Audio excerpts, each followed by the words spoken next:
everyone doing today? Welcome in, welcome in. Happy Sunday. Yeah, if y'all can't tell, I am pretty tired. So, hopefully I'll find my energy about halfway through, but as of right now, um I'm a little worn out. But welcome in everyone. Hope you guys are excited for day 4 of the End Times tournament. Ow. I'm feeling all right, I guess. It's been a really busy weekend. But I'm sure that we'll have a lot of fun finishing this out. We've got a little bit more left to the what is it? The Swiss stage, and then we'll be moving into the final bracket. Luckily for you all, there's plenty of more to go. I decided that instead of doing a best of 3 among the top 8, what we're going to do instead is we're going to have a bit of a play-in and do the a best of 1 round of 16, and then it'll move into a best of 3 round of 8, if that makes sense. Hey, Jordan. Welcome in. Hey, Frog. Hey, Matten. But how you guys doing? Hope y'all are doing well. I felt that the reason I'm doing this is because we had 14 people that finished either 4-0 or 3-1. And at first I thought, man, that would be really lame if a few of the people that literally went 3-1 do not get to make it to the final bracket. And then beyond that, I said, well, also 2 people that finished 2-2 had a strength of schedule that was harder than almost anyone else. And I think they deserve to have a shot too, you know? So then it just kind of moved up to, I think, either 14 or 16. I think it's 16. So the bracket has been expanded, doubled actually, which is still a third of how many people are actually in the tournament. So I think that honestly tracks and seems pretty fair. But yeah, we'll be starting that really soon. Sorry for the late wait. As you guys can tell, I'm pretty tired. I slept like a rock, but apparently I didn't sleep well like a rock. So I'm trying to get back into the swing. So, hey Evan, welcome in. How's it going? So yeah, more games for you guys, more for me to shoutcast, stuff like that. Are the 2-2s going to tiebreaker for the last 2 slots? We'll see how things end up. We still have 6 more games to play. I don't know how to. I don't think any one of these last 6 games has a chance to go to the bracket. But I think we'll just have 16, which will. There shouldn't. And nothing should change. The top 2 people should be already in. Everything should be decided for the bracket already. We're just kind of running out the last 6 because people wanted to see the last 6. So, slept like the dead? Yeah, it happens. My sleep is always like really questionable. I'll have some nights where I'll sleep like 4 hours and I'll feel amazing, and then other nights I'll sleep 10 and I feel like dog shit. So, I don't know. It's really odd. I think it's because I ran out of, like, certain medication I've been taking recently. Not for sleep stuff, but for other things, which I just now got back, and I think that was ruining my sleep. I just started taking it again today, so. I got you high. All good, dude. I don't think the first 2-2s have done any more than the other 2-2s. They just got a higher seed, which was random. That's not true. I don't know if it works for you guys, but I can see the strength of schedule. That's the little, there's a little section. Ooh, thank you for the follow, Zyzer. Welcome to the gold. How you doing? Oh yeah, you guys can't see it on y'all's, but if you go to the standing tab, the second little tab says Buchholz. And that is essentially strength of schedule. 2 people, which would be Oda-san's Executioners and Bob of Ross, have played much harder opponents than everyone else. So they will be included into the top 8. So yeah. It literally gives us a little strength of schedule rating. Just found the 3rd round earlier and finished it. Let's go! Well, I'm happy you made it for the 4th. What faction do you prefer? Tomb Kings? I like playing Tomb Kings, but they're not very strong.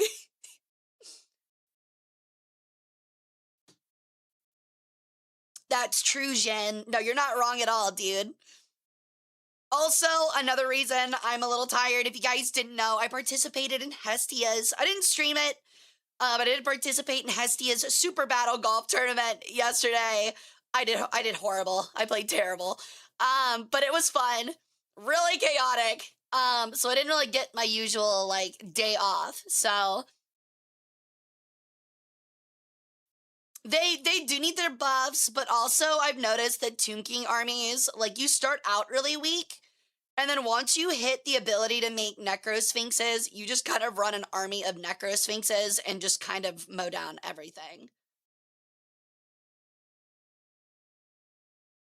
How was y'all's weekend? That was the NFL draft. I think you're the 2nd person to actually say that, Imperial. It was pretty good, though. Mostly stream stuff, getting prepped for other things, and working, so. Hey, T, how's it going? Welcome in. Hey, hi. Look, bro, I get you're having a problem, but I need you to not spam chat about it, my guy. I can't really help you there. You've said it like 4 times. I can't help you. Yesterday was a lazy day. Today is a work day on minis. Nice. What are you painting?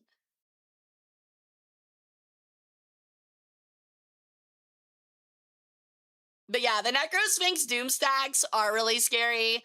I tried to figure out, like, so, like, I think the night after day 3, I was like, what if I ran some tests and see if I could become a little bit, like, make my could I have made my army any better? And the answer is I could have made it a little bit better, but it still would have really underperformed. So, plotting my redemption arc, let's go, dude. I can already tell that there's some people that are like, oh, I'm already working on my army for the next tournament. We don't know how much longer it's going to be until the Nagash DLC comes out. I think it's going to be at least 6 months. On Thursday, they're going to have a little announcement booth thing. I don't know. They're like streaming and just talking about their upcoming plans for Total War Warhammer 3. And it should include info, but I still don't think it's, I mean, if they haven't even announced a date yet, I don't think it's going to be until a while, until that DLC comes out. I'm coping at trying to make a fully competitive Empire list. You could do it. I mean, Empire, I think, is a little, I mean, it's at least better than Tomb Kings on average. I don't know who's running the list with the Hellblaster volley guns, but I think that's a really good start. Also, ranged units that get guns as well, like factions that get guns are extremely strong too because of that armor piercing. They do so much better than usual bows. The only difference is like the lizard men with their skinks and poison. Like that's also very effective.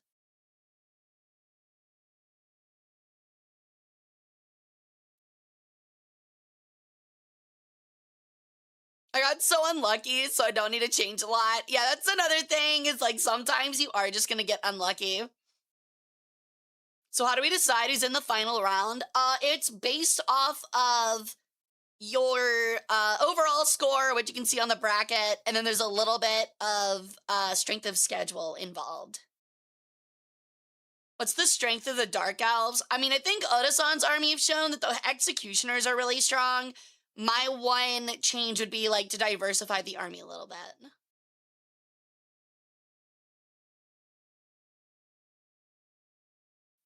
No, T. You do not need the game to participate. You do not need the game to participate. No. Hey, Bard. What's up, dude? Eternal friends need me to stare at them to win. Oh no. Well, I don't know if you're making top 8. We'll have to see later today, but I'll let you know. Don't dark elves have decent archers just like the other elves? I think the dark elves have good range. But as for like actual like damage, I think their damage is a little low. If I'm not mistaken.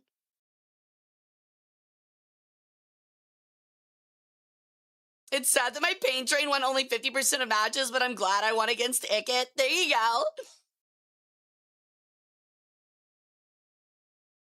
Yeah, they're weaker at range, but still good. Like they don't have armor piercing damage. I know that there's like some Regiment of Renowns, because I think Pancreas's army has one, where they use like the enchanted arrows, and those are extremely strong. They've probably been some of the most powerful single ranged units we've seen so far. At least in terms of killing things themselves. But the problem is that, again, like the elves, even though having superior range, are just still using basic bow and arrows, which don't do well against highly armored stuff. Which seems to be what a lot of people are running, which is like shield and spear infantry, monsters and creatures with high armor, and lords. Hey Ferris, welcome in. How's it going?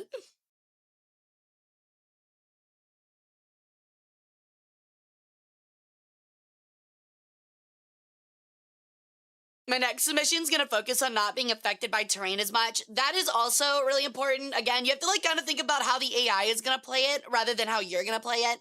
Because like I've seen a lot of people try to convert like, well, at least it was my first thought, to convert like competitive Total War Warhammer 3 lists into this.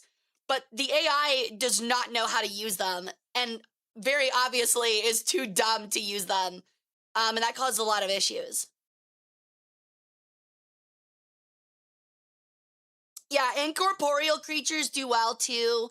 I know someone used the Wood Elf Incorporeal Stag Cavalry that were really good for a couple of battles, but the issue becomes that they won't save you though.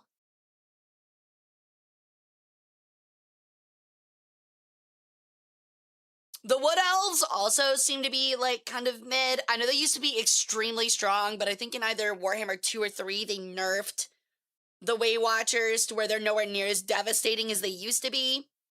But yeah.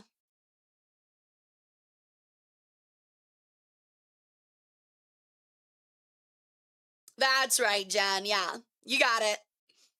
Yeah, the Sisters of Averlorn, I think, are what some people are using that are very useful. I'll also add, like, adding a flying mount to your lord is so much bait, it's not even funny. The only one that we have seen perform on a flying mount as a lord is Emmerich, and even then, he gets very close to dying almost every battle. How's the Skaven been? The Skaven have been pretty bad, but pretty unlucky. We've got a lot of high cavalry lists, and it's caused Skaven to get absolutely torn up. The low leadership also seems to be a big factor. If you're running a faction that is known for like shaky leadership, or an army that crumbles when their lord dies, you're putting yourself at a massive disadvantage. Yes, Tactical, I believe it is.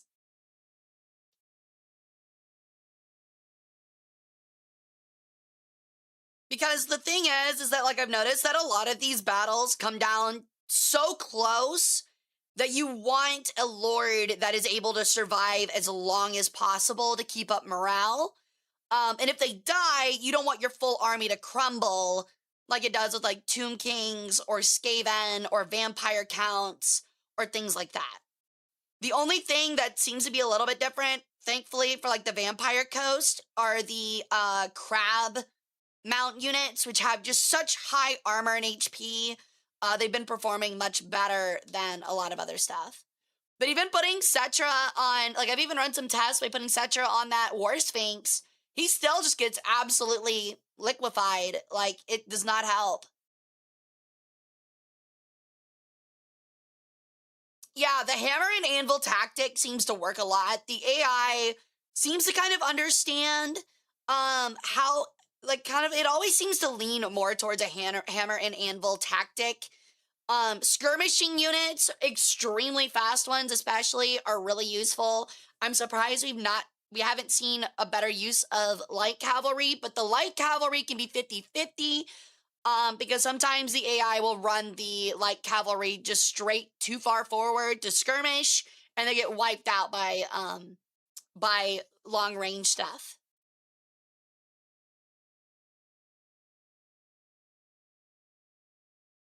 The Chaos Dwarf guy with mecha legs would be good in a fight. I think he's been okay. I don't know if anybody, I think we have like one or two armies that use him, and I don't know how he's performed. I haven't really paid a lot of attention to it because every time I'm looking at that Dread Quake mortar.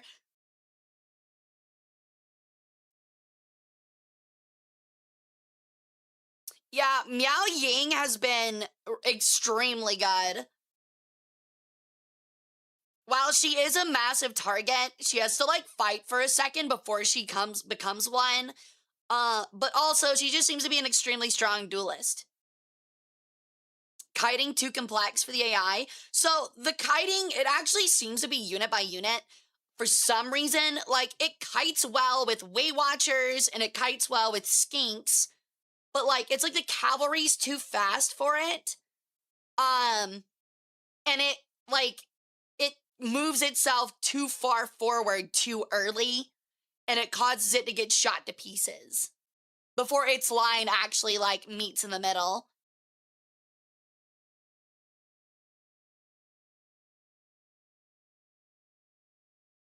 But yeah, it really just comes down to, like, how the AI uses it and reacts. That's what's kind of the point of the tournament, is that things are just kind of all over the place. And that's kind of fun and enjoyable, to where the AI does not seem consistent in its logic or thinking. It has, like, it leans certain ways more than others with certain factions. But it also does really stupid things across the board, like using, like, artillery to only focus on a lord, and miss most of its shots or something, you know? So that's been something really interesting to watch. All right. So we're going to go ahead and actually get started. We still have to get through our last 6 battles of our Swiss tournament. I don't believe anyone, sadly, in these games has a chance of making it to the final bracket. But they'll be fun to watch regardless. So, all right, let me go ahead and get it up. Our first battle is going to be between Zane and Potato King. All right. Website's also looking a little bit weird for me today. There we go. Okay. I was zoomed in too much. There we go. Let me get everything moved over. Yeah, we'll go back to gambling for these.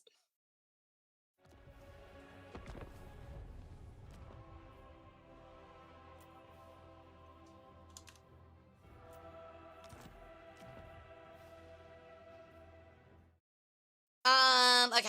And the other one was, oh my God, I have way too many tabs open. Hold on. So many tabs. Potato King 72111. Okay.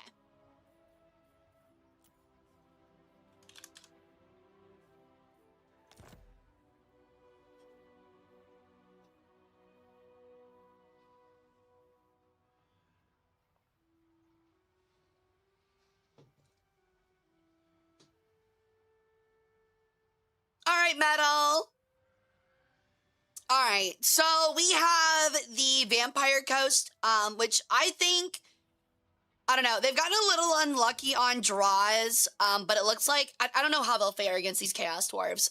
Those Magma Cannons can really put in a lot of work, especially because this, like, lineup doesn't have much of an answer to it, you know?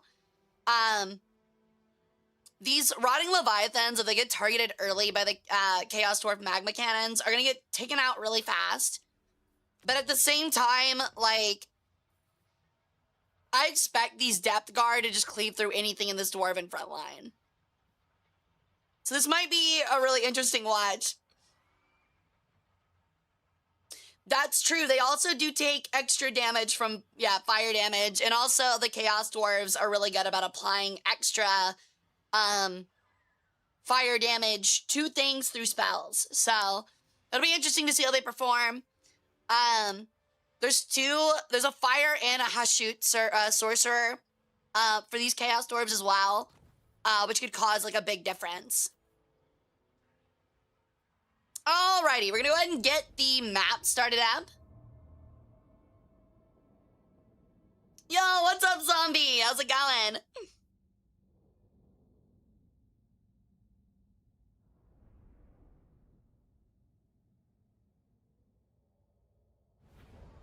Alright, so get your bats in. It looks like we have a lot of bats towards the Chaos Dwarves. So if you have like any channel points at all, I would put them on the Vampire Ghost, just as an underdog. You can win a lot of channel points if there's an upset. We had a couple on Friday. I think the Orcs took a really surprising win that shocked a lot of people and caused like 120,000 point turnover. It's a rather open field, and these Chaos Dwarves are packed in pretty tightly. Where are their cannons? Oh. Wow, their magma cannons are extremely close to the line. Which makes me think that the Chaos Dwarves are gonna start off really aggressive. I thought they had 3. Oh, there's the third one. But there's a lot of range for them to shoot at. All right, let's go ahead and get started.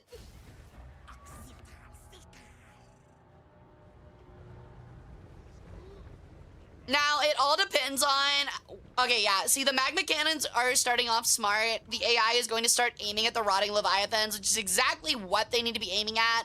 Sadly, some of their cannons are... Oh, no, they are near it. Okay, yeah, that's exactly what they need to be targeting. So that's really good for the AI as a start there. Oh, they're actually not armor piercing. Never mind, this could be so much more difficult than I thought. I just assumed the magma cannons were armor piercing, but they aren't. And these Knight Tears are always going to cause a lot of damage to infantry, especially something so slow as and weak as Hobgoblin Cutthroats. A full 2 units have already been completely wiped out. That's actually really bad for the Chaos Dwarves, so...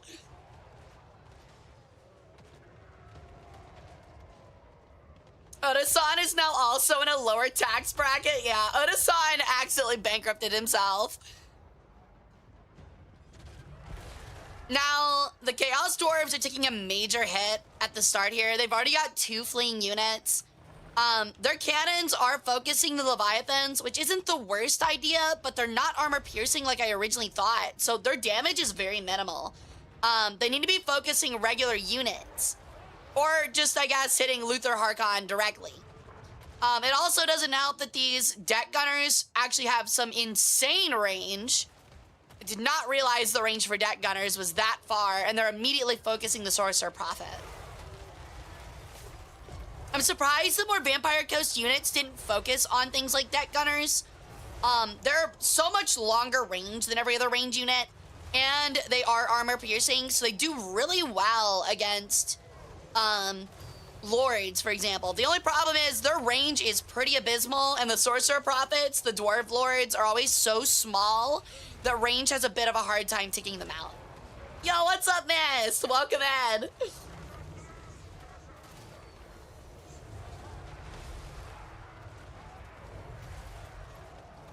All right, so a lot of this Dwarven front line has already crumbled. It's looking like a pretty simple win for the Vampire Coast, because I don't see... I mean, these Rotting Leviathans still have half their HP. These Zombie Pirate Deckhand mobs are already cutting off these Hobgoblin Cutthroats. The cannons don't have much time left. And it looks like just these Night Tier Mournguls, unless they meet something highly armored, are just going to tear through anything infantry.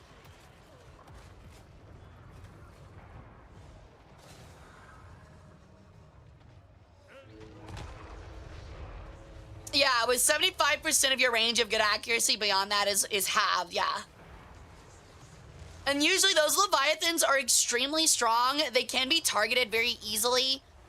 But if you don't have anything armor piercing, you're not gonna hurt them very much. As we've seen, we've had 3 magma cannons targeting them this entire time, and they're still chugging along with more than half their HP.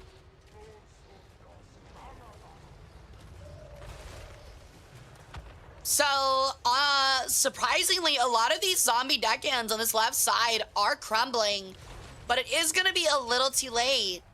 And there it is. A rather easy win for the Vampire Coast.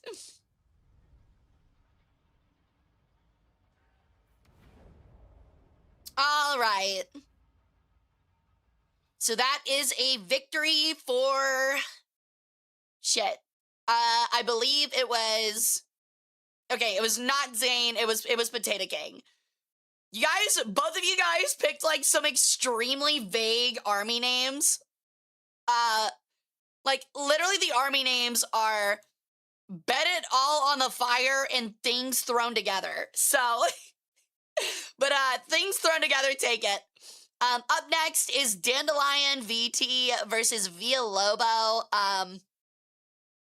Villalobos, I don't know how to tell you this. I'm really sorry, buddy, but you're a Skaven army going up against Bretonnia again. I think this is actually the 3rd time that this Skaven army is having to go up against Bretonnia. Which is, frankly, incredibly disappointing for them, and I really apologize. I don't think you can get any more unlucky. Because I think Villalobos earlier was talking about how unlucky they are with their rolls. And Dandy did not skimp out on the cavalry on this one. Yo, what's up, Lorelai? Welcome in. All right, let's check our map out.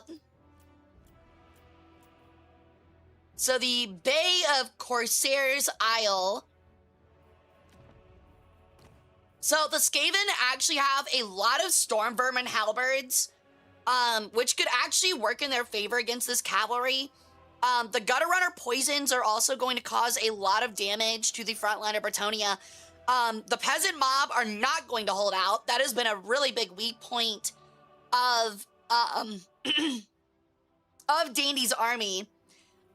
Same with the Blessed Field Trebuchets. I've been extremely unimpressed by them, and they have possibly been the worst siege artillery unit in the entire tournament. So if you decide on planning, if you plan on playing Bretonnia for the next tournament, I would skip the Field Trebuchets. It's probably because they're armor piercing, and they usually don't aim at large armored units. So, but they brought a Doom Rocket. Yeah, they're probably gonna need it.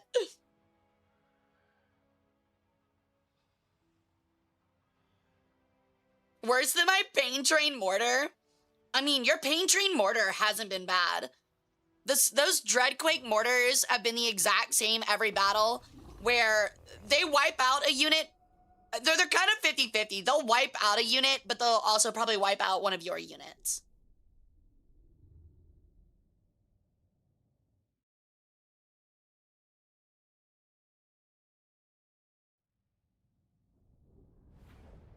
All right. So it is a rather open battlefield. The cavalry has a bit of room to wiggle around the side here, but it's mostly going to be pretty forward. All right, so bets are in. Let's get started. Now, unlucky for Bretonnia, these things are going to be extremely hard to kill. We've seen before that these things can cause a lot of damage. I mean, they're just fucking massive. 12,000 HP. However, as I said, these Blessed Field Trebuchets are not focusing what they should be. They're armor piercing. If they focus these things, they would cause a lot of damage, but instead they're focusing Storm Vermin halberds. And they're doing a little bit of chip damage, but they're not gonna really stop this unit. Another big benefit we've seen from Bretonnia is Henry. a well-prepared Henry has absolutely carried games this tournament. Probably one of the best heroes you can grab. Duelist-wise, it won't completely win things like against the Mask of Slaanesh, but it'll be there if there's weaker lords on the field. Really good at killing like sorcerer and caster units. All right, so the Skaven are keeping it wide. Weirdly enough, it is not Bretonnia being mobile here despite having all of the cavalry. And the peasant mob archers are focusing on the wrong unit. They lack, they're really weak against armor, and while the armor on this isn't high, these are literally 0. Now the cavalry are moving into a delta formation, very interestingly charging into the things instead of the infantry here.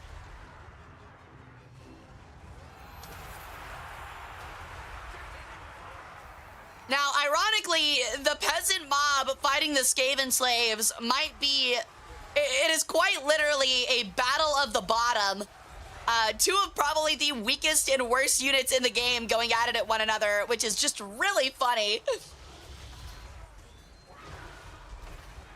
Henry is making his move over here on this Skaven warlord, while Rapunzel attempts to help fight the things and hold them off while the cavalry tries to deal their own form of damage. However, we are seeing, like I said, the Stormvermin and Halberds are some really strong units, and cavalry's gonna have a much harder time charging through those without proper flanks. And it's causing Bretonnia to break down rather quickly.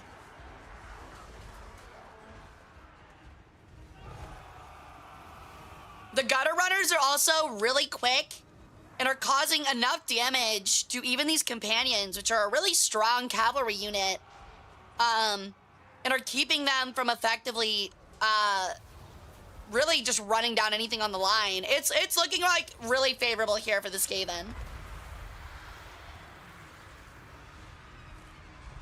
Yeah, and the things aren't the most armored monstrous unit. They've only got 50 armor, which isn't crazy. But it is enough to stop a cavalry charge.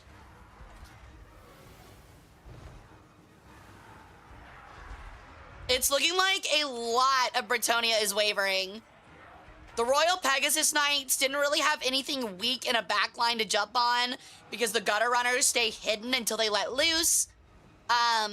So now they're just kind of focusing down lords.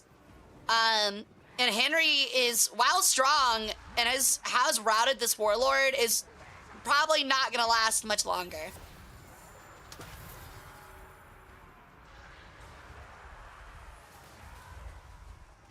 Now the peasant mob archers are moving in to try to assist. Hey, Graham. 50 armor for that unit is odd. I agree, but you have to remember that they're literally just mostly flesh. There's not a lot of armor on that unit.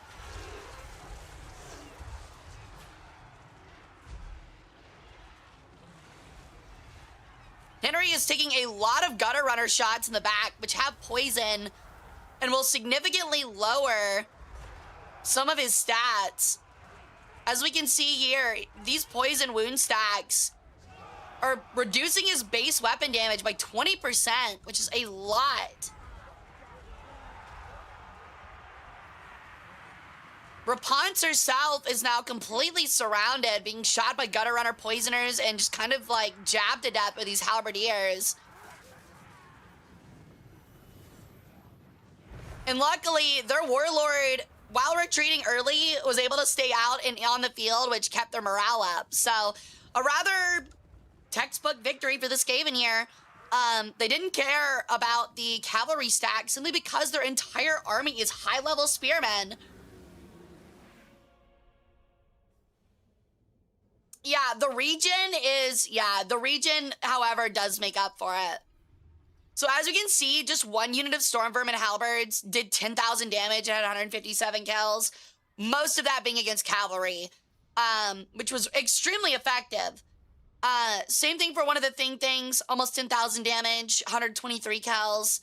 The Warlord got nothing accomplished, but he kept Rapunzel and the Lord Henry busy, and that's all they really needed.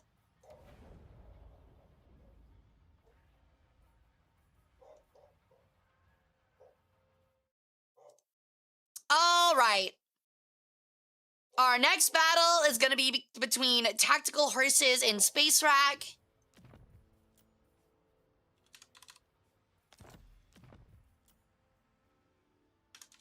Now, this is going to be a really interesting battle. Tactical went for almost a full cavalry stack, and this greenskin army has a lot of extremely weak infantry and bowmen, but it has cavalry of its own, and some of these, like, savage orc biggins can last a little bit longer than you would expect. Something we've seen this entire tournament, though, is that Ajag loves running it down. He's like a silver tier, like, Set player, or Darius player, or Garen player in League of Legends. He comes out of lane, like, 1-0, thinks he can 1v5, and dies every team fight before it starts. So we'll see how he can match up. If he gets caught by these Raven Heralds, he might just die instantly. But luckily for him, he's going to be left alone by a lot of this cavalry. And I wonder if he can fight the Black Dragon.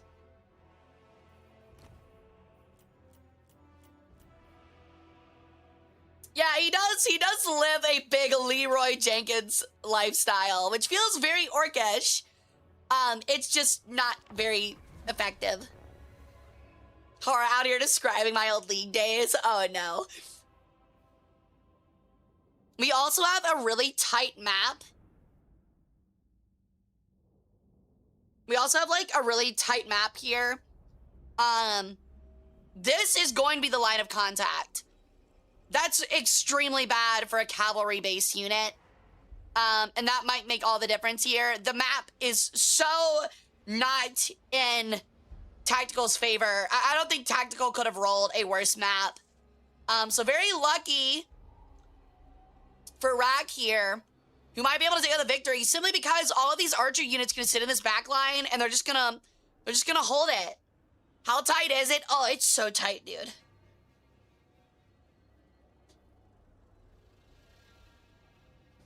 All right, you got maybe 5 seconds left for those bats, so make sure you get them in. And we are good to go.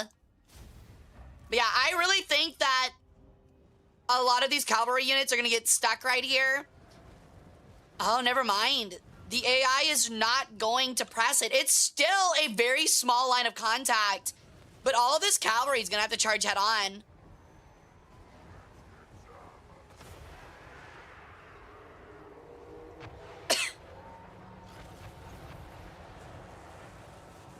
Yeah, it's a straight-on charge from all this cavalry. It's not going to be nearly as effective as it could have been. Luckily for them, this orcish front line is extremely small. So now we have Ajag the Slaughterer and the Black Dragon, as expected, fighting in the air in the center. But he's moved too close to these Raven Heralds, who are just taking free shots at him. Yeah, a lot of this lighter cavalry, these Doomfire Warlocks and stuff like that, are stuck in a superior army here and are slowly being encircled, which is extremely bad for cavalry. Even cavalry that has, you know, fire-spitting horses. I think it might just straight up come on down to map selection here that causes the loss. Because they're already getting poured onto by these error boys and stuff, and they have no way to break through and hit them.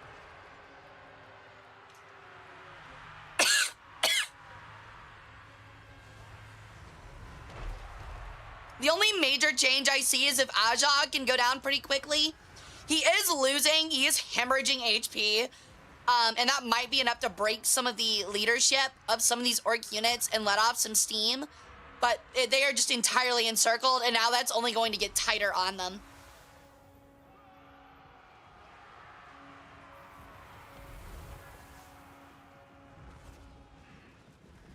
The dragon is starting to cause a bit of a rampage in the center here.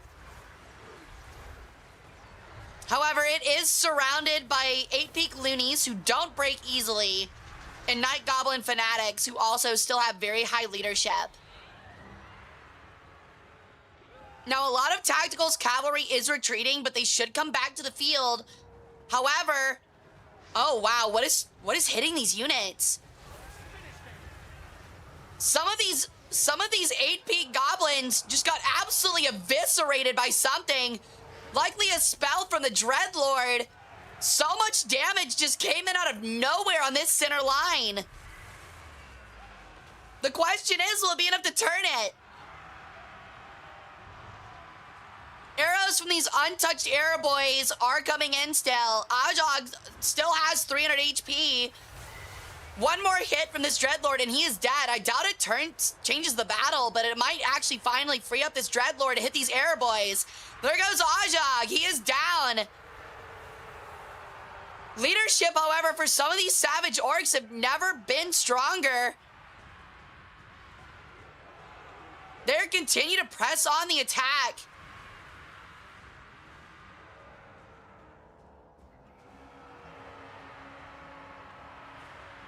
The orcs still hold the advantage. There's not much cavalry left to hit this back line of arrow boys, and they have plenty of ammo left. It looks like the Dreadlord is content to just kind of fire from at range, but that's gonna lose him the battle. Oh, finally, the Black Dragon is coming back, hopefully to turn the tide and hit these arrow boys that have just fired freely this entire time, untouched. They're going to spend their time skirmishing instead of fighting. However, this orc horde on this front line is just still continue to carve their way through these light cavalry.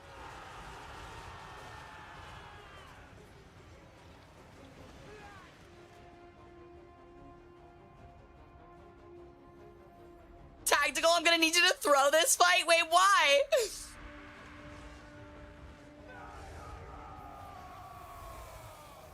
Now, the orcs still have across the line plenty of leadership. How their leadership tends to work is that it snowballs in either direction. If you hit them with a decisive hit early on, they start to crumble very fast. But if they get a good push, and it's over, they just hold on, even despite Ajag being defeated. So that is a win for the orcs. The cavalry just got a really poor map selection here. They couldn't hit any flanks because there are no flanks. This is the line of battle. Now, if it were a unit that were more based on extremely powerful infantry units, even though small, they could pull a 300 here and it would actually be a big benefit to them. Like maybe my army, for example. But anything cavalry related is just gonna have an extremely difficult time fighting in such a tight space. Tactical, I am afraid you are indeed out, yeah. This was the final round for the Swiss. All right, as we can see, I mean, actually, like I said, a lot of the damage came from the Savage Orc Biggins. They're just really large, and they're gonna do really well against cavalry. And it just kind of comes down to numbers. They were not able to kill a lot of the Goblin Spears, which usually are easy targets, but usually only to range. And this army didn't have enough range to really deal with them effectively. All right, up next is Hash Brown and Birdman Chill. I'm so glad y'all are enjoying that redeem. All right, Birdman Chill has this dwarf army. As we've seen with these thunder barges, they are quite intimidating. But if they don't get a really effective shot with their forward harpoon, they kind of get eliminated extremely quickly. So it kind of depends on the army composition that they're going up against here with Hash Brown's puppets. Piss on your pyramids. Please don't. Hash Brown is running a rather rangeless army here. They have one thing of Changebringers and a Lord of Change and a Hell Cannon, but I don't think that's going to be able to take down that Thunder Barge very quickly. More importantly, the Grudge Throwers are going to have a lot of extra range. And these Quarrelers and Thunderers are going to have a lot of time to just kind of shoot at whatever they want. The difference will be these Chosen of Tzeentch are extremely powerful units, as are the Marauders of Slaanesh, and Village can cast some pretty strong debuffs. I don't think this meager front line of dwarf warriors and longbeards are going to last very long. Shut up, Gear. But for cock and ball torture. Yeah. I giggle like a small child whenever that Skaven redeem is used. That's good. All right, let's go ahead and check out our map. See, that last map would have been extremely favorable for Chaos. But instead, this one's looking, well, it has a lot of cover, is rather open. If the dwarves hold their spot, actually, if Chaos holds their spot, they'll be in a really good place.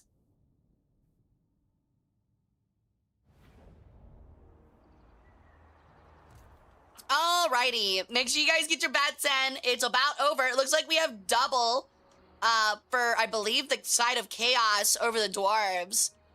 So let's go ahead and get started.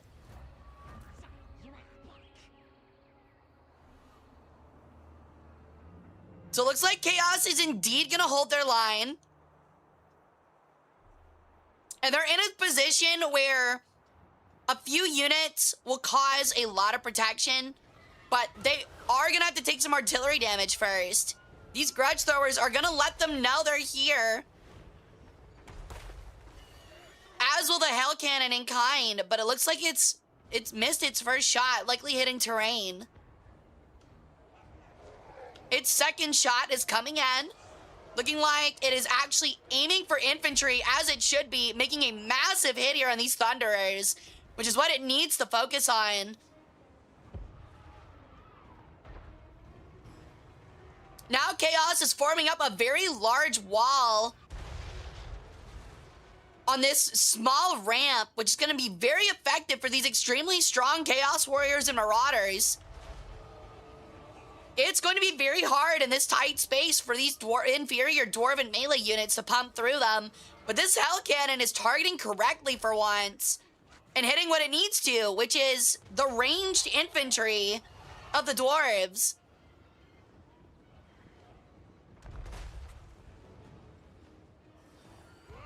The Dwarves are slowly making their movements up. And they're rather bunched up. If I were the Hell Cannon AI, I'd be targeting this giant bunch of Longbeards. You could cause some catastrophic damage with a shot like that. But instead, they're going to start aiming at the Thunder Barge, trying to put some damage on it. And it's actually landing shots. Crazy. I know, right? Oh, the Hell Cannon changed back. Focusing on the Quarrelers. A massive hit again. My bad. Dwarf Quarrelers actually have some really good range. Are going to use that to their advantage. The Changebringers, however, the first thing that makes it up this hill is going to get liquidized by these Changebringers. Another shot coming in. Hitting the Thunderers. They're putting in a lot of damage on these dwarf units. And the dwarves have now split themselves 3 directions in hopes that they'll be able to break through one of the sides of the superior numbers by splitting up the Chaos force. Chaos very wisely, however, takes a center charge down this ramp. Absolutely eviscerating these Thunderers before they even get their first shot off. This is looking very hairy for the dwarves. An absolute tide of Warriors of Chaos are coming down this ramp. They're going to have the momentum and the superior quality in fighting. They've actually got the numbers here. The Thunder Barge, has it fired its Spear of Grungni? It has.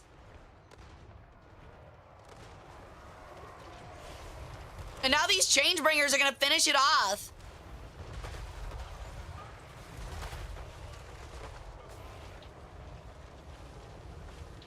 And there goes the Thunder Barge. I don't think we've had a single battle where a Thunder Barge survives the onslaught. The dwarves are trying their best to hold this front line. They have the superior numbers, but the much inferior quality in units The range units also got whittled down on the approach, and these Changebringers are holding on long enough and not being focused. Now these chosen halberds have broken through this right flank and are hitting the dwarfs in the rear.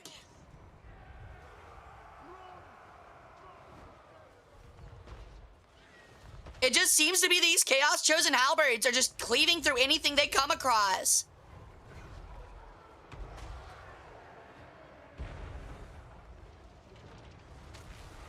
That being said, though, these dwarf warriors and longbeards are holding much longer than expected. And the Hell Cannon is really unable to fire effectively as they'll risk hitting their own units. No, the Thunder Barge did hold, but it still died.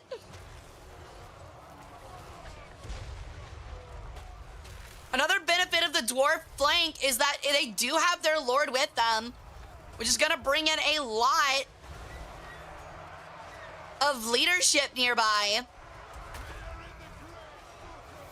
The melee combat's even, but Tzeentch finds it beneficial in his ways of chaos to burn both front lines here, not caring about his own army. The Hell Cannon gets a great slope shot, only somehow hitting dwarves. And it's over just like that. The Dwarf Lord breaks and Chaos simply charges the rest of the dwarves downhill. It's over.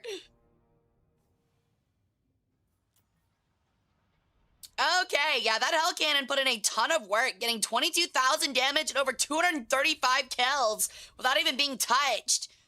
Meanwhile, the Changebringers dealt 14,000 damage with 97 kills, and those Chosen Halberds out on the flanks just eviscerated the few units of dwarves that can meet them.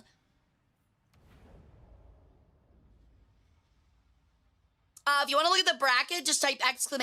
bracket. All right. Up next is Silel the Bard, and it's your boy Foy.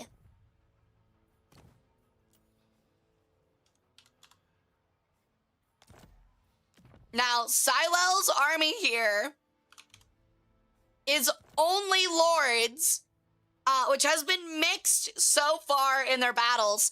Either the lords just outlast whatever they go up against, or Vlad von Karstein dies and the rest just kind of wither. The thing holding it together is this Vampire of Shadows that has Enfeebling Foe, Occam's Mind Razor, and then the Hunger, which has been extremely beneficial to these Lord units, keeping them from falling apart. Same thing with the Immortal Will. These heals, which is only about plus 1%, is just enough to keep them alive thanks to their high armor.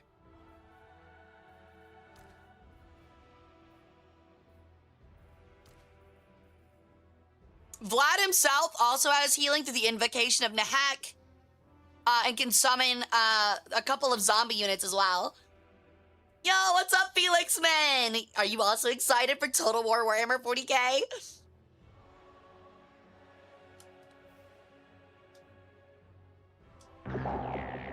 Thank you for the follow, Lucas. Welcome into the cold. How you doing? All right, meanwhile, this greenskin unit has a Goblin Great Shaman, a ton of cavalry, some Lava Spider Rider Archers, and an Arachnarok Flinger. Now, the Arachnaroks, which are on the Goblin Great Shaman as a mount here, at extremely high cost, are really effective, even in melee, especially 1v1s, simply because of just how large they are. They also cause terror and wounds, and that really keeps lords from 1v1ing them, because if they take wounds, they lose 20%. They usually lose 25%, 20% of their armor-piercing weapon damage and base weapon damage, which causes a lot of problems. Lava Spider Rider Archers, Lava Spider Rider Archers, Lava Spider Rider Archers, Lava Spider Rider Archers, Lava Spider Rider Archers. I'm good with that one. I can do that one easy. Yeah, how's that one feel? Salamanders, Thousand Sons, and Necrons are my favorite. I think I really like the Custodes and Necrons. All right, let's go ahead and check out our map. The Northern Chaos Waste quest battle. I believe bets are already in. In my ears, she's just yabbering nonsense. Hey, I hear people like that, though.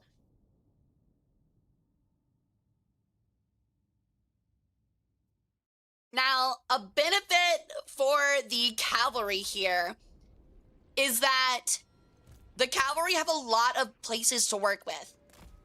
If that were against a regular army, they would look really good. However, they are against 8, 9 single target units that don't care about being flanked. They're going to be just as effective.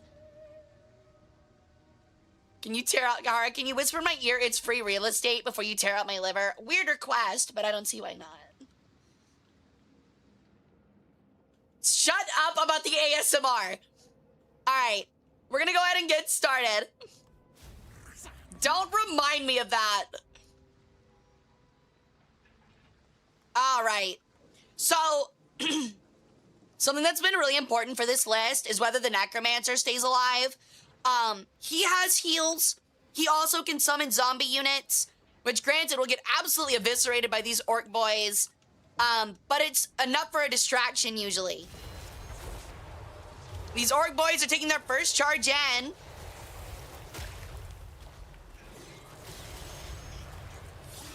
The Necromancer, however, seems to be held in place by a spell from the Great Shaman. More orc cavalry is flanking around the left side, but again, it won't much matter. There's no lines of weak units here, just extremely heavily buffed White Kings and Knights. However, like I said, the spider that this Goblin Great Shaman is riding on is taking absolute chunks of the Vampire of Shadows, which is an important need for this list.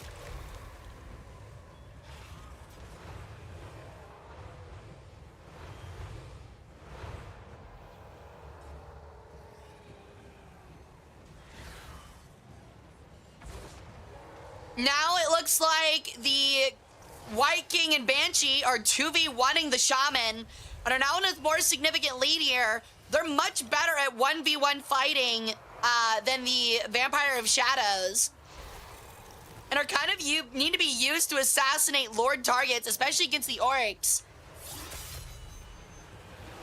But as we can see, every single unit has been surrounded by cavalry, but it means nothing, as most of the cavalry gets their damage from charge bonus. And these lords just don't care about any of that. They're gonna fight while surrounded and do fine.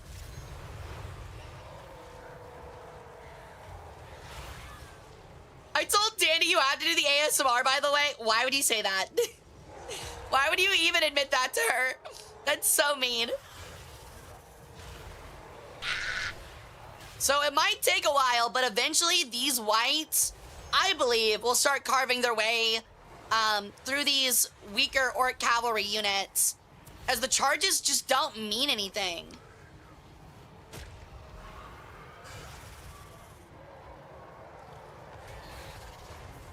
I don't always check frequently, but a lot of these are mounted. I think only a couple of White Kings and maybe Vlad himself not being mounted, but I still think they're extremely hard to knock over with cavalry, which makes them very hard to kill. So while the zombies are getting torn up, everything else is kind of holding on just fine. Not even really taking damage at the moment.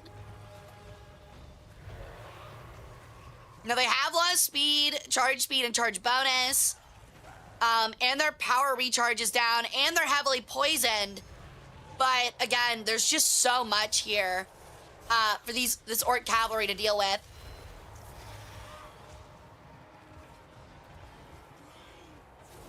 Now, the first thing to usually go down is the Necromancer, and it looks like he is wavering on his leadership.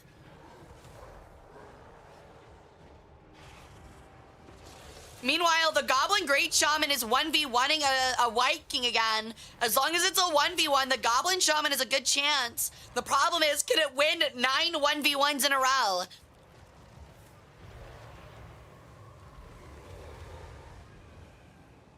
Yeah, this is gonna take a very long time.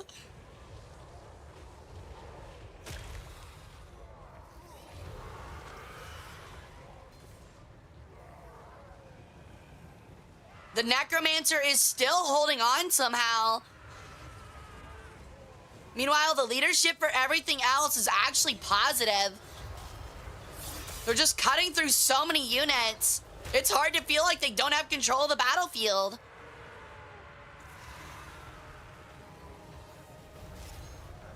Vlad has gone relatively untouched.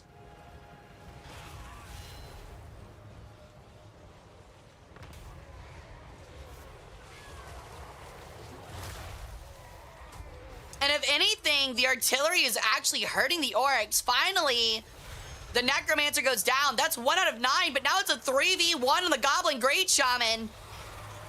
Again, while strong in a 1v1, is not going to perform well in a 3v1, as the rest of his cavalry around him starts to flee. It's now been elevated to a 4v1.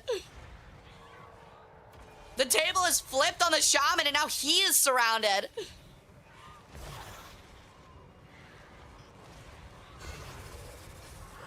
He's also down to a meager 20% leadership, now down to 2, negative 31. If he keeps taking these hits, he's going to flee the field.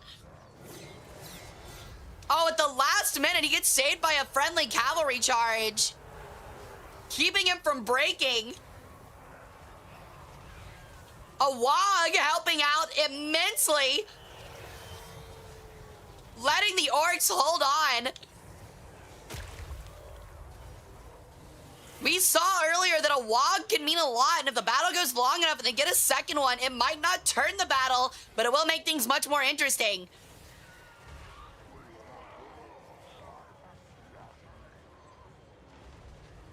Vlad's wounds heal faster than they can make them. It really does seem to be that way.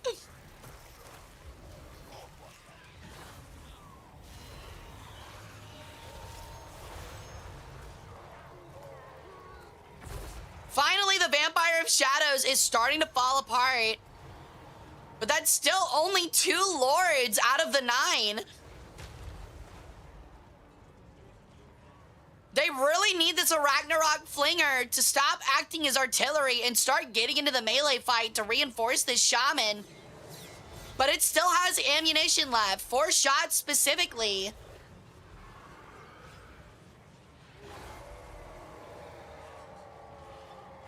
The leadership is now back at 0 for the Shaman.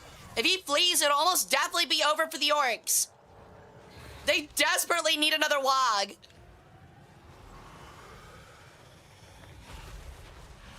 Oh, it's starting to tick back up as another orc charge comes in to reinforce.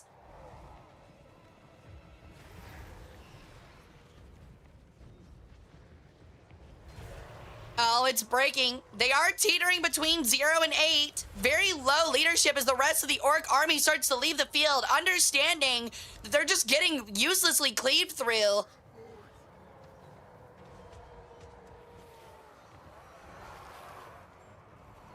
It will now be a 6 or 7 on 1 on this Flinger.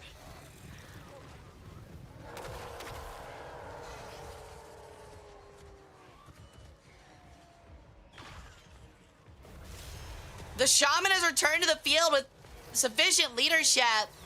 Now 1v1ing Vlad. Had they gotten this fight from the beginning, they might have been in a much better spot.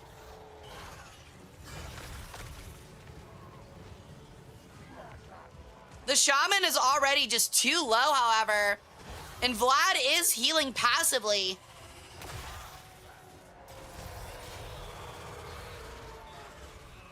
That might be the last time the Shaman breaks.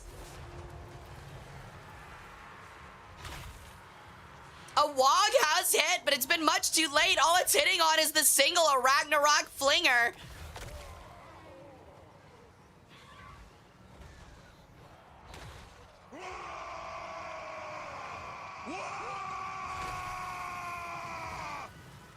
Orc where he just litters the field.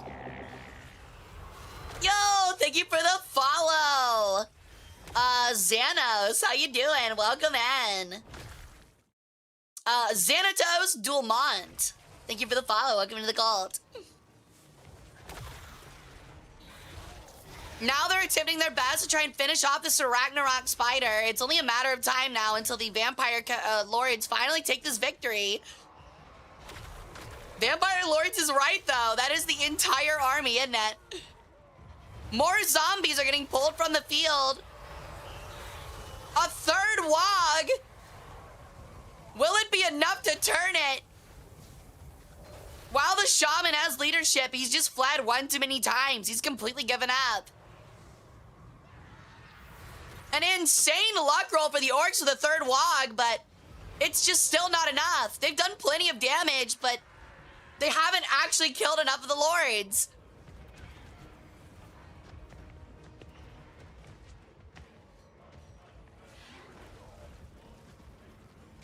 But the boys are also my boys. There you go. Zargnio, thank you for the follow. Welcome to the cult. Hey, Rad, welcome in. All right, that is it. The vampire lords take the victory. All righty. Our next battle. Yeah, as you can see, just so much damage coming out from each of these lords. Just able to survive. Simply because, I mean, there's nothing for the cavalry to charge. Okay, now it is my turn. My Tomb King army will now be going up against Hestia's army of Vampire Coast. Now, this will be very interesting. I don't think I'm winning, I'm gonna be honest. Let's check out our map. And it will be in the Lustrian Swamps. Fortunately for my army, which has literally no range outside of a little bit of range on the War Sphinx, they have no major cavalry. So it kind of comes down to how well can my Necro Sphinx and how quickly can it tear through the depth guard in these night terrors. Enough to just kind of eliminate the problem of the deck droppers and the zombie pirate gunnery mobs. It also depends upon if Cetra, in his infinite wisdom, runs it down again, just like Ajag. So let's go ahead and check out our map. Go ahead and get your bets in. It's split pretty evenly, but a lot is being bet.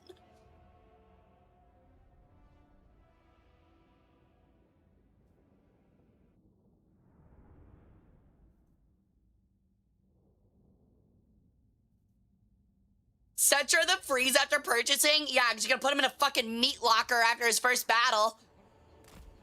Cetra only knows victory? Not this fucking tournament. He's cost me 2 games. All right, betting time is almost up. It is still pretty even, but leaning towards Hestia's Vampire Coast.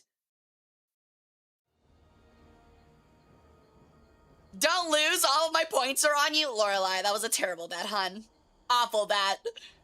I have won a single battle. And it was not a confident win either. All right, bets are in and we are getting started.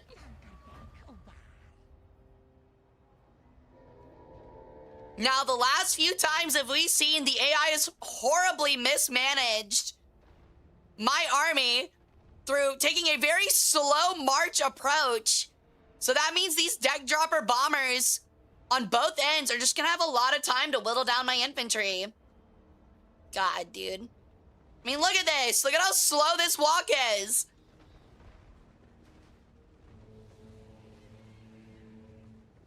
With some units just straight up stopping even. And just like that, my Kepra Guard are getting absolutely demolished. Luckily, however, one of the units has decided to focus on Necro Sphinx, which is not going to take a lot of damage. The AI continues to extremely ignorantly move my units. They need to get into the trees as quickly as possible here. But instead, they are taking about as much time as they can. The Night Terror's got a great spawn and are coming out on these Tomb Guard. And are going to deal a lot of damage against this pure infantry. The Depth Guard are going to perform well against the low-armored Ushabti as well. Who are a great offensive unit, but poor defensive unit. Now, the damn Knights Errant that were spawned by Silastra, I forgot that those existed, are going to cause a bit of carnage here on this right flank. As the Skeleton Warriors, Tomb Guard Halberds, and more just try to hold against these terror units. Meanwhile, on the left side, my units are absolutely carving through this small entourage of Depth Guard simply just because of how massive and powerful these constructs are. Settra himself continues to ride through the battle, having few problems. Same going for the Necro Sphinx and the War Sphinx. We're forcing these undead units on this left side to crumble almost immediately.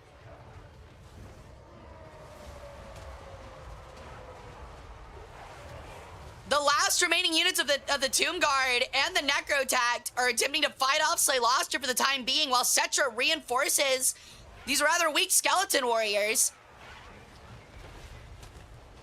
Finally, the Necro Sphinx has made its way to Silastra and is beginning to chunk her out. It is extremely strong in a 1v1 battle, as it is anti-large and anti-piercing.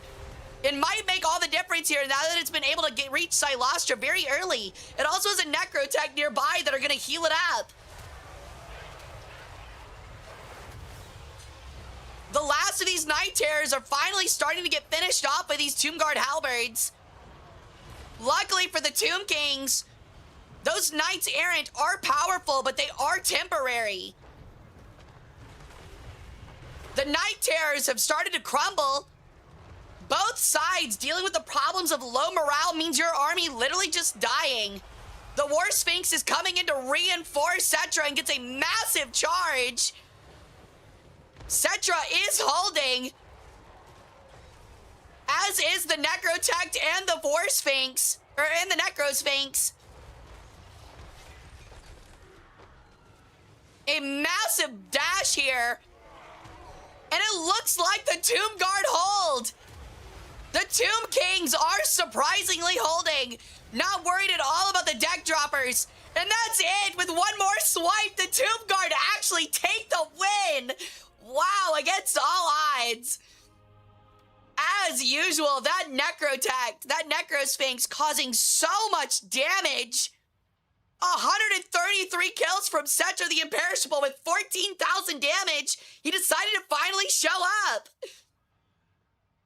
Oh my lord, 12,000 from the Sphinx, from the Necro Sphinx, and another 12,000 from the War Sphinx, absolutely carrying the weaker infantry to victory, absolutely eliminating the left side of those Depth Guard, who are a lot of the army for the Vampire Coast. I actually end up 2-2. Settra the Frozen is warming up. I did indeed win. Congrats to me. Big win for Lorelei, winning 40,000 channel points. Holy crap. All right, I'm gonna have to go absolutely rub it in Hestia's face. I was talking to her as late as 2 a.m. last night, so that's so funny. All right, the last battle for our Swiss stage will be Son of Vulcan against Aaron Blur.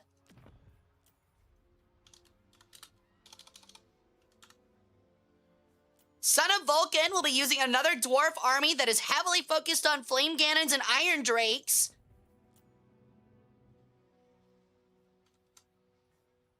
Meanwhile, Aaron is running a rather bulky unit of Nurgle. I actually feel like Aaron Blur's army of Nurgle have actually surprisingly underperformed. So let's see if they can turn it around here with the amount of Marauders, Demon Spew, Clan Knights, and Rotting Riders that they'll have up against this Dwarven line of mostly artillery and range. Go gotta be smug when your army beats Omi's army. I'm sure Hestia is still asleep. I might like send her a message on break and be like, neener. Get wrecked, nerd. Those knights, if they can interfere with the drakes and mortars, will be big. Exactly. So the Rotting Riders have probably been one of the strongest units for cavalry that we've seen this entire tournament. Really on par with the Regiment of Renowned Dragon Princes and the Grail Knights, the Regiment of Renowned Grail Knights. Those are all probably up there as the top 3 cavalry units to be utilized. Also, I like that Aaron decided to use the Throwing Axe Marauder Horsemen, one of the few cavalry skirmish units that we've seen this tournament. I also could see these flame cannons dealing a ton of damage to these marauders up front and causing a lot of problems. I can agree with that.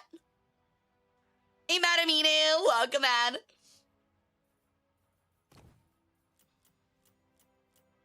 All right, our bets are in and our map is chosen. It'll be in the Gleaming Oasis quest battle.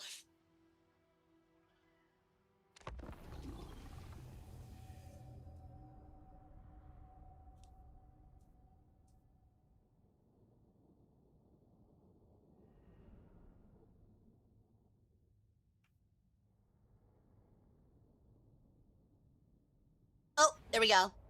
As long as my lord doesn't get sniped for the 3rd time in a row, I think I'm good. We will see. Now, this is a rather big map. It's really large, and there's a lot of cover. That is actually really unlucky for the dwarves. There's a ton of trees blocking their main artillery fire, which is going to keep them from having the advantage of the 3 flame cannons. Let's see how it works out. They might be able to see those enemy units and get something in.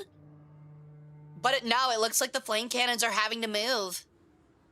That is a huge problem for the dwarves. An extremely unlucky map pull. Had they spawned on the other side of the map, they would be looking at a really good defensive position. Instead, they're about to have cavalry already on their left and right sides. They can't even see half of the Nurgle army. With an exalted hero riding out forward. Dude, honestly, Chaos, like, horse armor looks so fucking sick.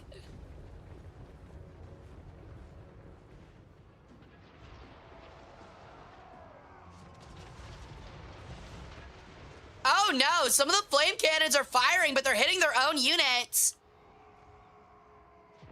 Luckily for them, it dealt very minimal damage.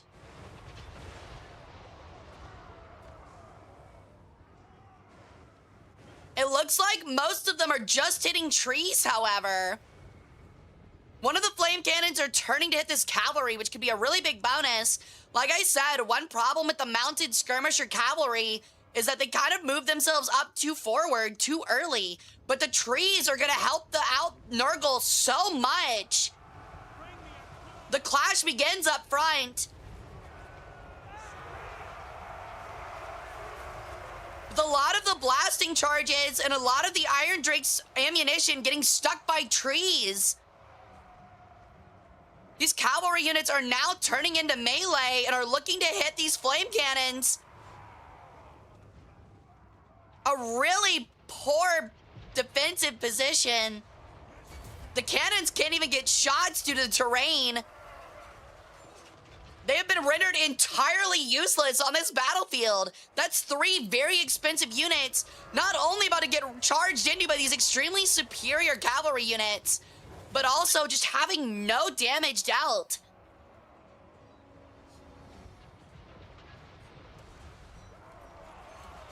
Now this clash in the center continues. Luckily for the dwarves, the trees also stifle cavalry charges.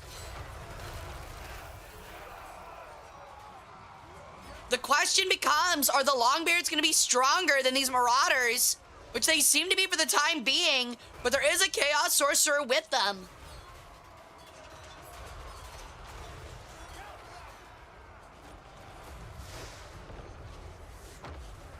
This is looking like a rather close knuckle knife fight here. Knuckle duster and knife fight, as it is just nothing but a frontline, good old-fashioned frontline brawl. While throwing axes sit on the back line of the dwarves, it doesn't mean much. The Iron Drakes and the Flame Cannons are getting absolutely trampled over, however, and it's only a matter of time until these Rotting Riders lose interest and just slam into this completely open Dwarven back line. So while the Longbeards win in the moment, it's only a matter of time until that cavalry clashes and probably ends this fight.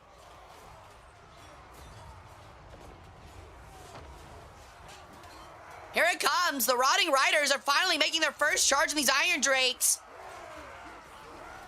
And while their charge is going to be ineffective, the fact that they're able to hit that back line at all is going to be enough. It's such cramped fighting conditions. Everyone is fighting in close quarter 1v1s. Belagar Ironhammer being the only one actually being able to witness some sunlight as he fights off some demon spew. I also think it is looking very poor for the dwarves right now. These Chaos Knights soon also will become disinterested and also clash on this back line. The Marauders are also inspired by their sorcerer nearby, so even though they're taking heavy losses, their leadership is taking very few hits. Belagor, on the other hand, is stuck off on this wide flank, not offering any leadership bonuses to his units.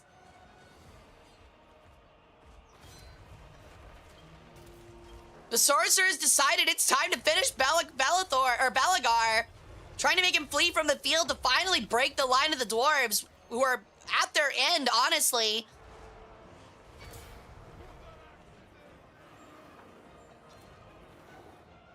Those are some extremely long trees. What the hell?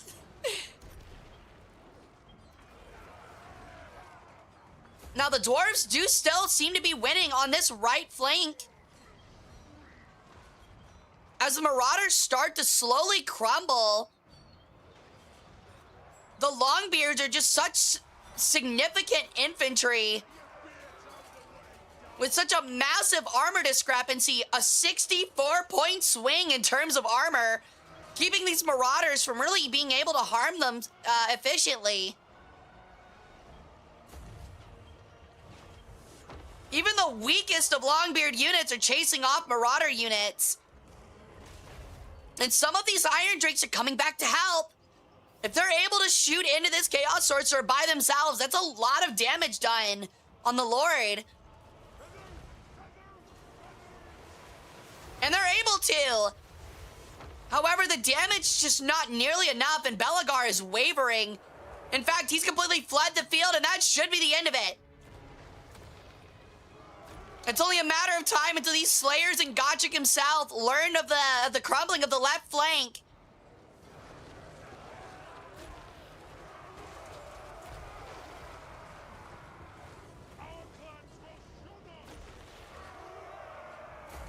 The Marauder Horsemen are now circling around the back, hoping to finish it.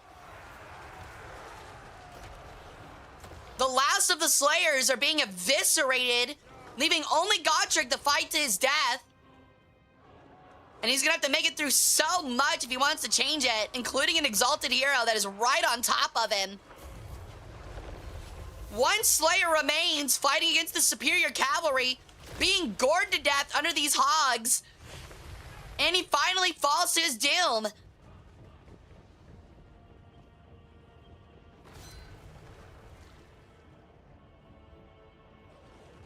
Yeah, it's definitely looking like the trees made all of the difference.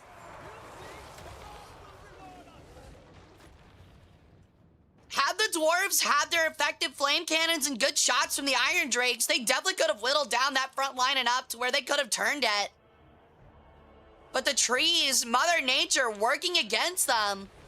Feeling almost like an ambush with how bad their starting position was. Gotrek is now down to less than 900 HP, surrounded by the superior cavalry and the exalted hero. And that's it. Gotrek finally falls. All right, and our last winner of the Swiss is Aaron Blur's Nurgle. We green men. Look at all these kills from these Longbeards. They absolutely pulled their weight. Same thing for Gotrek, who did 11,000 damage, but 600, 0, and 300 damage from that extremely expensive artillery line. It makes you wonder what it would happen if those flame cannons had been able to actually put in the work. Same thing for the Iron Drakes, who usually cause a ton of damage, having most of their shots blocked by trees. All right, and just like that, our Swiss is over, and our final bracket begins.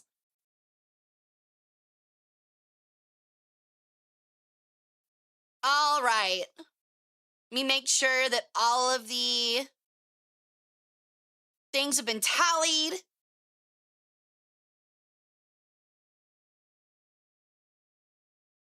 And we'll go ahead and get our bracket together.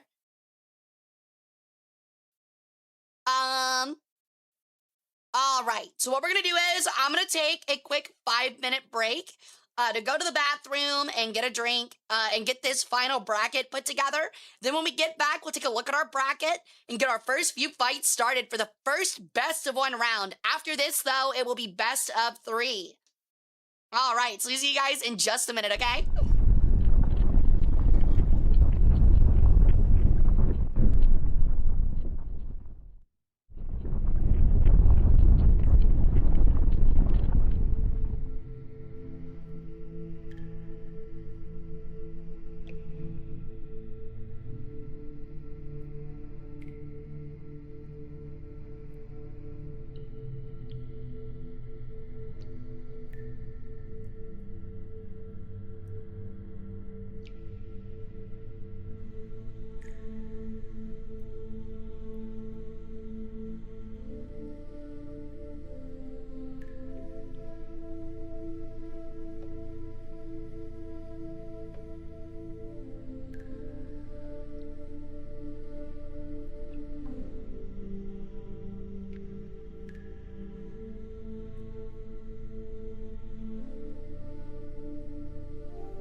been decided. So these will be the top 16 teams that will be making it into our final bracket to compete for our $250 prize pot. At first place from the Swiss stage, we have Stale Pompano, who not only had the hardest pathway through the tournament, but also went undefeated. Up next in second is Giandroid with their Order of the Holy Grain, who had just a slightly worse competition block. And then finally, Dark Jin Lord, who was our other undefeated user, or army. Just behind them in the 3-1 range, we had a lot of people in the 3-1 range, ranging from Boy Kissers with his Tormentors, down to Lorelei's Lexicon of Excess, being the weakest path forward, but the Tormentors having the hardest competition. And then finally, our last two entries, who will be at the bottom of the bracket, are 2 and 2s, the strongest strength 2 and 2s, were Oda-san and Bob of Ross, who ended up with a 6.0 difficulty rating, which is only rivaled by people in the 4-0 and 3-1 range. So I felt like they deserved to go in. Originally, we started with only 8 going into the final bracket. But with how many people finishing 3-1 and how many people having such a hard schedule, I thought this would be only fair. All right.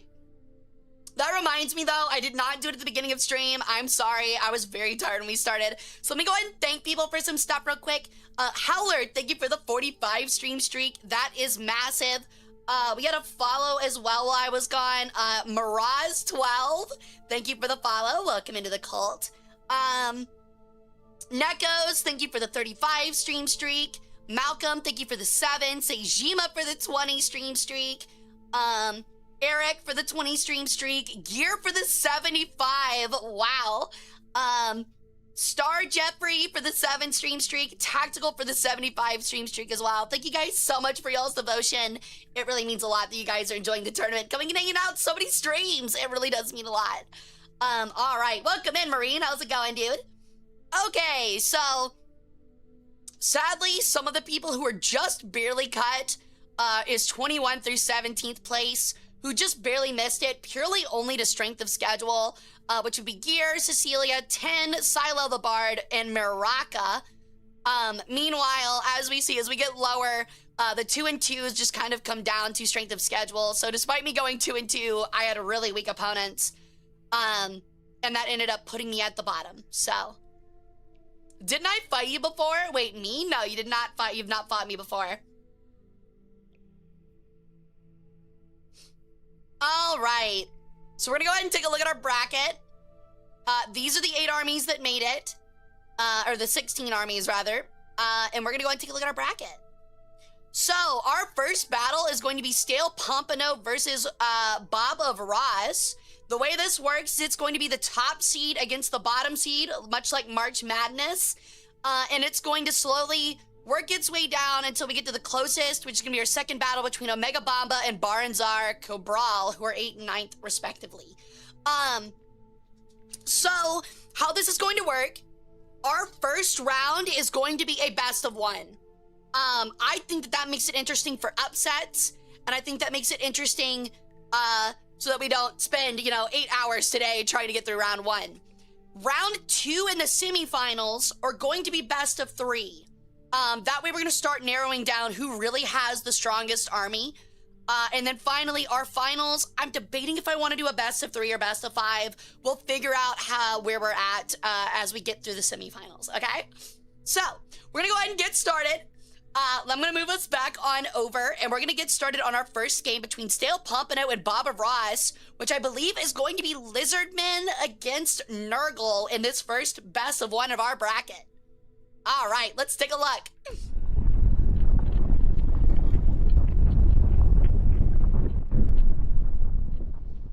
I'm big nervous? What are you nervous about? All right. So yeah, it's gonna be Stale Pompano and Bob of Ross.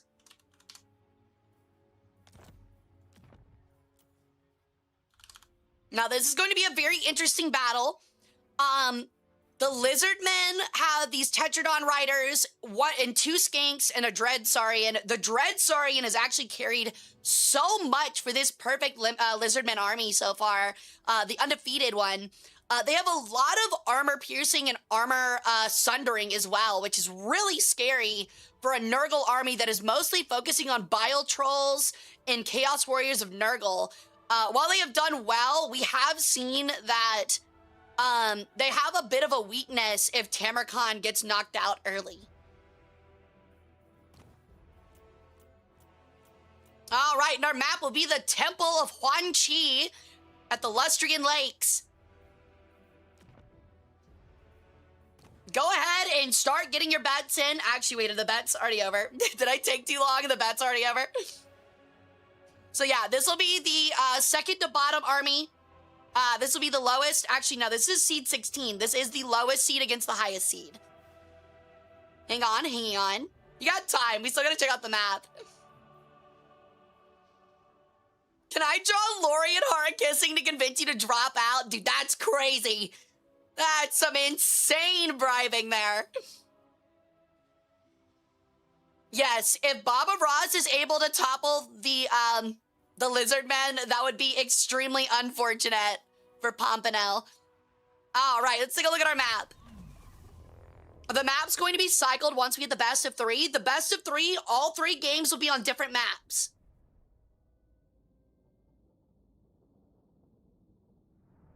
I think that makes it the most interesting if all 3 games are on different maps. So, uh-oh. Okay, there we go. It stopped loading pretty fast, and I was like, that didn't usually do that.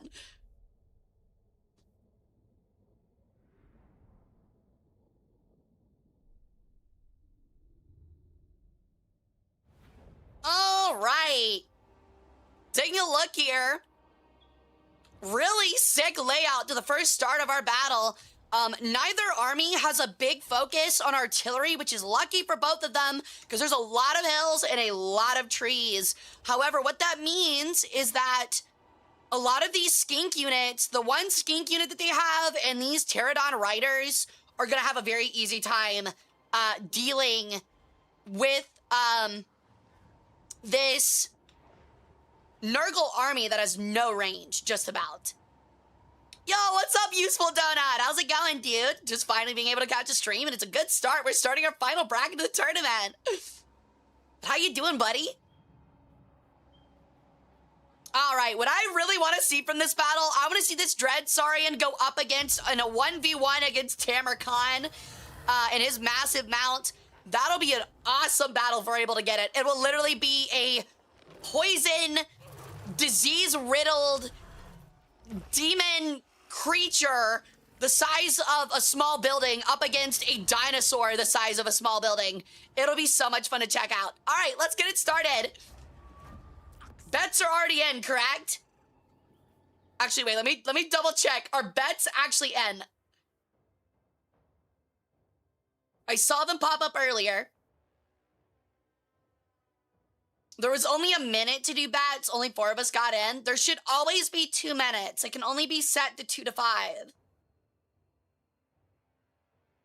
Do we want to redo bets real quick? Would we want to redo bets? Yeah, we'll go ahead and redo them real quick. So put on the 2 minutes so people can get their bets in. A toad. Oh, okay. It's a toad dragon. I didn't realize that's what that was. So go ahead and get in your bats. We'll get the bats put back up. But yeah, this is what we're looking at here. This toad dragon, which looks fucking awesome, by the way. Holy shit, it is like 3 things of teeth, 4 rows of teeth. That thing's horrifying. With Tamarkan on top, going up against this, hopefully this Dread Saurian. I would love to see a one-on-one battle between these two. Oh my god, I love Dread Saurians. It's just covered in skinks as well. That are equipped with spears and what looks like massive blow darts. So that ought to be really, really cool.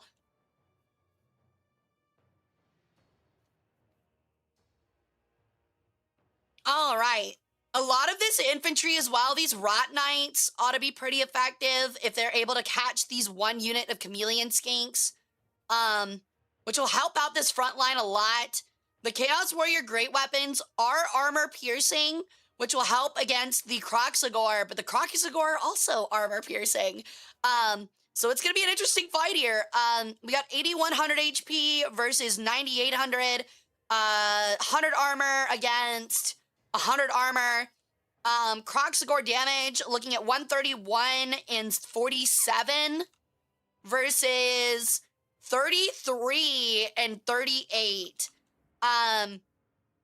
So these Kroxigor, the great warriors of Nurgle have the health advantage, but there's a massive damage advantage for these Kroxigor.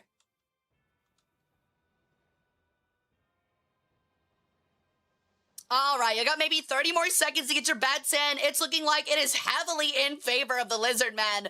Barely any bets on the Poxmasters, so if you have just a couple of channel points you want to throw towards Nurgle in case there's an upset, you have a lot to win. Over 10 times your winnings. Riderless Toad Dragons are like the biggest monster in Nurgle's roster alongside the Great Unclean Ones. They sure are. All right, bets are done. We're going to go ahead and get this battle resumed. All right, the first few salvos from the Soul Grinder are actually going to take its shot at the Dread Saurian and Nakai the Wanderer, but are going to be relatively ineffectual on its first shot.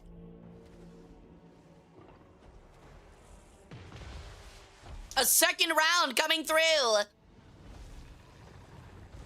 As we've seen, the artillery loves to focus Lords, whether it's an artillery unit that is better at armor-piercing single target or better at hitting an actual large unit. This thing's better at hitting large units, and it's having a very hard time actually hitting Nakai the Wanderer, therefore being rather ineffectual. The first few shots from the Skinks have come out on these Rot Knights on the right flank, causing a mass charge along the line. The Dread Saurian has already clashed into these Bile Trolls, and the Kroxigor take their first swing into these great Chaos Warriors of Nurgle. Now already we've got a major flank of the cohort of Hwaddle who have taken some major losses from those Rot Knights. The Skinks trying to change the discrepancy here by causing a lot of weakness through the poison by stacking them on these units. However, a Nurgle unit of Bile Trolls have already fled the field as Nakai and this Dread Saurian just start tearing their way through these units. A huge hit on these Chaos Dwarf blunderbusses as it just rampages. Tamerkan is now moving over to try and help his crumbling northern flank, or southern flank rather.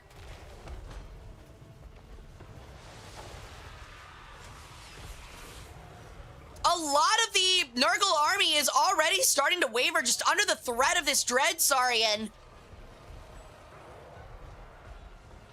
Tamerkan himself remains relatively healthy, staying above half HP, but he is by himself up against what are essentially Sacred Kroxigor, who are armor piercing.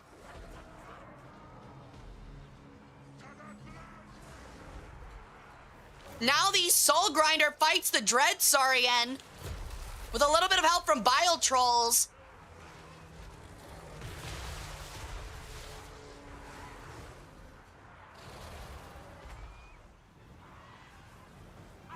Still, though, these Skinks and these Pterodon Riders have gone untouched, and they are slowly taking their toll.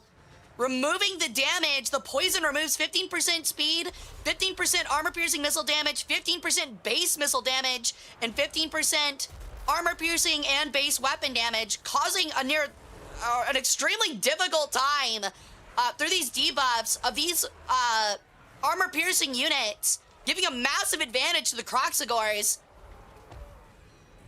That kind of has been the change here across these few battles, is watching these Skinks cause and set these debuffs to allow their front line to just beat about any front line they come across. Hey Masca, welcome in. We're holding a Total War Warhammer 3 AI v AI tournament. Now the blunderbusses have been left alone and are now trying to take out this Dread Saurian. as the Noxbringer holds it in place. The Dread Saurian goes down, that's bad, but Tamarcon himself is also about to die. Meanwhile, Nakai the Wanderer remains relatively untouched. He's down to 500 HP. He's not gonna last much longer. He's not healing either. 300, can Nakai finish him off? He's trying to get in there. 160 HP and another hit comes through. Oh, and he heals. He activates his heal at the last moment. He's healing rather effectively too as Nakai takes some major damage. The Pterodon Riders have fucked up the blunderbusses, keeping them from finishing off the Dread Saurian though. And his healing's out. Tamarcon is down. It's over. The Lizardmen take it. Probably the closest battle they've had so far, but they win. All right.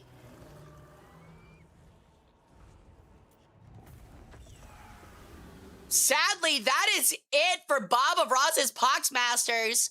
Having an extremely difficult path to the bracket. And taking an extremely difficult opponent on, but they definitely left their mark. Every battle they were in was close. Hey, Mascot, we've actually had, we're actually down to 16 people. We had 45 entries total, so we're just trying to whittle our way through this bracket currently. All right. Up next is Omega Bomba and Baronzar Kubral. These should be the closest of the battles for the bracket stage. And it will be a Dwarven army with Grudge Throwers, a Thunder Barge, Iron Drakes, and a lot of Quarrelers up against a Chaos Horde of 2 Skull Cannons, some Chaos Trolls, a lot of Chosen and Aspiring Champions, and then Village the Curseling. And our map will be the Bloodfin of the Vampire Forests. It's all good, Mascot. I'll see you later. All right, start getting your bats in and we'll take a look at the map.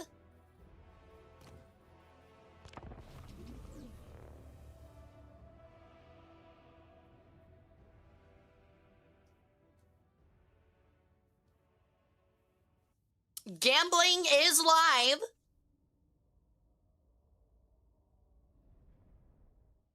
Make sure you get them in because we will not be redoing them this time.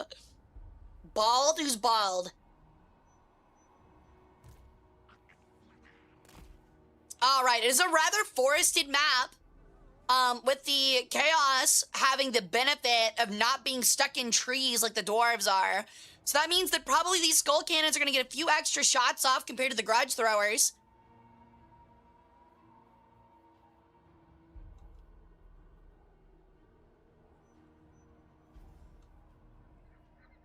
All right, you'll have a little bit more time, about maybe 45 seconds left. A lot of bets are coming in for the Curselings Chosen, so if you think the Dwarves are going to win, you have the chance of gaining 3 times whatever you bet.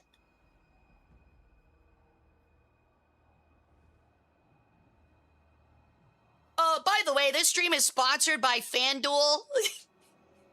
Can you imagine if I got a FanDuel sponsor for this? That'd be insane. Honestly, I might actually talk to them. That'd be crazy. I would get in so much trouble on Twitch, but it'd be so fucking funny to be sponsored by FanDuel for a Total War Warhammer 3 tournament. FanDuel, the only legal place on the internet where you can be robbed. See you, Julio. Thanks for hanging out, dude. All right, betting is done. Let's get started.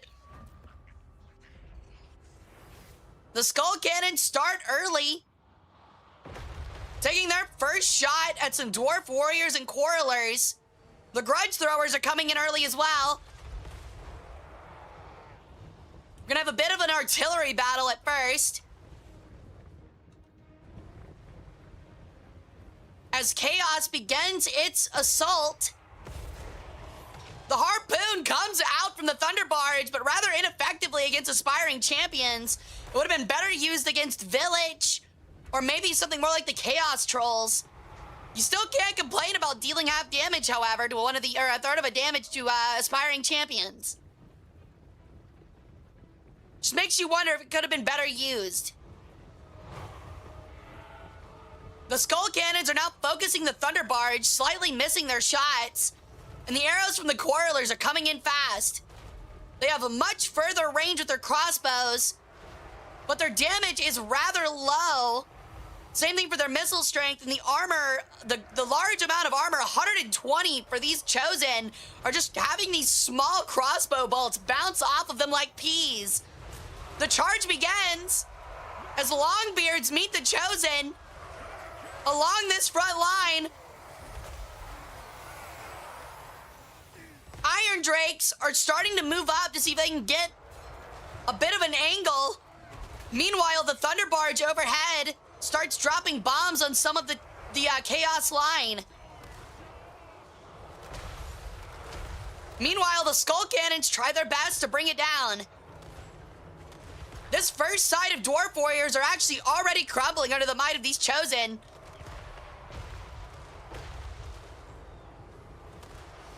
The strength of the Chosen, this Chaos front line, just might be too much for the Dwarves to handle. As Village charges the Quarrelers up front.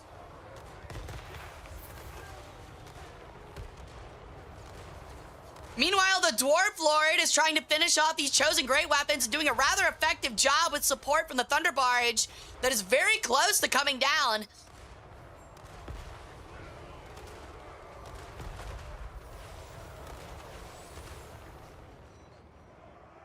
Multiple Dwarven units are already fleeing the field. Same thing going for the Thunder Barge. Now these Skull Cannons are moving up. Do not be deceived. These are an artillery unit that are very effective in melee. Oh, and on the way out, the Thunder Barge crumbles and explodes, crashing with a massive explosion on the back end behind the Chaos line. However, these Skull Cannons immediately get shot up by Quarrelers. The question becomes, can the Quarrelers continue to make a difference here? Iron Drakes are moving in to hopefully get a shot over this hill.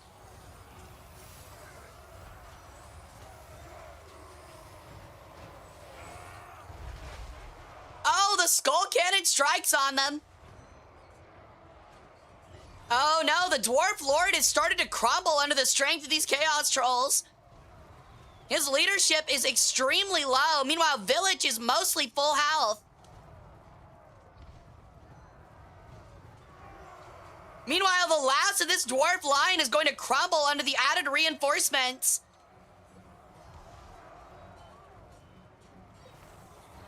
So many spells being slung by Village, causing a ton of carnage against these grudge throwers. The Dwarf Warriors are just taking so much damage. They're unable to compete with such superior melee units. These Iron Drakes, I don't even think have really even fired very much.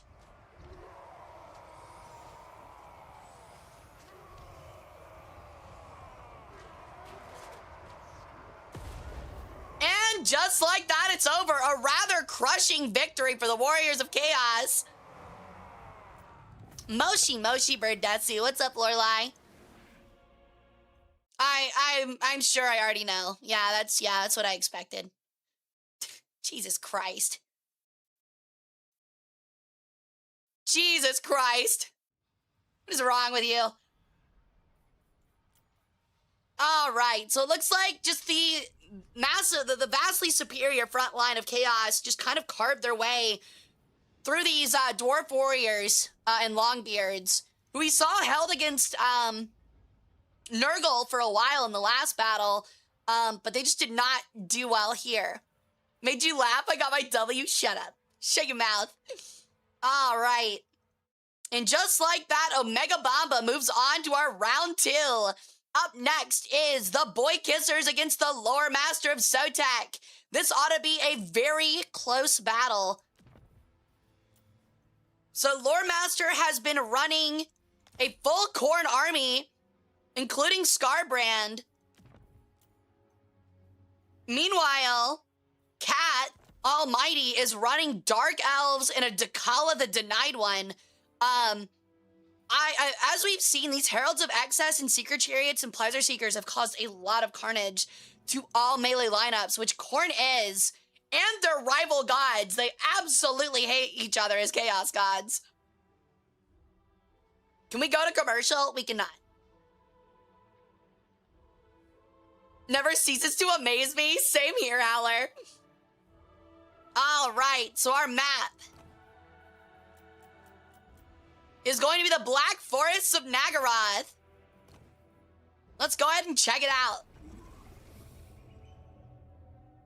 Thank you for the lurk, Echoes. Enjoy your meal. Oh, wow, we have 17,000 points committed to the Tormentors with only 5,000 to Scarbrand. You get as much as almost like 4 times return if Scarbrand ends up taking this. Chat seems to think that Scarbrand doesn't have much of a chance. We'll just have to see if the Secret Chariots are really going to be as effective as we think they are against a lot of these Marauders of Khorne and Khorngors and Chaos Warrior Halberds, who we've seen can sometimes deal with really strong cavalry by themselves. 30,000 points committed for Slaanesh. Wow. Some people putting a lot of faith in. Betting is almost over. Dakala and Scarbrand, two of the most absolute horrifically powerful melee lords. It'll be very interesting to see them clash. 30K, 31K into Slaanesh. Let's go. The Lord of Excess having the chat's favor here today. Well, we all know that Scarbrand is extremely effective. We've also noted that at the meager level 6 given to them in a multiplayer battle, he's not nearly as strong as he would be typically in a campaign.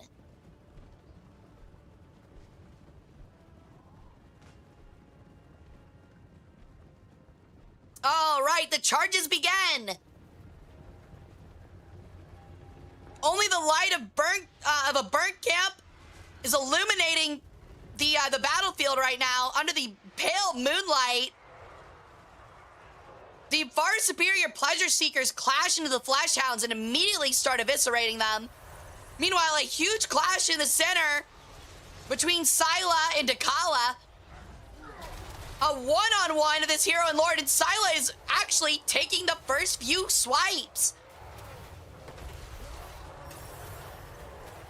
These devotee crossbows on the back are trying to put in some work on these flanking Hellforged host. We're being kept busy by the Heralds of Excess. A charge coming in, but it's doing more damage to the Heralds, to the cavalry, than it is the Bloodwake Berserkers.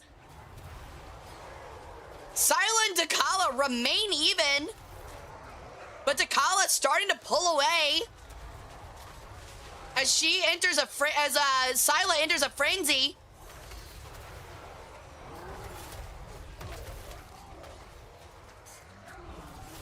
She continues to hold, not losing more than half her HP despite the initial weakness. Any second now, Syla will fall. Granted, dealing half damage to Dakala, which is very important, but he needs to eke out some more.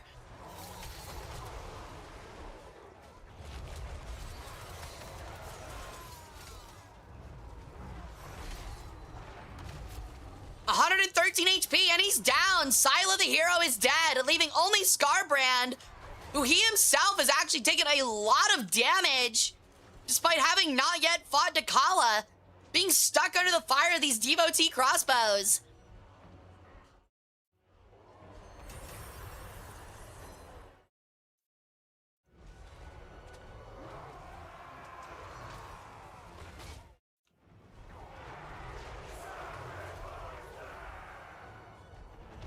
Surprisingly, a lot of the Slaaneshi melee has held.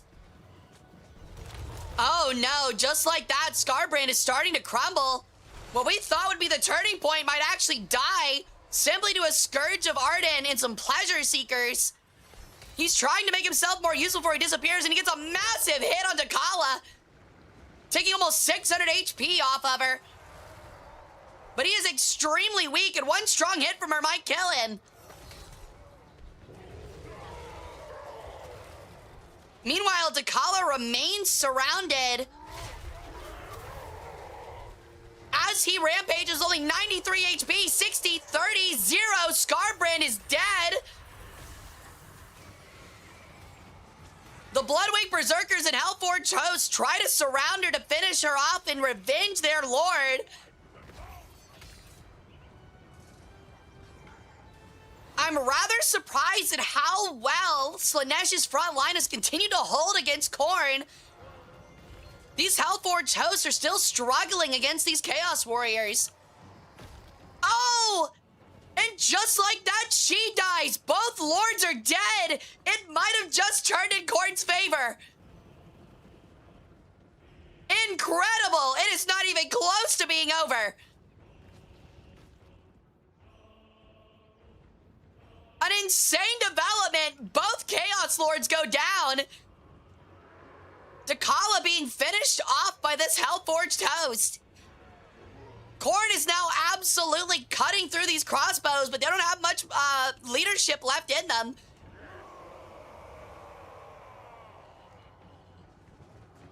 It could still go either way.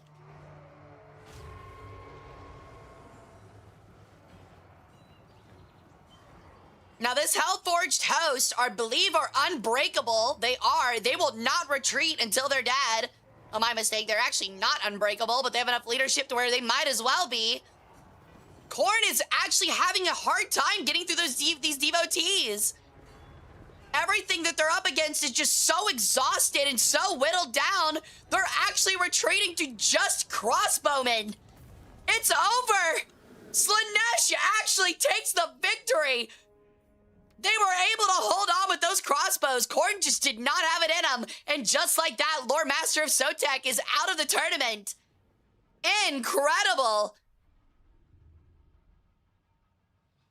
Insane development. Takala dealing 13,000. Scarbrand being reduced to 9,000. The heroes seeming to be the 15,000 damage Pleasure Seekers for Slaanesh.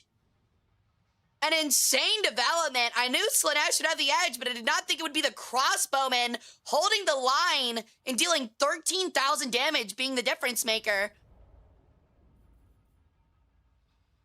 These fights are getting extremely heated. All right, up next is Tori Nissan up against Seal.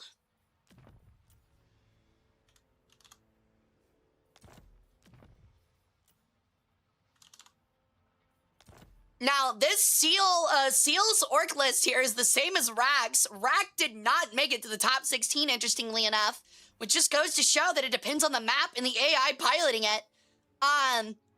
But they are going to go up against Tori Nissan, who has a rather smaller but extremely strong unit of Swordmasters of Hoeth, these Stormrider Lothern Sea Guards, and these Fireborn Dragon Princes.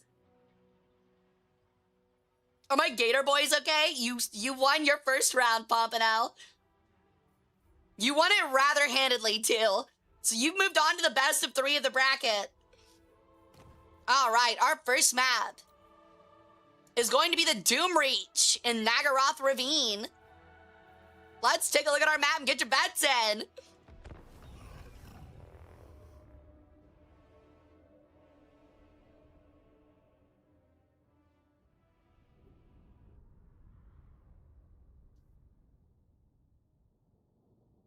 For context, in campaign, Takala gets to start with a unit of Pleasure Seekers and Crossbow devotees, and she's the first LL. Poor Barthazal Gelt is likely to fight unless he betrays Zhao Ming. Ouch. Yeah, that's rough. All right, our map is very slanted, but open. So that is really good for these long-range Elven archers. And some of this Elven cavalry. They'll have plenty of room to run, as long as the opposing army doesn't come through the center of these trees. All right, bets are just about split, but are favored in for the High Elves. We'll see if the High Elves have the quality to hold back this Orc Horde. Now, if Seal is able to get enough Wogs, say two Wogs could be enough to win this battle, and we have seen three even today, so it could be there.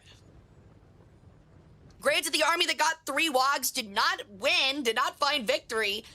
They still were able to hold so much longer thanks to it. Hey God, I'm doing pretty good. How you doing? Started off a little slow, a little tired, but I've since woken up. I also won my last match, so I went 2-2.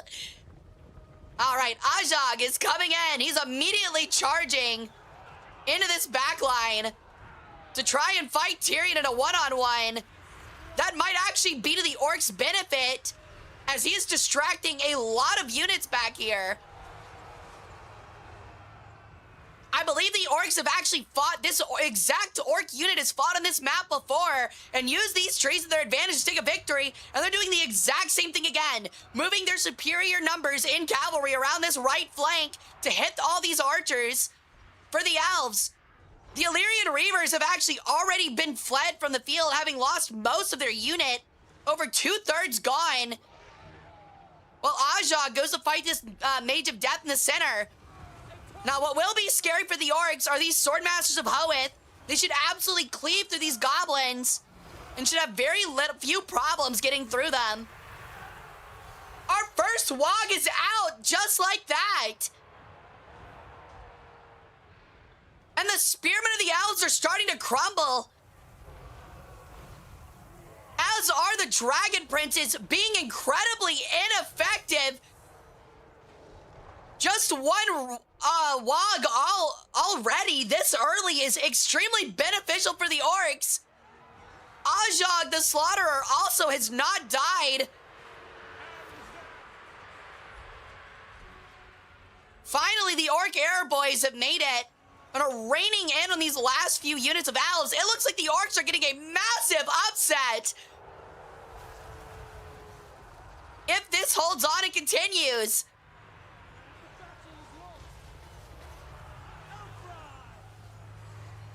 These Goblin Fanatics have done so much damage. It has absolutely crumbled this extremely effective Elven line, which I expected to do so much more damage. The Swordmasters of Hoeth are retreating. It is quite literally just Tyrion, a noble, and some Reavers that have already broken. A second Wog! A second Wog has hit the battlefield! Turn on the TV! Put it on any channel! A second Wog has hit the Elven lines!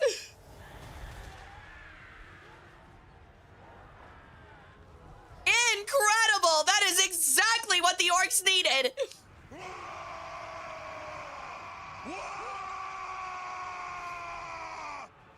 Can the Elves hold much longer?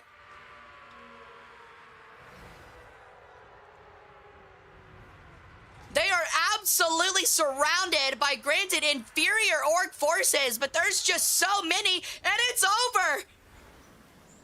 The Orcs with 2 extremely well-timed Wogs take it! I can't believe it! What an upset! Over 105 kills coming from these Night Goblin Fanatics. Scratch that, 200. An incredible performance for those 2 units in Ajag the Slaughterer managing to not die immediately. I hope that cast was great. I was thinking about it. I was like, the second Wog is in the tower. Turn on the TV. Put it on any channel. It doesn't matter. Oh, that's so great. Yo, what's up, Dwarf Gator? A huge upset victory for Seals the Boys, knocking out the 5th-ranked Tory Nissan. Incredible. currently, our standings have the number 1 slot beating number 16, number 8 beating 9, number 4 beating 13, and number 12 beating number 5. Our first big upset of the bracket. All right, our next battle will be Sakaku Oda-san's Executioners against Drian Droids. Order of the Holy Grain.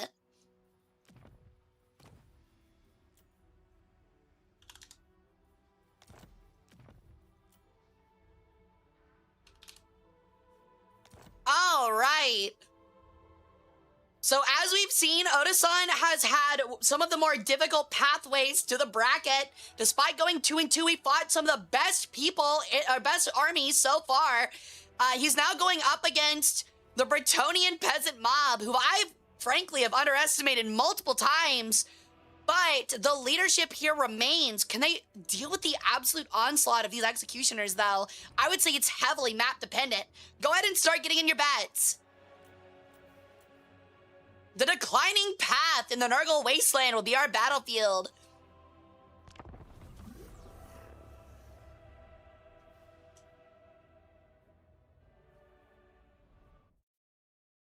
You are indeed, yeah. One of your first fight and loss was against the first rank, and now you're fighting the second rank.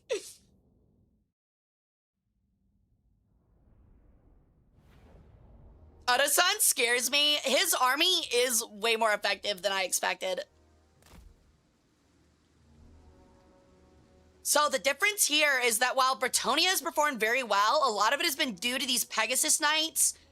These Pegasus Knights are not going to have anything to fight. They're going to have to fight the Executioners. The Executioners are going to absolutely mow through peasant mobs. They're going to get through men-at-arms. They're going to get through spear men-at-arms. They're going to get through just about everything. The only weak point for this Dark Elf army will be the fact that Rapun's, the Damsel, and I believe, does this army have Henry? Oh, there's no Henry. This is one of the few Bretonnian armies to not run Henry. And because of that, actually, that Dark Elf Lord might have a much easier time having only to fight Rapun's. If he had to fight both, he might have actually died before the battle really even started. All right, so it starts. These peasant bowmen and these blessed field trebuchet are gonna have to put in a lot of work to make that front line worthwhile.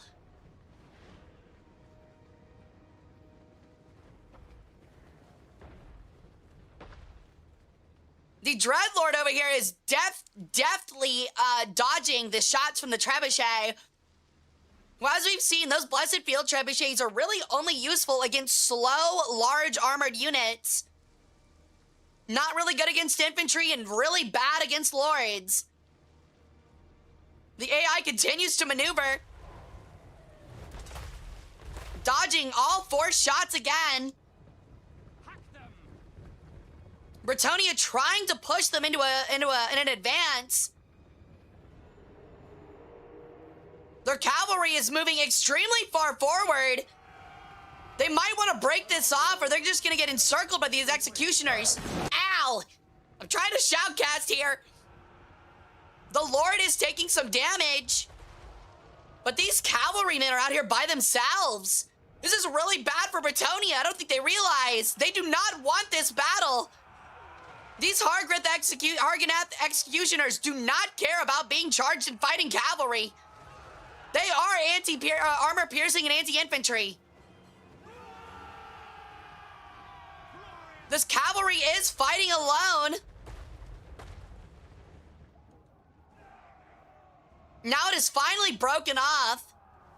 It makes you wonder why they're maneuvering like this. It would be much better suited if these peasant bowmen could... Oh! The Bretonnian army, despite not looking like it, are slowly advancing, using this cavalry as a distraction to keep these Dark Elf lines in disarray.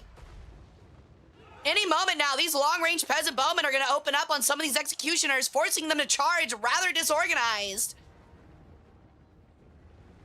And there it is, the first salvo.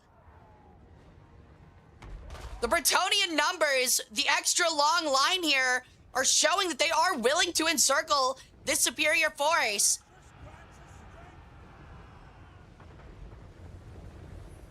And the clash begins. The executioners meeting these men-at-arms and this peasant mob. The peasants not realizing that this is not a riot they're gonna come out of.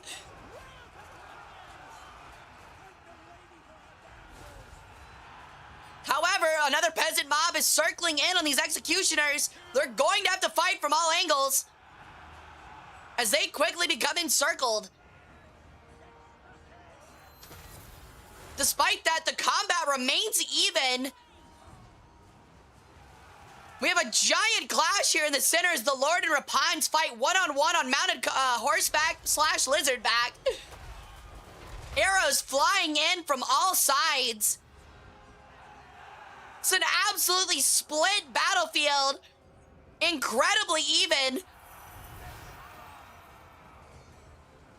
The Grail sits in the middle, allowing these battle pilgrims and men-at-arms, despite being inferior, to have some incredible leadership and gain some major bonuses, such as melee attack, a frenzy that adds weapon damage and armor-piercing damage, leadership, and melee defense and attack. Meanwhile, a spell has been cast by the Dreadlord, offering murderous mastery, another huge benefit to these melee units. Arrows continue to pour in, but this peasant mob just cannot hold up against these dark elves. This western flank starting to crumble just under the murderous mastery of these executioners. All of these dead battle pilgrims on this southern flank. Or my bad, my mistake, northern flank. They're now clashing and reinforcing the Bretonnian center.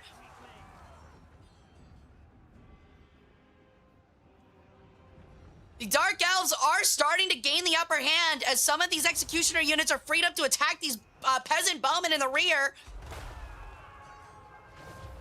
And the Bretonnians, including their Grail, are starting to be surrounded. Again, the peasant mob hits the rear, trying to use the benefit of this Grail to give them the fighting chance to hit the rear and deal some damage.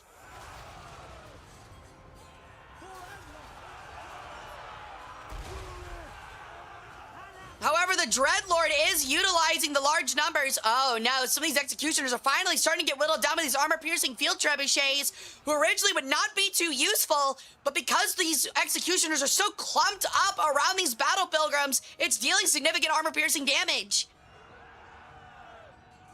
It's still the executioners' battle, though. It's for them to lose. Another shot coming in and chipping off more executioners. The Grail starting to waver in the center, meaning that the Bretonnian center has very little time left, but the Dreadlord is losing hard against Rapines. If Rapines can kill the Lord, it might make a change here in the leadership battle. The Grail Knights get a great charge into these executioners in the rear. Men flying everywhere down this large hill. The Lord flees. The executioners retain the advantage, but the question becomes for how long?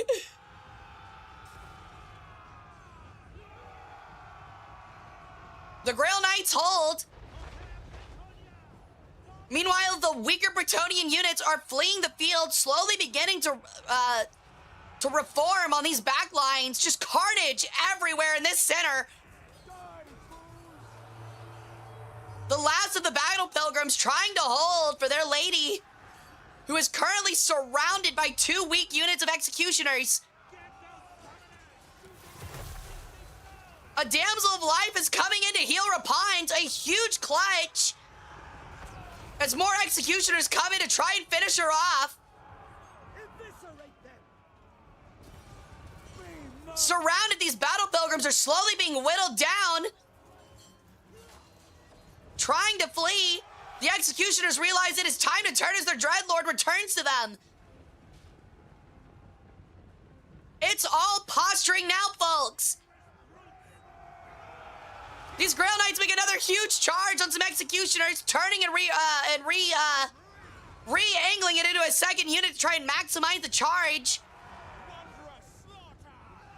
However, they are starting to finally waver due to all this combat. They're absolutely exhausted.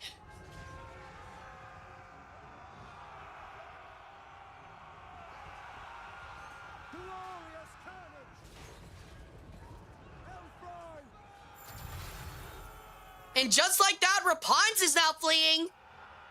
It's about to be over. It is! Oda-san gets the upset!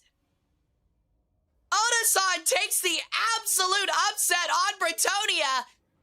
A unit having over 300 kills. These executioners hard carrying. The DPS stat check was there. Incredible. 300 kills, most of them averaging well over 150. That is our second upset. And just like that, the second favorite to win it out of the Swiss is out of the tournament. Holy, just two back-to-back major upsets. Up next is Stimpack against Clincher.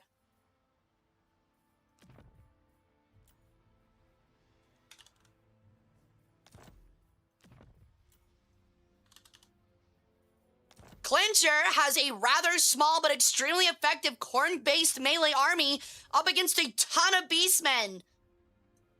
Now, Stimpack's entire army is melee-based, and that could prove a problem.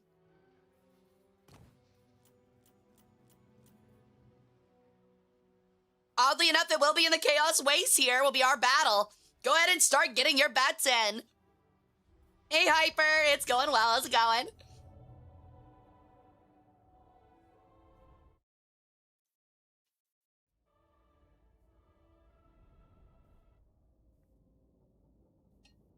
My lord, my nerves, I'm shaking. Let's go, dude. I'm so happy you guys are getting into it so much. Alrighty. Let's check out our battlefield. It is extremely open, which is beneficial for the superior numbers of the Beastmen. I've underestimated this Beastmen army just about every time, and they've still come out almost every battle victorious. I fear they might meet their match on this one, simply due to the fact that Korn does not fuck around in melee. However, these Minotaur Great Weapons absolutely cut through the train army of Tenjinkin last round at the end of Swiss, which was a very surprising victory for the Beastmen, in which I lost, and now I have to do an ASMR because I made the ultimate bet.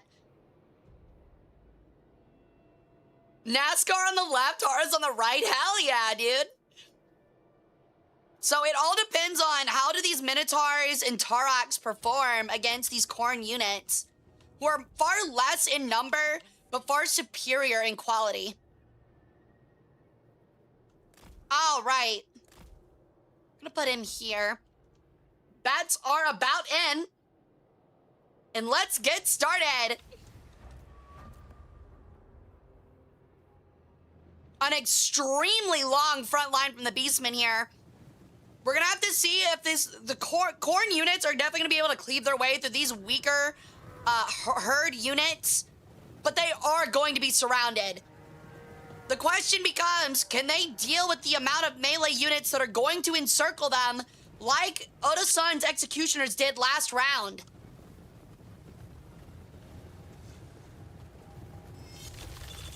A huge spell coming through, but dealing very little damage, as Valkyrie the Bloody immediately takes the fight to Torok, seeking the 1v1 out. And the lines clash. Huge beasts of chaos fighting on all sides here, as these weaker Beastmen units start to finally encircle Khorne. It's not looking great. The Knights of the Brazen Throne that are cavalry-based getting put against Minotaurs are causing a lot of trouble early. There's just so many Beastmen. However, the Dragon Ogres of Rage have already cleaved through some Goreherd shields, who are now being reinforced by Minotaurs. The size is now there. Just look at the absolute sea of spearmen enveloping these Chaos Warriors' dual weapons on all sides. A peninsula of Chaos Warriors in this sea of spearmen. They are hacking, they are cleaving, but there's just so many to deal with. A huge strike coming from Taurox. It looks like the center has found holes, and more spearmen are just bleeding through the lines of corn.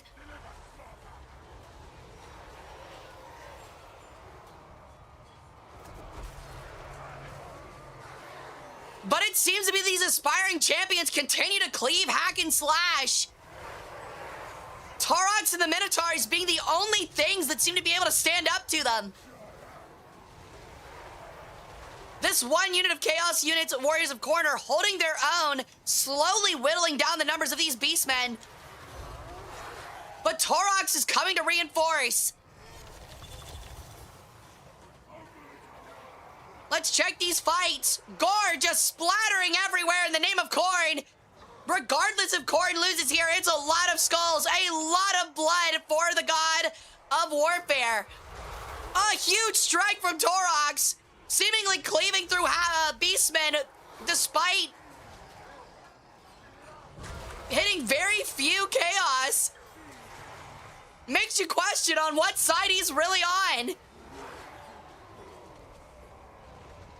Chaos continues to hold, but their best unit, the Dragon Ogres, despite taking 200 units with them, are now fleeing. Valkia herself remains relatively healthy, fighting in the back line. Some of the Chaos units are crumbling, though. They are just unable to deal with the sheer number of beastmen. Each Chaos unit having well over 100 kills. 300 for these Chaos Warrior dual weapons. But they are starting to finally be exhausted. Taurox in the center of them, keeping their line broken. They're now almost fully encircled. They are now officially encircled. The Chaos Warriors trying to hold a perimeter to keep themselves alive. One of them at a time challenging Taurox to exhaust him and keep him busy. Gore and Viscera flying everywhere.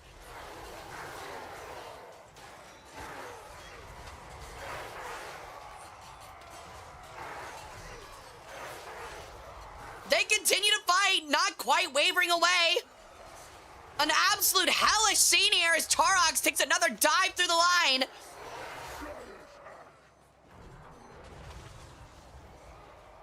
Checking back over here, these Chosen are starting to finally fall to these Blackhorn Ravagers, who are a much stronger, harder unit to break through.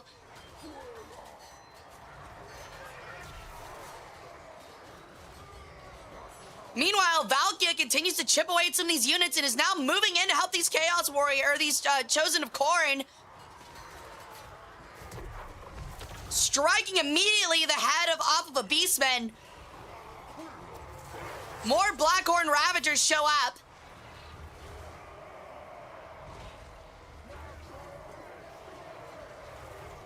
Just like that, the Beastmen are now moving in to try and finish off Chaos. Very few of them left. The aspiring champions trying to finish off these Ungor Spearmen before moving into just another unit, 2 more units of Spearmen. Both Lords remain relatively healthy as well, but surrounded by a sea of the opposing army's units. Soon they'll be seeking each other out.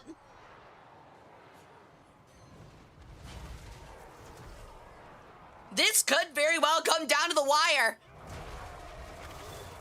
Minotaurs are finishing off the Dragon Ogres. Only one of them left. They are broken entirely now. Now they're moving to help Taurox finish off these Chosen. Valkia continues to fight 2 units of Blackhorn Ravagers, whittling them down swing by swing.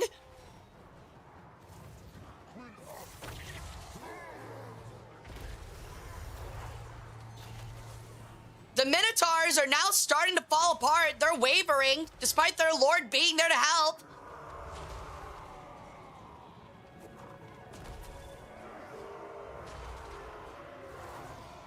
Valkia finally finishes off 1 unit of Ravagers. Spearmen seeming to move in to try and reinforce, leaving these really weak Chosen to Taurox. He should have it handled. Small skirmishes remain along the line of what once was the line.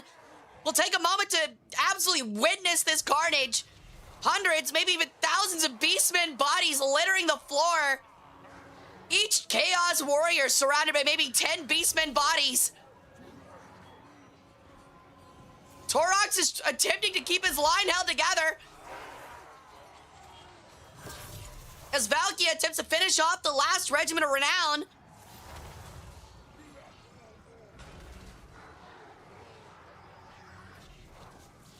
It might come down to just the Lords.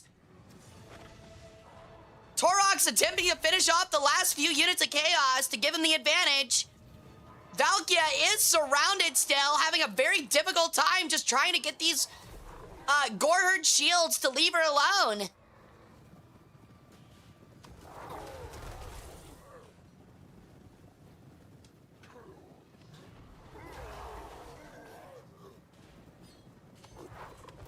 Now, Valkia does have the less help between the 2 armies. Chaos still has a couple of units that are wavering but still remain. She has about half the health of Taurox and still is not broken out of these Blackhorn Ravagers who just refuse to break.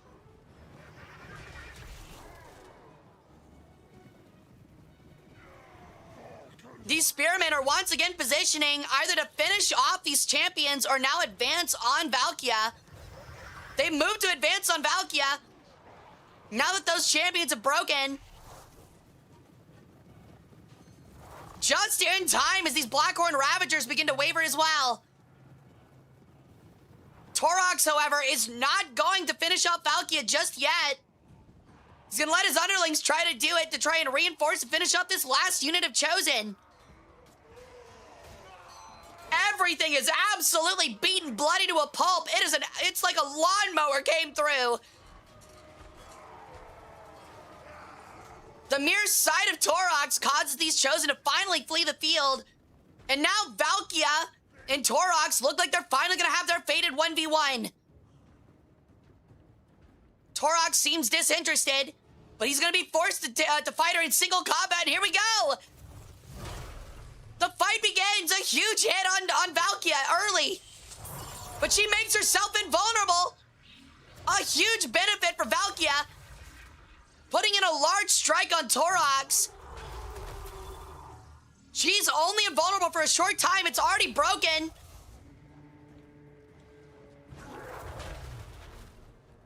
It looks like Taurox has the current edge. Can she turn it?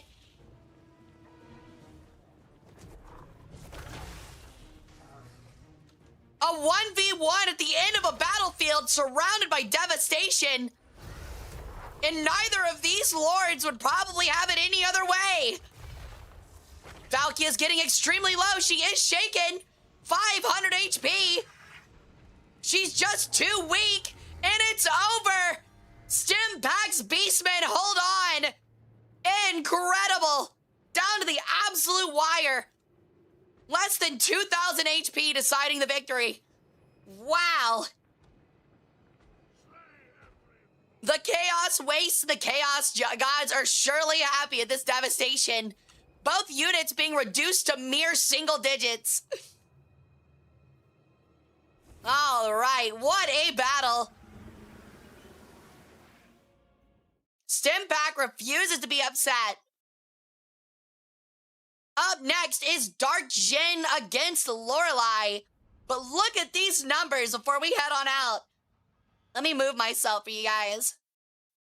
Just look at these core numbers despite the loss. Absolutely insane.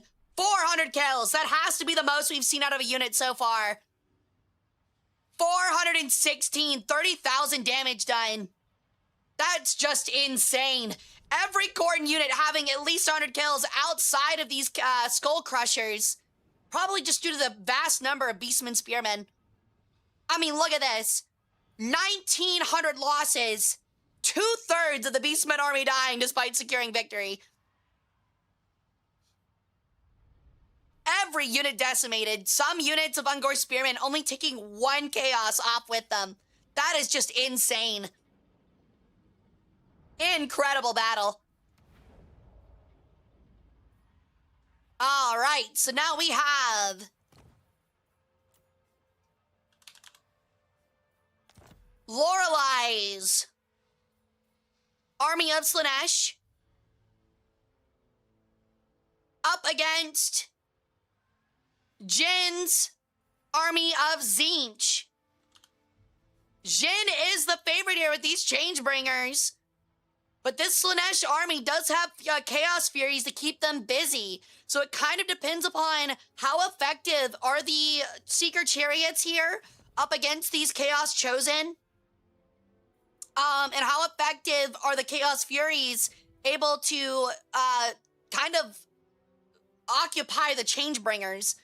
Because again, it's kind of been this way for this entire Tzeentch army so far. If these Changebringers are allowed to just sit there and fire on whatever they're fighting, they will win.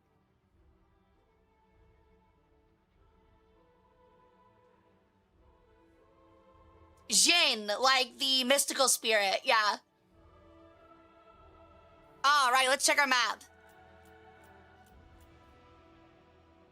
All right, the Oasis of False Hope in the Nagaroth Desert will be our battlefield.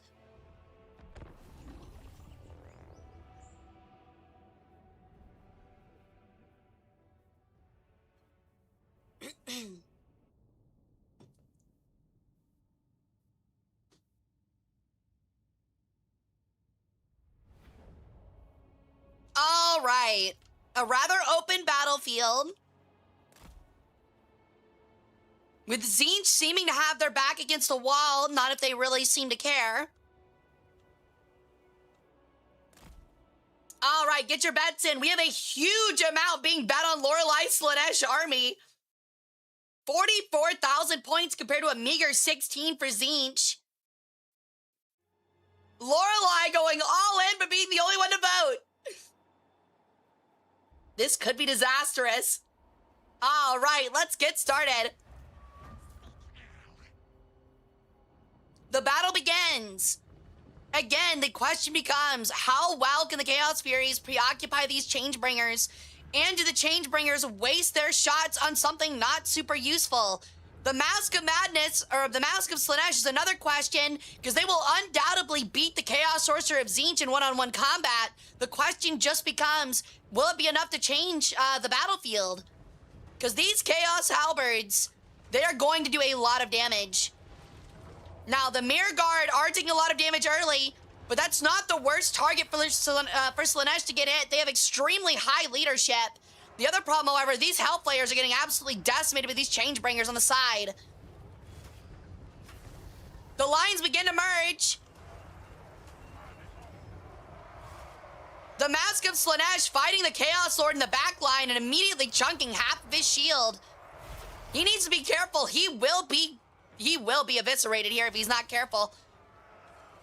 The Seekers are moving in to try and break this line. The Chaos Furies, instead of focusing on the Changebringers, focusing on the Chaos Warriors instead. An interesting choice for sure. The Changebringers have been left alone, and that is very scary for Slaanesh.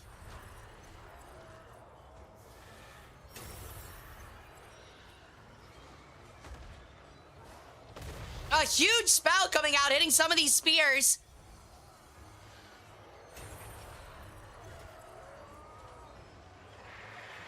Changebringers continue to fire, this time on the Soul Grinder in the center, who until now was messing up that Chaos Lord.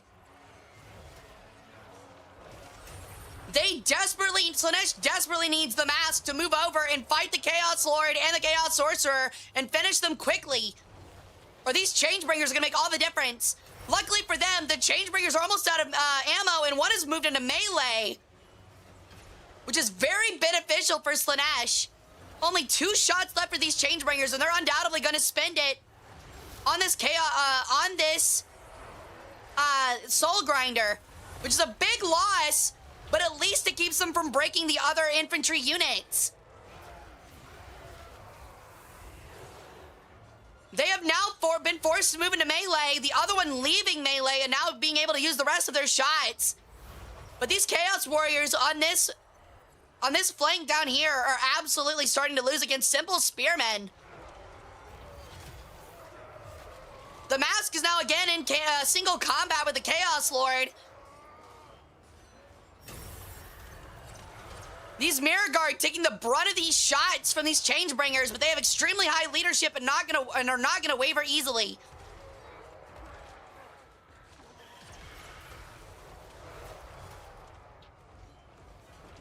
The Chaos Sorcerer is moving to reinforce these Halberds, who were losing quite harshly a moment ago.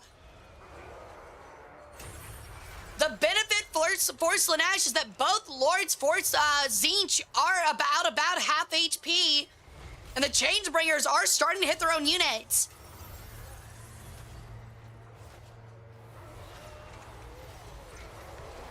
Oh no, the Changebringers still have plenty of ammo, however, and they are starting to finally take their toll on this front line. It might end up being enough.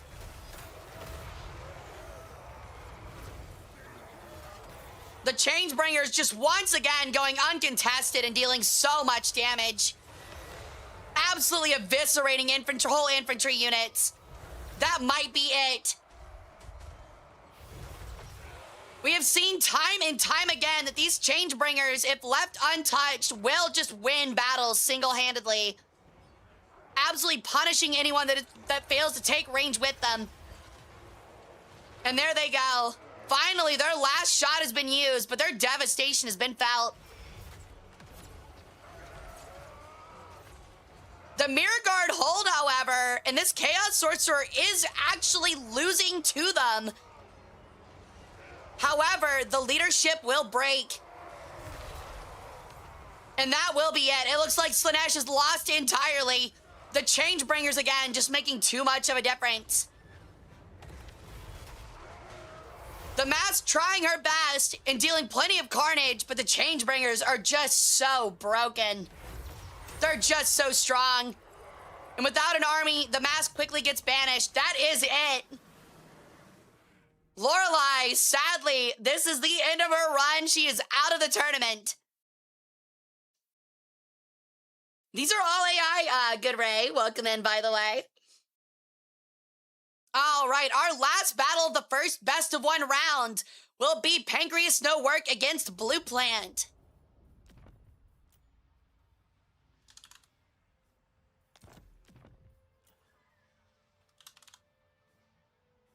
Oop, I put Plu. All right, so this is the second Lizardman army, and they will be going up against the army of Teclis, made by Pancreas No Work. As we've seen, these skinks cause these Saurus Spears to be some of the best melee units in the game, simply because their opponents are always so heavily debuffed. The question becomes, can the Cavalry and Phoenix of the High Elves do enough damage to these skinks to keep them off and allow these Sword Masters to make the difference against these Saurus Spears? The gambling is live. We are setting our map.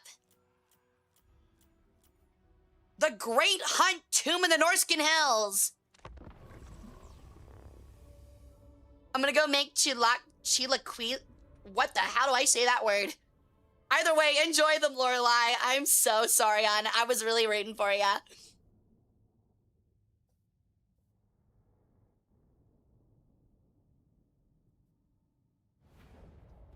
Chilaquiles? Oh. Chilaquiles. Well, I'm gonna say it like a dumb American. Chilaquiles. All right, so the army of Teclis luckily has, while downhill, has a pretty tight space to fight. That would be very beneficial. We've also got 10,000 on the Lizardmen, only 1 to the High Elves.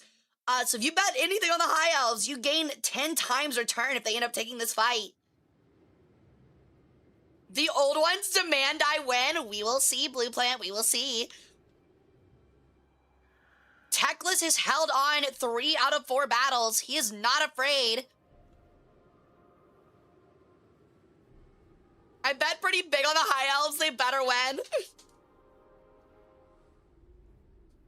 All right, you got about 10, 15 more seconds to bet, and then we're starting our battle. The last battle of the first round.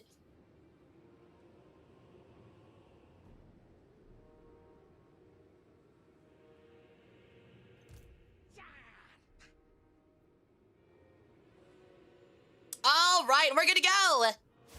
Let the battle begin. After this will be the start of our best of 3s. Let's see who moves on.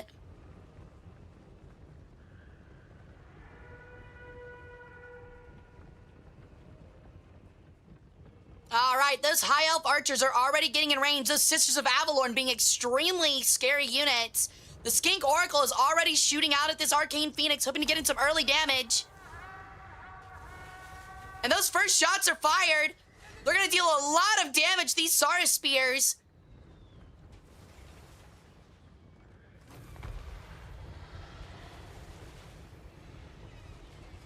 The Skinks have made themselves known, immediately firing onto this Arcane Phoenix, not dealing a ton of damage, acting more as debuffers than damage dealers. But it looks like we're gonna have a Skink Oracle take on the Phoenix in a head-to-head. A T-Rex versus a giant bird.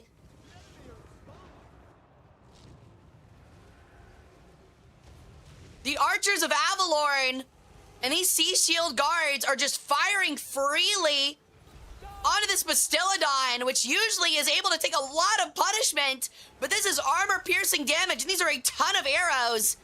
It might not even make it to the, oh my lord, it's getting turned into liquid. It's not even gonna make it to the back line. It charges, it ends up making it, but it's so little damage. The difference there is insane.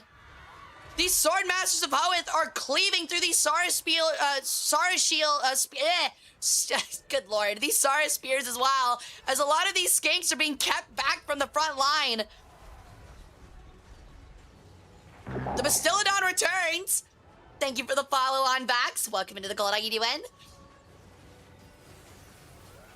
But these archers are not letting up, spraying completely into Gorok. The Skinks finally show up, but they're both taking so much damage from these Everqueen Court Guards. They just deal so much damage. The Skinks are also completely preoccupied while the Silver Helms are keeping them preoccupied and making them flank. They're going to die doing it, but it's so worth it for them. It's giving so much time for these Sword Masters to deal with the spears. Gorok is just absolutely chasing Teclis, but he's gonna die doing it. He gets a massive hit on Teclis, but he's just being shot to pieces in the front line. Oh my god, he's looking like a porcupine. He's getting some major damage on Teclis, but doesn't matter. Another big hit. He's wavering heavily. The Skinks are now getting shot up in return.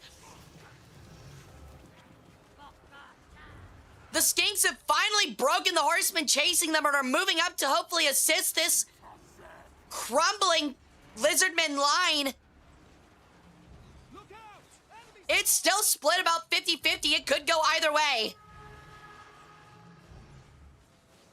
There are plenty of strong Skink units left, including a Skink Oracle that fought off the Phoenix, actually having completely killed it with seemingly some kind of massive blast.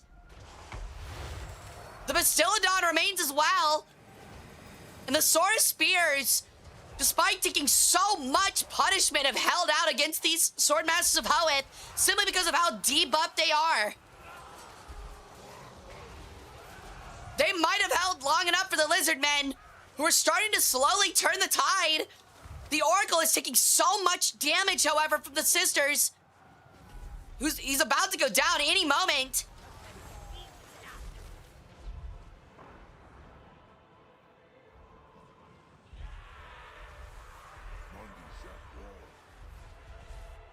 The Swordmasters remain, as does the Bastiladon, but for just how long?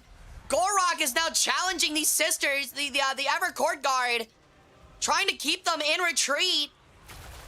But more salvos just keep coming. There's so much damage from this one unit. And they still have plenty of ammo. They're getting low, but it's enough to deal significant damage to anything they look at. An absolutely enviable unit for just about any army. Gorok continues to be kited by Teclis, who just seems to not care to take him on in a 1v1. Skinks have now appeared out of the shadows to try and chase down the court guards.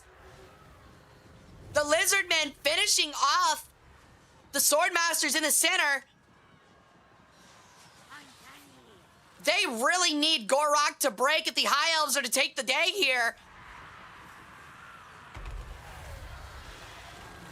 A huge spell coming from Teclis, trying to save his sisters, but they're just getting so beaten by these skinks that remain on the fringe. It's looking very hairy for Pancreas here.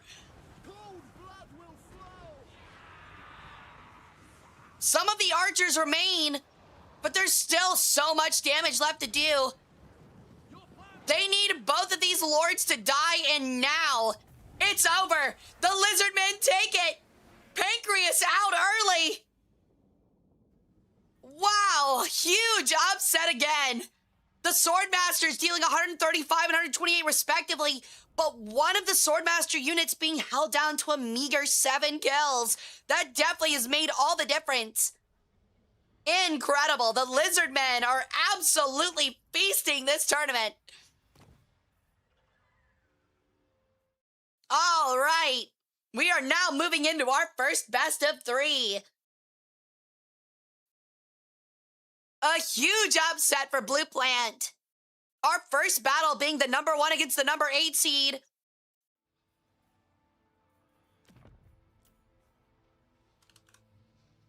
Pompano's Lizardmen are going up against Bomba's Warriors of Chaos. Now, we've seen this Lizardman army absolutely manhandle a stronger Khorne unit. And it'll be taking place on the Storm Demon map. So now would be a good time to mention the guy from my Kairos campaign whose army I recreated here was named as Samoth Lizard Skinner. Great name. Sounds extremely close to Leonard Skinner, though. Hey, Edgar, welcome in. All right, our next Gamba is live. Between this extremely ferocious, currently undefeated army up against the Warriors of Chaos. Now, Gear, we're gonna make the bet for the best of 3, not for each individual battle. So you're betting for the best of 3 here. We're not going to return the bet until the best of 3 is over. I just want to make sure we were clear because I didn't state it beforehand. So go ahead and get your bets in for this best of 3. Between this Chaos army and this Lizardman army, the map will not matter. It will change every game.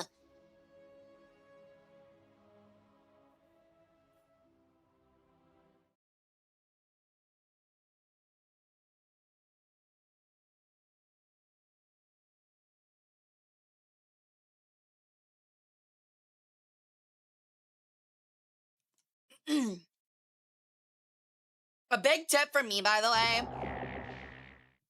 Yo, Chaos Ligand.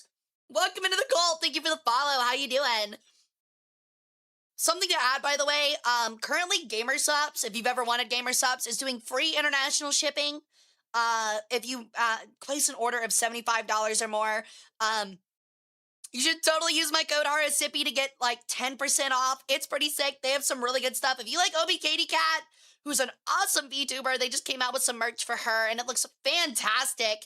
But it's only for this weekend, so I think it ends tomorrow. Would highly recommend. Unironically, something I've been doing is I've started getting an extra large blender bottle, doing my 2 scoops of whatever flavor, and then mixing it with Crystal Light lemonade, and it has been extremely enjoyable. I would highly recommend Meat Canyon's raw meat flavor. It's like cantaloupe and watermelon. It's really tasty. Vienna's Plowed and Proud is also really good. And then finally, the lean flavor with Joe Biden on it. It's so fucking good. It's like a blue raspberry, blue blackberry, or like blackberry thing. It's so good. Oh, I bet they are good on the trail, but there's also like caffeine-free options and stuff too. So like late at night, if I just like want a really tasty 0-calorie, 0-sugar drink, I'll have one of those. All right, our bets are in. Let's check out our first map for this best of 3. Thank you so much, GamerSups, for not technically sponsoring this tournament, but sponsoring me was holding this tournament, so we'll count it. Same thing for Hovercat if you like merch. We had a recent merch drop less than, I think a couple months ago that you guys should totally check out. Got some really cool stuff. Alrighty. So we're gonna go ahead and move and get started.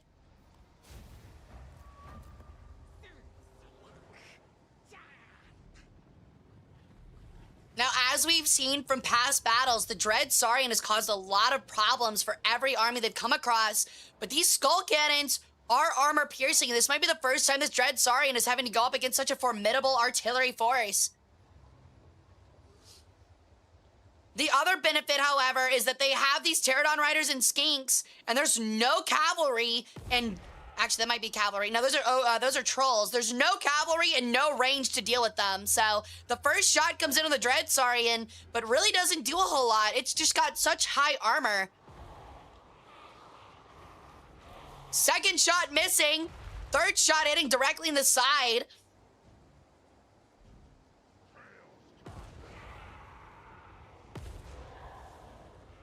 They have a really quick fire rate as well. They are starting to chip down the Dread Saurian. Still, though, the damage is just so meager. It's such a tanky unit. They've now started to attempting to aim at Nakai the Wanderer, but instead only hit some Skink Skirmishers, dealing very little damage, only taking out 1 Skink. A huge hit again to the Dread Saurian. They're just trying so hard to work it down, but this Dread Saurian just does not die with that 13,000 HP.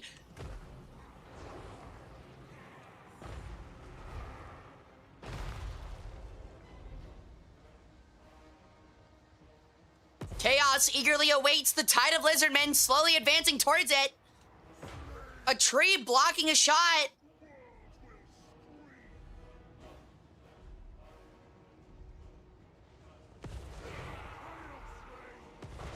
Another miss. A second miss as they start to aim for Nakai. Skull Cannon's kind of dropping the mark here. Really? A chicken? The Skinks take their first shot in, already putting debuffs on these aspiring champions. They're gonna have a very hard time dealing with these Sacred Croxagore. A rampage early as well. A huge charge coming in. More shots coming in from the Skull Cannons. Please don't piss on my pyramids. There aren't even pyramids out here. The Skinks are just absolutely free to apply these debuffs. And a unit of aspiring champions are already going down to these Sacred Croxagore.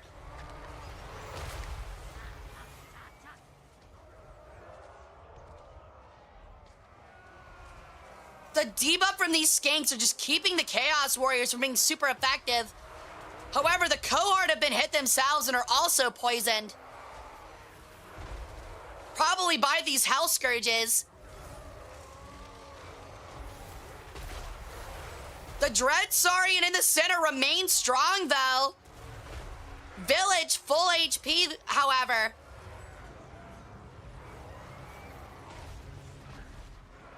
The Skull Cannons try their best to reinforce this left line. Or left side of the line, as it's starting to crumble under the weight of these Sacred Kroxigors and Gorak. Or my mistake, Nakai. Yo, it's Fushigi! Yo, what's up, Red T? The first unit seems to flee the field of Kroxigor. Despite the debuffs, there's just so many Chaos units on the side. The right and left flank are starting to crumble for different sides, however, though the Dread Saurian continues to rampage with half its HP. Village is now fighting around Nakai, trying to take down these Kroxigors and Sacred Kroxigors.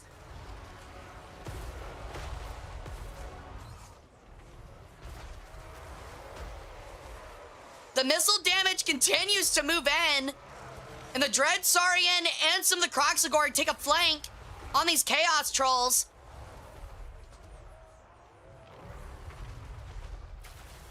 The Dread Saurian is poisoned, but is now rampaging and cold-blooded. It's having a very hard time finishing off these highly armored Chosen Great Weapons. This is a very close battle.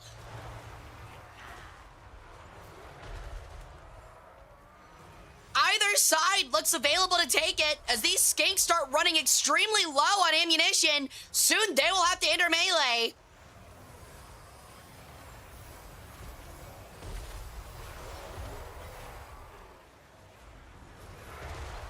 Where is Village? He's stuck in the middle and fleeing, attempting to flee from Sacred Kroxigors. He's been surrounded. It's looking bad for Chaos. Despite the skinks being out of ammunition, it's now more bodies to surround these Chaos Warriors who are trying to finish off this Dread Saurian. It just refuses to die in this center. Thunder Barges are indeed allowed.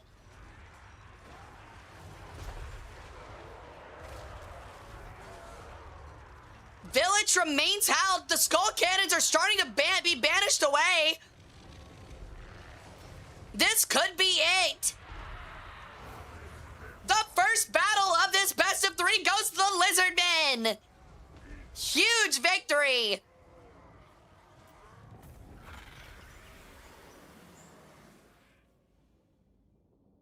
All right. Just a lot of damage coming out from the Dread Saurian. 14,000 damage in that center. Hopefully this second battle, Chaos is able to deal with it. If not, then it'll be a fast exit. All right, it'll be taking place at the Doom Gate of the Nagaroth Plains. Here's our second battle of the best of 3.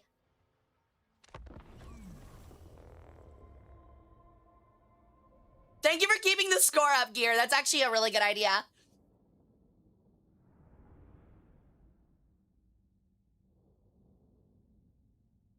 What are you thinking me for, Marine? A fast exit? Oh, haha, I get it, because I'm a bird. I'm not sitting on any eggs.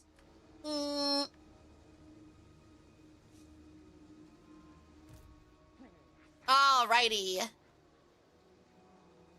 Chat, do not egg Max in my chat. I'm not egging. I refuse to egg. What do you think, I'm like the goose from, like, Jack and the Beanstalk? Not happening. A very dark and rainy map here. Stop chanting egg. Stop. I said stop. That's it. I said stop chanting egg. Good Lord. Good Lord, chat. Y'all are degenerates. You're just egging us on. Really? All right. The Lizardmen start their advance. The Skull Cannon's changing focus this time, trying to whittle down a little bit of these Pterodon riders.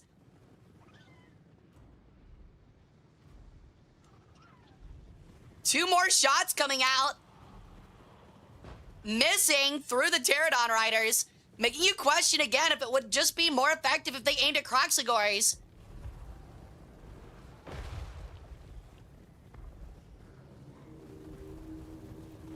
The first few shots are coming out already.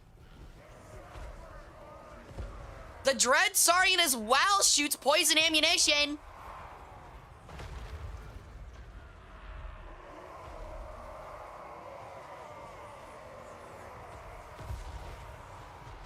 Blow darts coming from every direction to hit the Chaos line.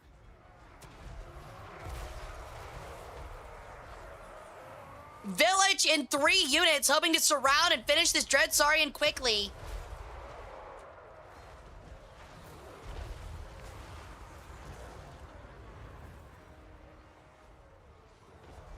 Hey, Fridge! Hey, Beryl, we love you are as a streamer. Oh, thank you. I'm glad you guys are having so much fun with us, for real.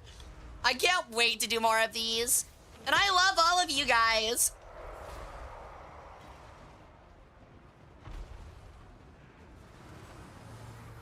This Dread Saurian continues to just absolutely tear up this center field.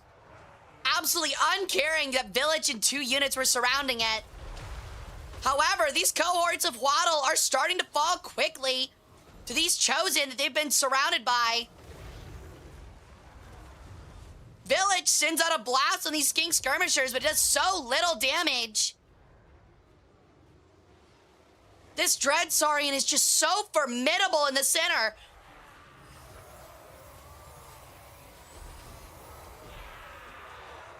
You have to be up in 4 hours with this tourney and DG and to have me locked in? Really? You just now followed, Edgar? How long have you been in here? But welcome into the cult regardless.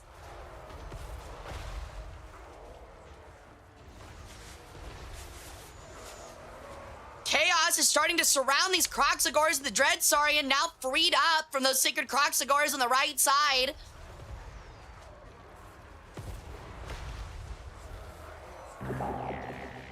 Thank you for the follow, Rizal Albar. Welcome to the cult. How you doing? One of the Skull Cannons is falling apart. Chaos is trying to make their way through their second unit of Kroxigors. The cohort of Waddle, however, have returned to the field, creating a bit of an encirclement. With the Dread Saurian again at the center of this battle. They are trying so hard to try and finish off this Saurian.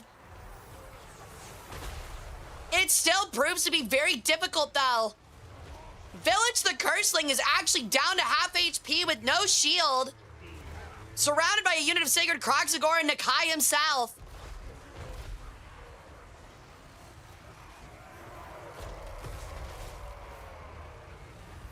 Arrows continue to rain in from all sides from these unaffected Skinks and Pterodon riders.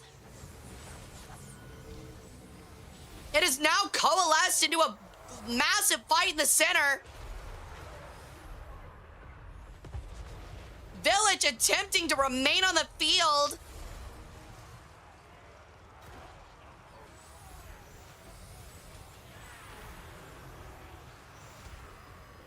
Chaos Trolls coming to flank and fighting these Sacred Kroxigor up front. With help from this Skull Cannon. The poison is absolutely putting in its work, however. Again, the Skinks untouched on the end are making all of the difference in this melee brawl.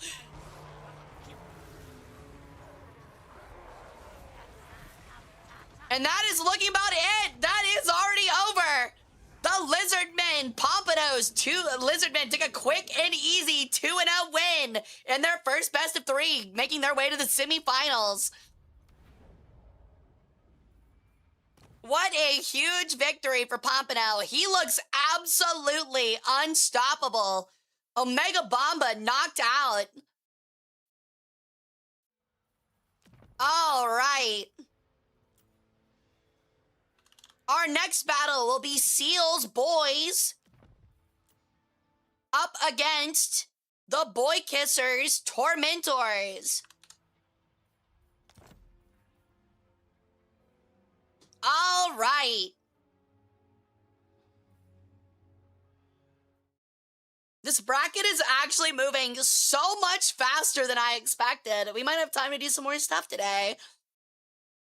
Maybe I should have made that first round a best of 3. We'll probably definitely be making the finals a best of 5, though.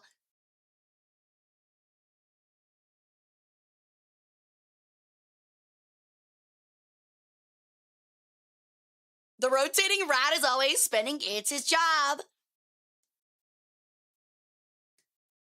All right. Do we want to start getting our bets in? I'll start picking our first map for this best of 3. The Southland Coast. Great placeholder name.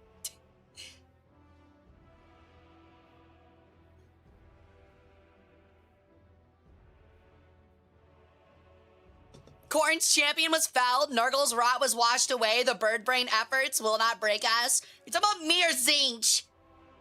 It's very important here. It's a very important choice you should choose. It is very important that you choose correctly. I'm very Zinch coded. That's ironic because, like, the gods of ancient Egypt are meant to be the gods of order. Which chaos god would you serve? I mean, honestly, probably Zinch. He'd fuck me over, but at least I wouldn't be turned into something grotesque like Slanesh or Nurgle. And with Corn, I don't have to, like, try my hardest trying to just fight everything I see, you know? Zinch at least gives me some leeway to do whatever I want, even if he will end up backstabbing me. Don't you want to be the flesh couch? No. I would much rather gain be all powerful in the ways of spellcraft and then explode one day using a spell. I would much prefer that.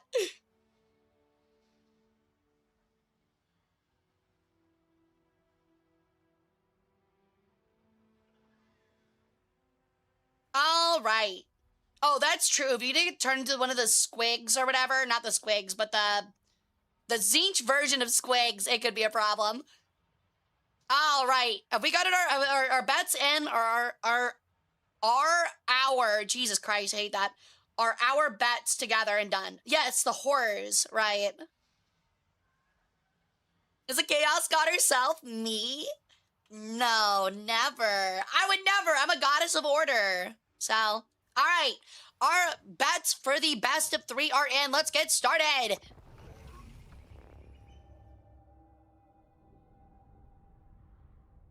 Yo, what's up, Tarn?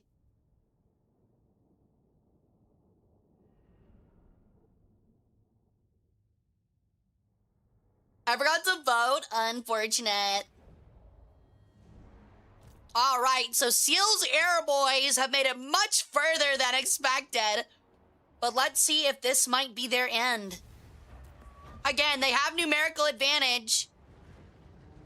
But it's a lot of weak infantry, and that Slanesh, those Slanesh chariots and stuff are extremely dangerous. Yo, Aunt Jury, thank you for the follow. Welcome to the cult. How you doing today? Remember, it is Sunday, chatters. Make sure you get in your tithes to not become irradiated. Again, I think the orcs here, if they're able to get a double wog like they did against the high elves, will have a very high chance of winning this. But if they don't, these superior chariots of Slanesh are going to deal a ton of damage. Arrows begin to filter in from both sides.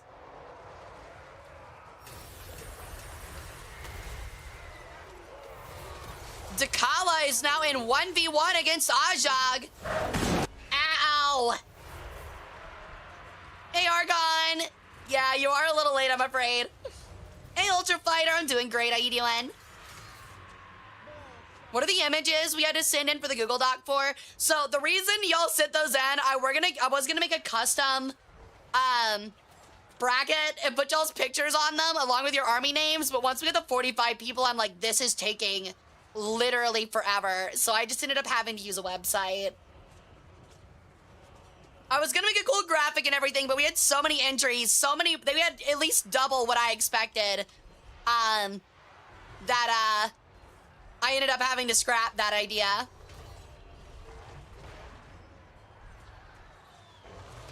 All right, Ajag is stuck between the Scourge of Arden and Dakala and is just absolutely getting tag teamed by these two Heralds of Slanesh, having a really difficult time. The Night Goblin Fanatics let loose, but mostly damaged themselves. They were a big use against the army of Teclis last round, but they mostly hurt themselves.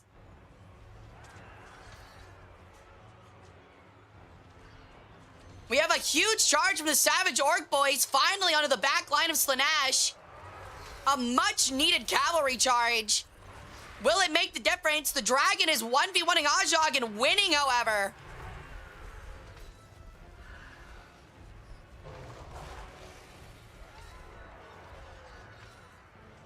I'm afraid not, Blue. I'd have to open up the dock and do a lot to get it together.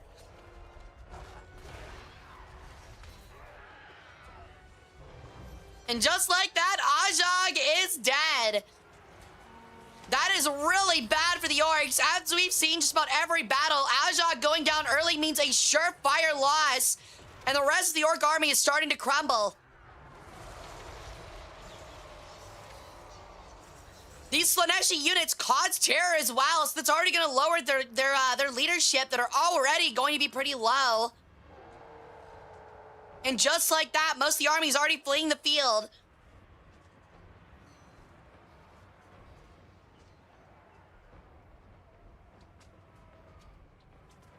Whips being heard all throughout the battlefield. The Orcs starting to care. Just look at them go against these goblins. I was about to say something absolutely wild, but I'm not going to say it. All right, and Slanesh takes the first win in this best of 3. I will say it. What I was going to say is there's so many degens whipping little people that you can say that this is some weird fetish content. Someone out there is getting their rocks off hard to this battle.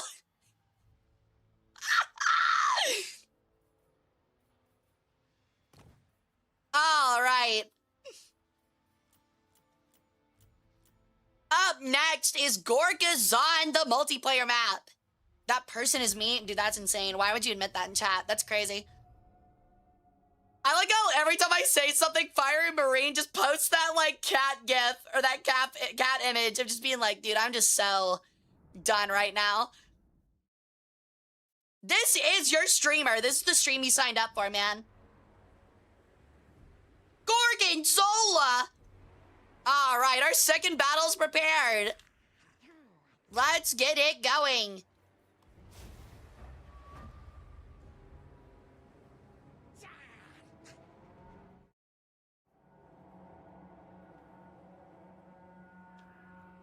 Hey, Ultra Fighter, I've actually done that before multiple times. I haven't done it in San Diego, but I have done it multiple times in California. So if you can find me a good convention in San Diego, I'd be more than willing to. All right, this Orc army is moving out wide again.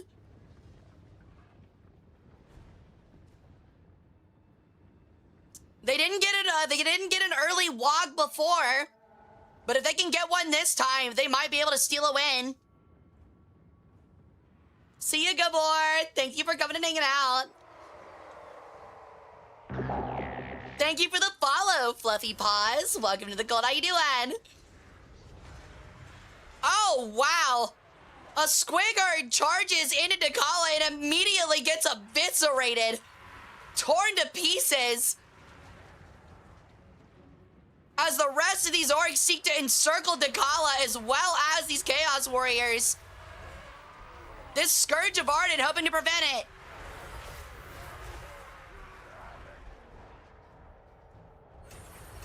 Again, a ton of damage being dealt to these Night Goblin fanatics who spent their self-destructive tendencies on a rather small unit.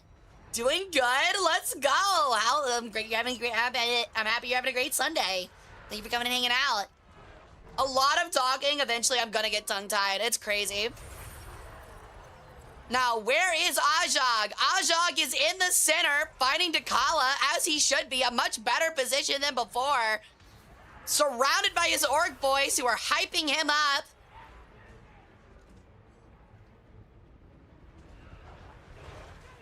A lot of the Slaanesh cavalry is being kept busy on the wings as well, keeping them from being effective. Ajag actually leaves the fight that he had the advantage in to go fight these Heralds of Excess. And granted, while dealing a ton of damage, it causes his center to retreat. He really needed to stay and fight Dakala. A Wog hits the orcs.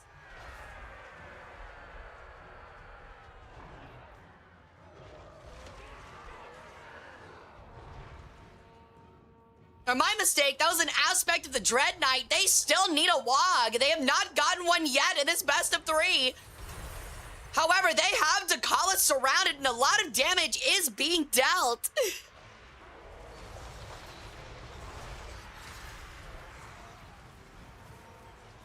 Arrows are pouring in on Dakala and this Scourge of Arden.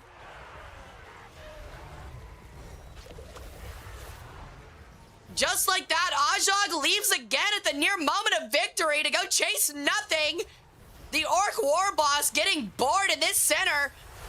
Finally, he returns, trying to get in a charge, which he will accomplish. But the rest of the Orcs are wavering heavily. The terror induced by these Slaanesh units taking their toll.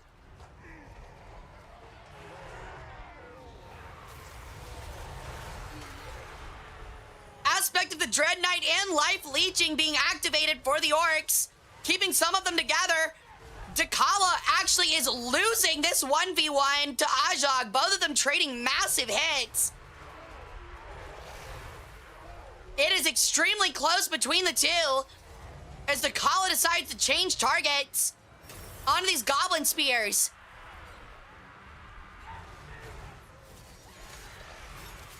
She is just absolutely carving through these smaller creatures, but takes a big hit from Ajag in the back. She is surrounded, separated from the Scourge. The Orcs continue to waver in multiple places. Oops. But will it be enough? Oh no! Ajag suddenly completely gives in.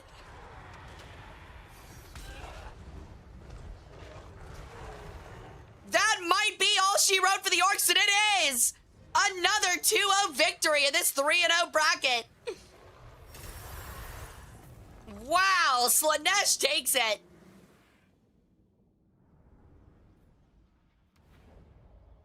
All right.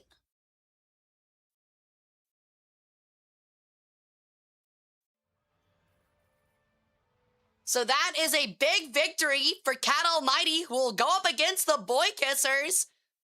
Or my mistake, the Boy Kissers will go up against Pompano in the next round of the semifinals. Up next is Odasan's Executioners against Stimpak's Army of the Beastmen.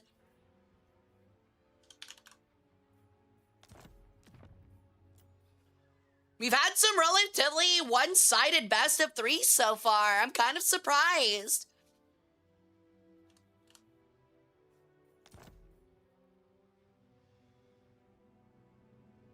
No Beastmen, bad, go away. Hey, Rail fan, welcome in, how's it going? My dopamine receptors are burned? What do you mean? I'm gonna go lay down, I got you. Well, I hope you feel better, Watcher. Thanks again for coming and hanging out, hun. No, my favorite little guy army, no! All right, start getting in your beds. We're gonna pick our first map. It will be the Hidden Lady of the Bretonian Forest. We are tearing through these battles so much faster than I anticipated.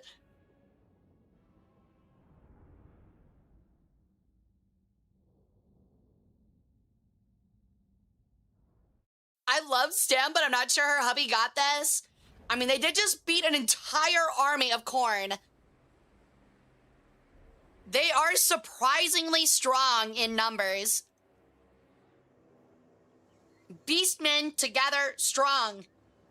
However, those Hard-Granith, whatever, executioners are absolutely horrifying. I got you, Ultra. I'm afraid that I can only do DMs for business with other content creators. If you want to tell me about San Diego stuff, you can always open up a ticket. I do respond to them.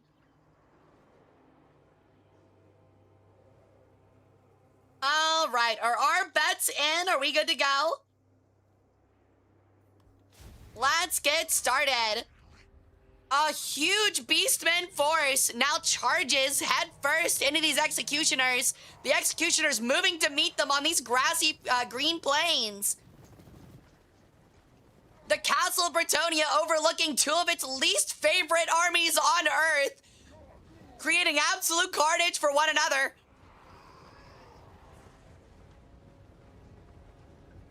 All I can say is that these flowers are sure about to get a lot of nutrition. Hidden units are revealed. And the clash begins. These Minotaurs just absolutely sweeping through some of these executioners. Torok running in like a bowling ball. However, it seems to be where there aren't any specialized Beastman units. These executioners are just carving through a front line.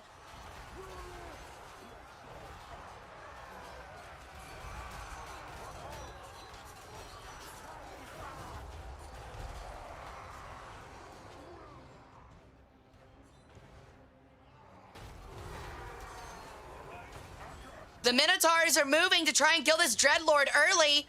And the first unit of Blackhorn Ravagers is already completely retreated. The second already on its way out as well. Finally, the Beastmen get the encirclement they're looking for. Yeah, that'll work perfect, fighter. The Executioners have already mowed down the center and are moving out to the flanks. The only person left in this center being Torox.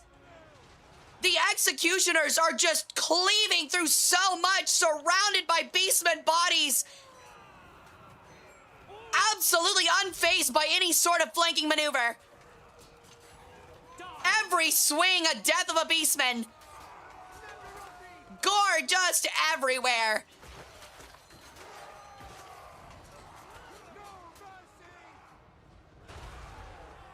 A second unit of Executioners are now charging on these Beastmen. They are extremely vulnerable. They were already losing to the one that they were fighting up front. A second unit ought to just cleave right through them. An absolutely inferior force being surrounded. It is only a matter of time until these Beastmen flee. And they have. They've completely broken. It is still stuck to a 50-50, however, despite the Beastmen carnage. Pretty much the only kills on the Executioners here being done by Minotaurs or by Torox himself. One unit of Executioners has finally almost been whittled down. Being spread thin in the surface area of these larger units, maximizing against these small Executioner units.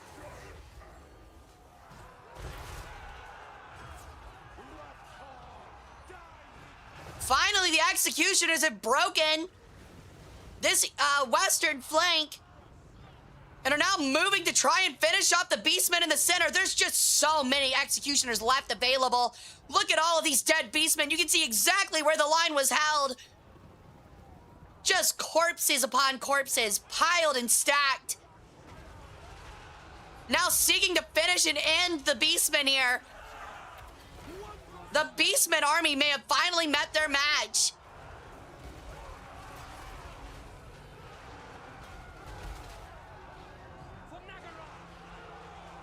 The Beastmen are starting to rally. They still have plenty of units to rally with. And some of these executioners are finally starting to be taken out, but there's still just so many executioners left over. Torox with over 100 kills. These Hardgreth executioners, some of them almost at 400 kills.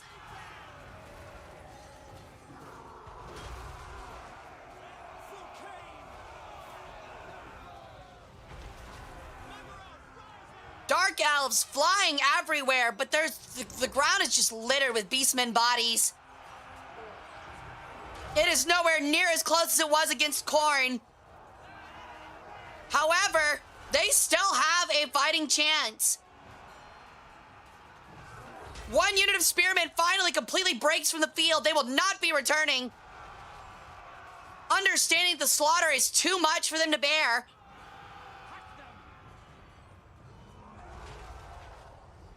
Damn, Streamlabs just dumped out everything at once. Sorry about that, chat. The enemy is charging. Minotaurs are trying to cover the retreat of their retreating spearmen, but it's already over. The Executioners absolutely eviscerating this inferior Beastman army. 496 kills for one of the Executioner units is absolutely disgusting. Every time I think we hit a max number, it gets beaten. Over 30, almost 33,000 damage. That is incredible. So much damage being put out. The first battle going to the Executioners. All right.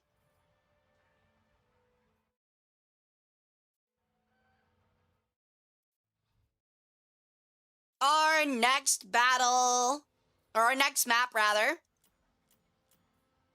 will be at the Estalion Tomb. All right.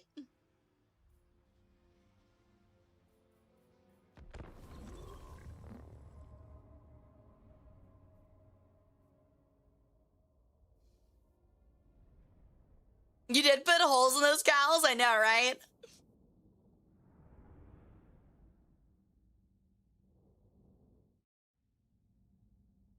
Apparently there's going to be a lot of beef on the menu in Bretonnia. All right. Our second map is very similar. I still don't think it adds a lot of benefit for the Beastmen, but we'll have to see. I was worried the strength of my army would not be seen once I went 2-2. Well, that was the point. I saw that you and the other army had an extremely high enemy rating, and I was like, well, I can't just like cut them, you know? It feels like it'd be so unfair to cut them for that. They had the hardest battles and still went 2-2. All right. The second battle of this best of 3 starts. Will Stimpback finally be able to take one on the put a point on the board?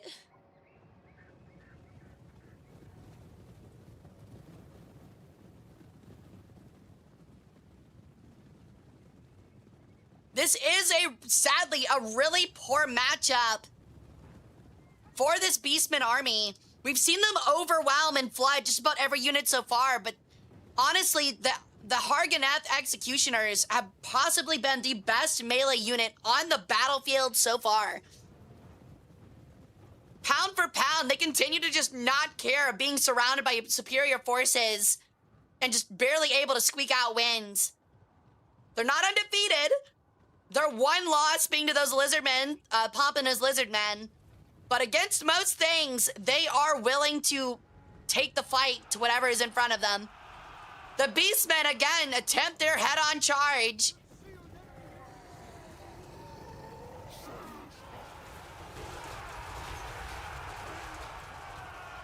And the melee begins.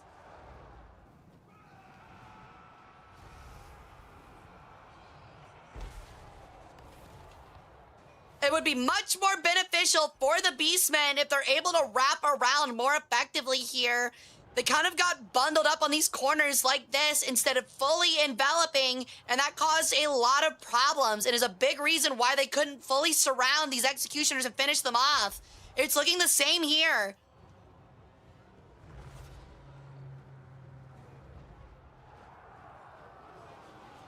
Oh, yeah, that's right. Lore Master did get a big upset on you. But it looks like, again, the Beastmen failed to fully complete their envelopment. Here, they've connected the path. It is a full encirclement, which is very beneficial. However, everywhere else in the battlefield, they failed to get a full encirclement.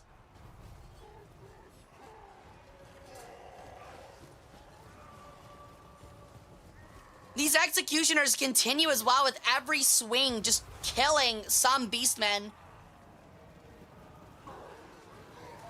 They are now so close quarters and tied up, though, that the executioners are actually having a hard time getting any swings in. It's really starting to whittle them down. The beastmen on this flank as well are also performing very well. Again, finally completing a full surrounding, a full encirclement. And as we know with ancient Egyptian magic, encirclement is extremely powerful. This is looking a little hairy for the Dark Elves, who have granted won the center but are trying to take out Torox.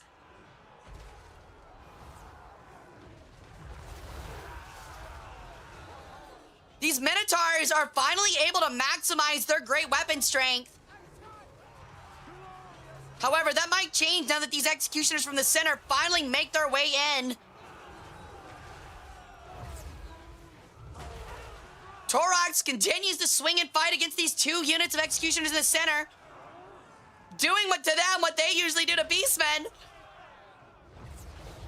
Meanwhile, it's a rather mixed fight on this flank, as a whole unit of executioners are almost gone, down to a fifth of their usual force. These Minotaurs are what make the difference. Envelopment, thank you.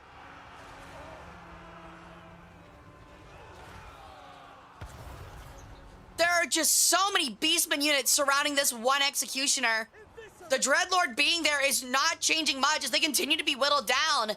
They are continuing to slice through spearmen, but there's just so many on this single unit that they can't take them all on. Spears prodding from every direction, and even though they turn and immediately kill the stabber, the perpetrator, there's just 5 more behind him.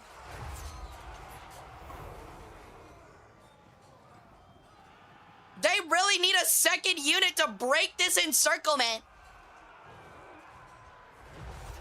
But they just keep being held back by Minotaurs on the fringe.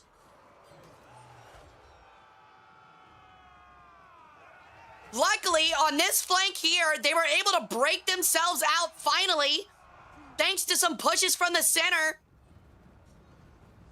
Torox was not able to keep them preoccupied, and now this eastern flank is starting to fall apart for the Beastmen, which means they might be able to turn and envelop over here and save these small amount of units that are left.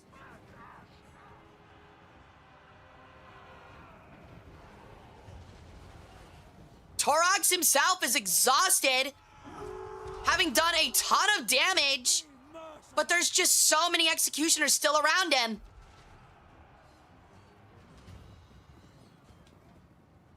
Leadership for the Beastmen map-wide is getting extremely low. You would think that this map... Oh, and it's over. It's over. You would think that the ground on these hills and these autumn leaves are piles of leaves themselves. But in reality, they're just Beastmen corpses. They aren't leaves at all. Despite the nice autumn foliage, it is not orange leaves. It is Beastmen bodies. And just like that, the Beastmen of Stimpak are finally out of the tournament. They were so close to breaking their line. They got extremely close. Yo, thank you for the 100 to Ben Deathheart. Always glad to see you stream, and I'm always glad to see you in chat. Thank you, thank you. They were almost able to break it. I would say if this army had had 2 or 3 more units of Minotaurs, the Beastmen would have won this matchup. But that is it. Oda-san moves on to the semifinals. All right. Our last best of 3 for round 2 will be between Dark Djinn Lord and Blue Plant.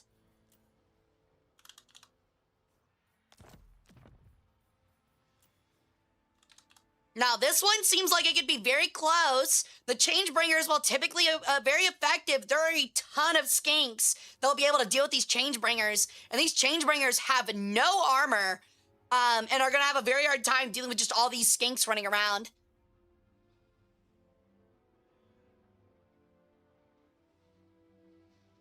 Original song from Billy Talent, Fallen Beastmen, Bates, a great song. What the heck is NTR CBT? Not a rare cock and ball torture. All right, get your bets in. It will be on the Black Ark quest battle.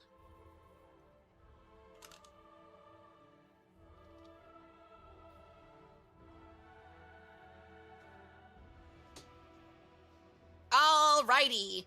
Let's get those bets set up. We're going to go ahead and take a look at our map.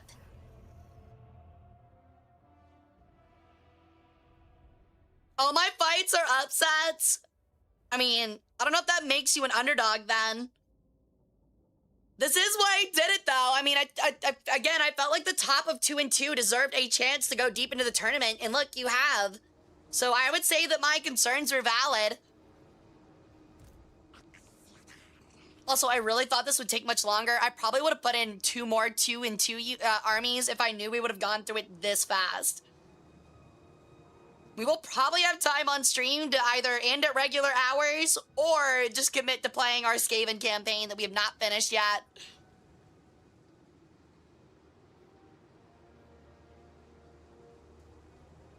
Are bets finished? Are we done with bets gear?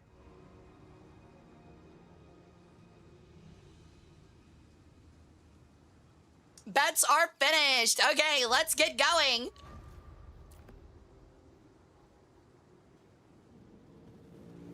All right. Now again, there's a lot of skink units here. If they're able to quickly deal with the Changebringers, that would be a big benefit for the Lizardmen, who should be able to run over this army. It looks like the Changebringers are cockily... Is that the phrase? Are very full of themselves and are moving up fast, not realizing just this time they might actually get punished by ranged units. On this side flank, they're not going to, however.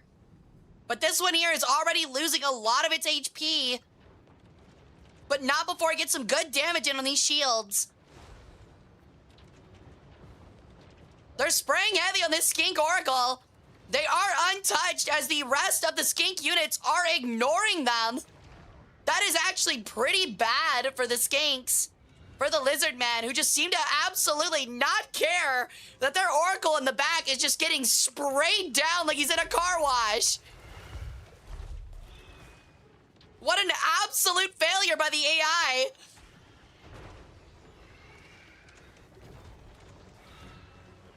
However, it does keep one of the Changebringer units preoccupied, so at least there's that. The other one is moving in to finish off the Oracle as well. The Oracle's already lost most of its HP in fleeing. The rest of the Changebringers are now hitting the back line of these Saurus shields. The Lizardman army is actually pretty fragmented thanks to this odd map layout. That is really bad for them. Their front line is not kept together, and some of these Stalkers are getting absolutely torn apart on this front line without their Spearmen there to help them. Meanwhile, the Chaos Lord and Gorok fight it in single combat.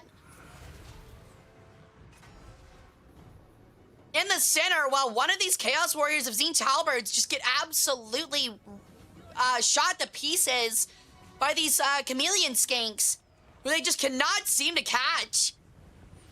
The speed debuff is going to cause them so much trouble. A spell coming out on the skinks doing some damage at least from the sorcerer in the middle. Changebringers being left alone and allowed to shoot in this backfield, but the Oracle's returned, and it's suddenly a 2v1 on this Chaos Lord.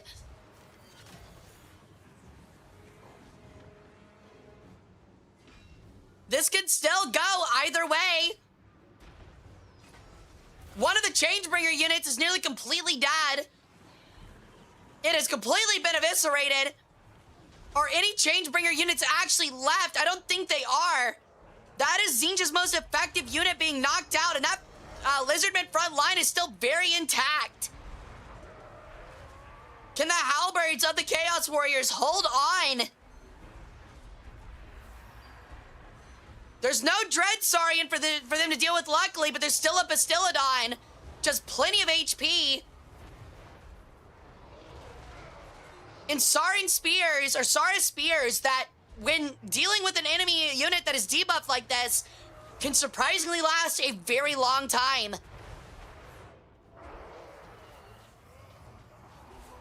An Arcane Surge has hit the Chaos Sorcerer in the center, but he's leaving, he's retreating.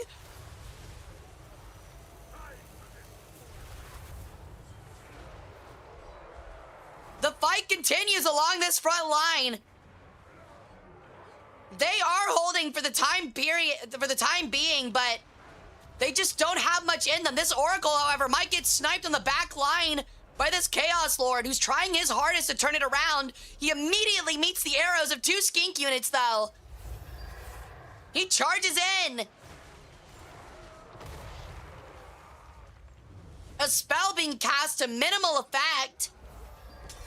The other Chaos Sorcerer finally returning from routing.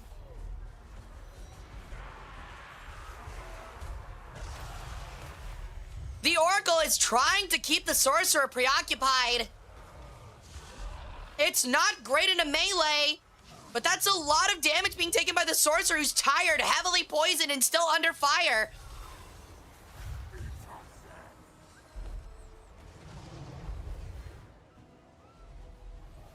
The other 2 units of Skinks in the back have finally whittled and kited down one of the Halberd units and are finally making their way back.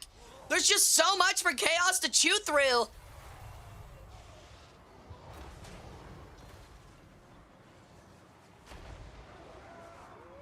However, their line here still holds. A lot of them, some of them no longer debuffed and therefore winning, as the Skinks had to change their targets. However, the leadership just ain't there. It's over. Lizardmen take the first battle.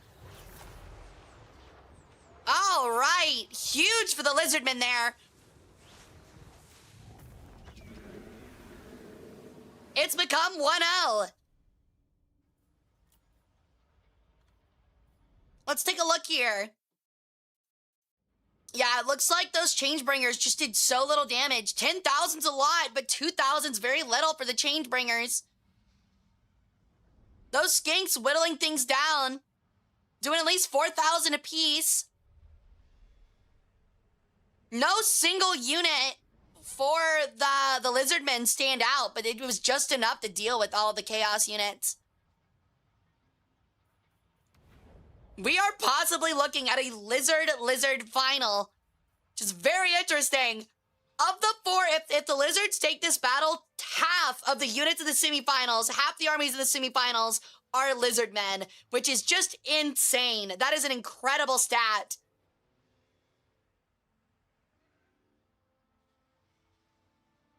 Oracle did indeed somehow tank all of that and remain on the battlefield. I'm rather surprised. All right, we're changing up the map again.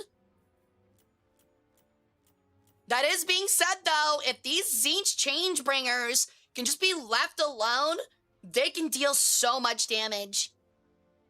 An extremely open map with the Valley of the Thieves and the Nehekaran Desert will be our second map.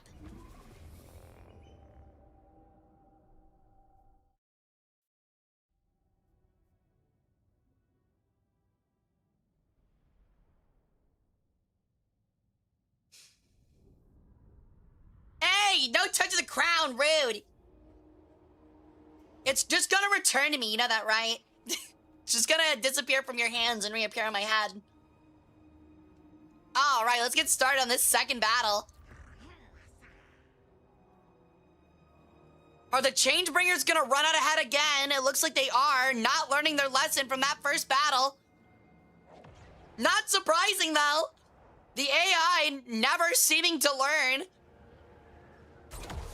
Oh, wow, what a huge hit from that Oracle.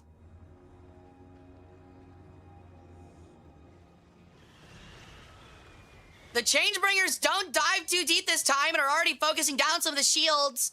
But they are starting to have to back off. Oh no, most of the Changebringers are actually taking more damage this time than they were the last battle. Both of them already down to half HP. Barely getting any shots off before one already becoming unstable.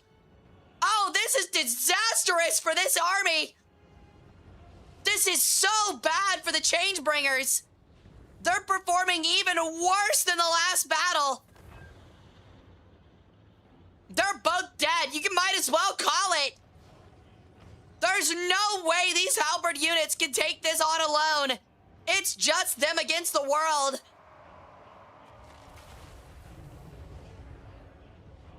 The AI managing to misuse those Changebringers twice in a row, getting too cocky throughout the tournament, thinking they can go unpunished.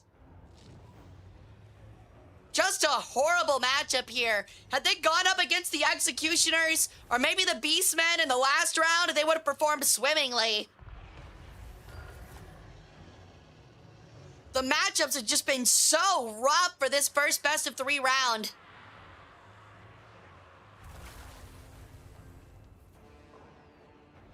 We're looking at a very fast crumble.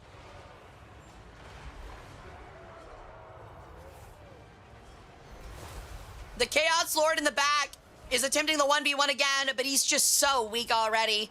The Skinks don't even have Changebringers to aim at. They can just straight up shoot at whatever they want. Anywhere the Skinks are, the Lizardmen are taking huge gains. Something as simple as Saurus Spears, which are losing decisively, are still able to hold their own against these Chaos Warrior Halberds, who are usually a far superior unit. This is just an insane watch. A crumble as opposed to a treacle? What's a treacle? Or treacle? It's already over. I'm calling it. I'm calling it. It's over. Hammer, nail, and coffin. Those Changebringers have already whittled down this Tzeentch force. It's already over. The strongest armies are the ones that utilize the poison from the Skinks this effectively. There's just no cavalry to be heard of.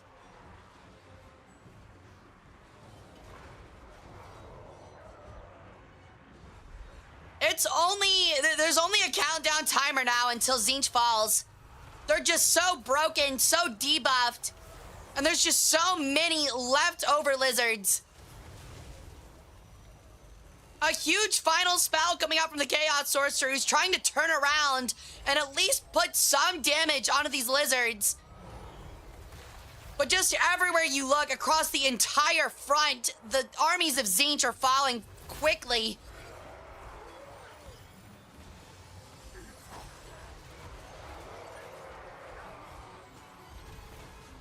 Even now, as they're poisoned, they drip blood across the battlefield.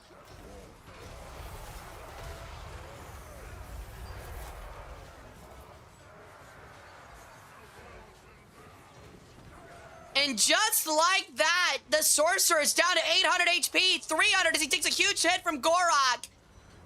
200, he's fleeing the field.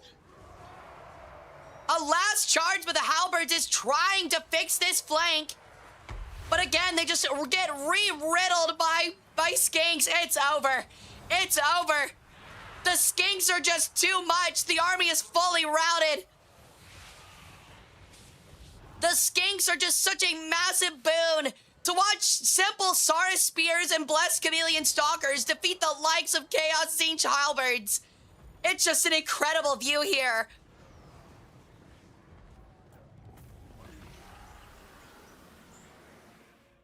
All right. It's incredible that our first round of best of threes were all 2-0s. I'm so surprised at how one-sided all of them were. So to put in perspective, a Saurus shield is only 800 points, right? 800. A Tzeentch Chaos Warrior is 100 more, but the stat difference here is insane. 40 more armor, slightly less HP. Actually, wow, now looking at it, these Saurus shields are actually incredibly strong. I completely underestimated them. I've been underestimating them this whole time, but they are almost on par with these Tzeentch Chaos Warriors. There's nothing to fuck around with on them. All right, well, that's crazy. So that is our first round of best of 3. All that's left now will be our semifinals and then our finals. I think it's safe to say our finals are going to be a best of 5. We're gonna take a quick 5-minute commercial break so I can go get a drink, go to the bathroom, and have a small snack. And then when we get back, we'll start our semifinals. All right, so I'll see you guys in just a moment.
1 sec. All right, we're gonna take a look at the bracket. Sorry for baiting. I absolutely baited you guys. All right, so let's take a look at the semis real quick. So, oddly enough, we had some massive upsets. The 15th ranked Executioners are going up against Blue Plant's 11th ranked Top Keck Raiding Party. None of the people that I thought that would make it this far have made it this far, besides Pompano. At the start of this tournament, I was looking at Lore Master's army. I was very afraid of Lore Master's army. I thought it would be really, really strong. I thought Giandroids was going to be really, really strong. I knew Pompanos was going to be a bit hard to beat. And then I thought that Lorelai's was going to be really good as well. And oddly enough, none of them have made it except for Pompano. So this is very interesting to see. Thank you for the follow, Savenant. I think I said that right. Welcome to the cult. How you doing? But we're now down to the semis. So the semifinals are going to be a best of 3, right? And then once our finalists are chosen, the losers are going to have a tiebreaker best of 5. I think this will be more fun. A tiebreaker best of 5 for 3rd place. And then the finals will have a best of 5 to decide 1st and 2nd. Does that sound neat? So these will both be best of 3s. The 3rd place decider match will be a best of 5 because it's deciding on who gets money. And then 1st and 2nd in the finals will be a best of 5. So I think that would be really neat.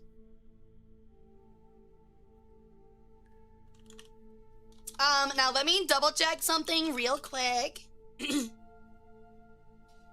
So something that I have not really talked about yet is the rewards here, right? So the prize pot is $250, and if you made a note on the sheet, it will be a 70-20-10 split of the $250, with 70% going to 1st place.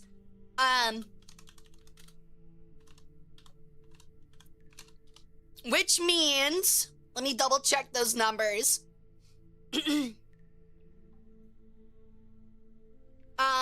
Hold on.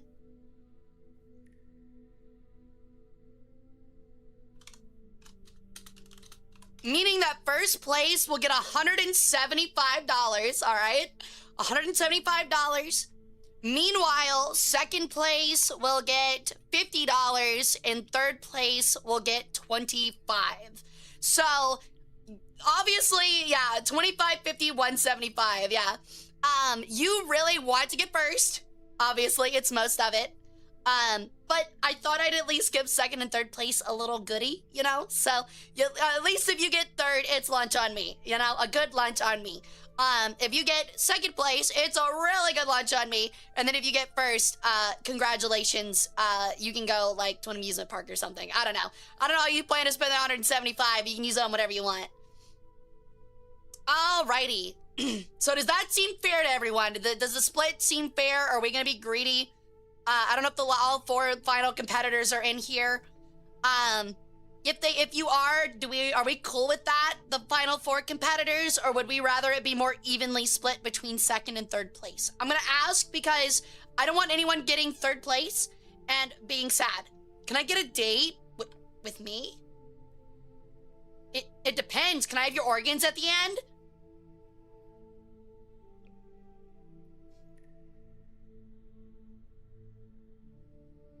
Pompano, are you saying it's even? Are you cool with it? All right, we got Cat cool with it. The last person is Blue Plant, if they're cool with that split, but seeing how 3 said yes and no one said no, I think we're good with it, so. Sure? Oh, hell yeah! You're not touching any part of me, by the way. We'll go see a movie. I will ignore you throughout half of it, and then the moment we leave the doors of the movie theater, I'm carving you out like a Halloween pumpkin.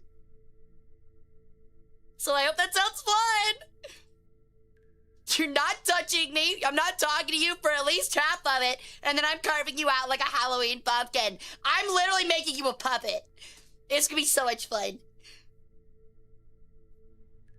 Are you planning on doing ASMR? Shut up. Shut up. Don't remind anybody of that. Shut up. All right.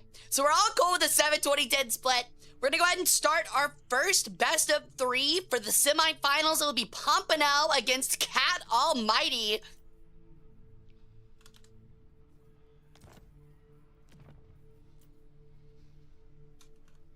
All right. Our first map will be the retired ridge of the Old World Mountains. Go ahead and start getting your bets in.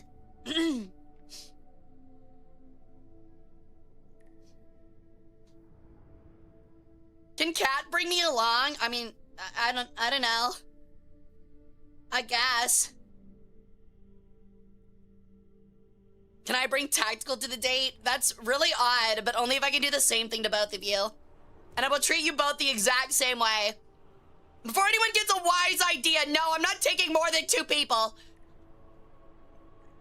And you're paying for my popcorn. All right. We're gonna move on over and get this battle started. Yeah, I know. Alrighty, let's go. So this is our map. It looks like Slanesh has the higher ground and has a couple of ranged units, so this could be important. But I have no clue how this could go. Against that Lizardman force, that extremely scary Lizardman force from Pompano, I wonder how this will go. Now, we do know that I think some of these Chaos Warriors, some of these units, it might be the Devoted Marauders, are immune to psychology. They don't. Okay, I thought that they had a strike that applied poison, but maybe not. I could have sworn something in this army applied poison, but it doesn't look like it. They do apply terror, however, and that could be really bad for them, for the lizard line, but we'll have to see. Just a spinal cord and popcorn bucket? Hell yeah. If we use horde tactics, she can't possibly steal all the organs. Really? Do you really think I'm not just gonna turn on like a nightlight, microwave all of you until you stop moving and then gut each and every one of you one at a time? Do you really think I'm not capable of that? Also, don't forget, I could literally turn you all into frogs. I will turn you all into frogs, put you in jars, and then hold on to you until I need you. No, you're not supposed to like it. Oh my god, you're not supposed to like it or get this battle started. I'm moving on. Like, can't you be like good ancient peoples and fear me, damn it? All right. Now, my thing here is, I don't know how Slanesh has any answer for this Dread Saurian. We've seen that Dread Saurian fight through just about everything. We've maybe seen it die once, which is just crazy. Honestly, I kind of get that. I also kind of wish for the simplicity of Frog. Oh, my lord. The Saurian starts early.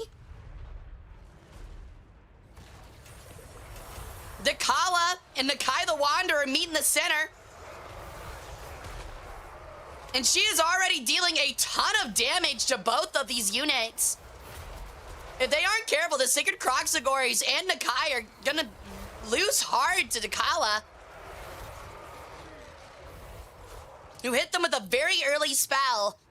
The other thing is that these Pleasure Seekers and Seeker Chariots have a lot of a very easy ability to deal with a lot of these skinks. And they're already eviscerating these Croxagore units, which is very surprising. It's these poison attacks. These Croxagore are actually just getting melted. I'm so surprised at how poorly they're performing against the Pleasure Seekers. And now they're moving on. Can they do the same to the Dread Saurian? Can they melt it as well? This is looking rather hairy for the Lizardmen already. A Lizardman army that has gone undefeated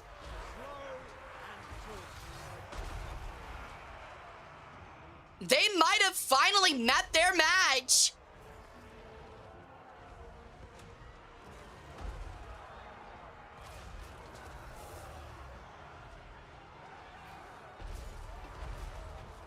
Wait, is the cane toad really the apex predator of Australia? There's no way.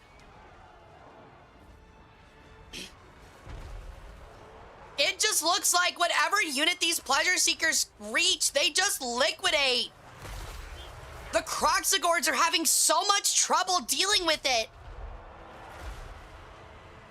I'm so surprised at how effective they are against monstrous infantry. The skirmishers also have no chance of shooting anything as they're getting cleaned up with these chariots. This is disastrous for the lizardmen. Gorok is fleeing, or Nakai the Wanderer is fleeing the field. The Saurian remains strong, but the pleasure seekers have just wiped out everything. The question becomes, can the Saurus hold?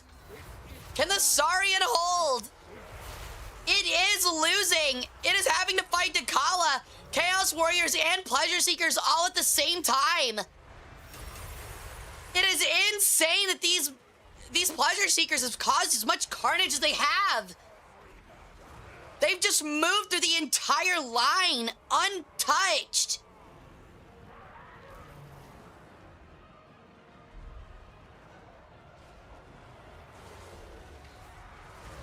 This is looking really bad for the Lizardmen. So much worse than I anticipated at the beginning of this fight.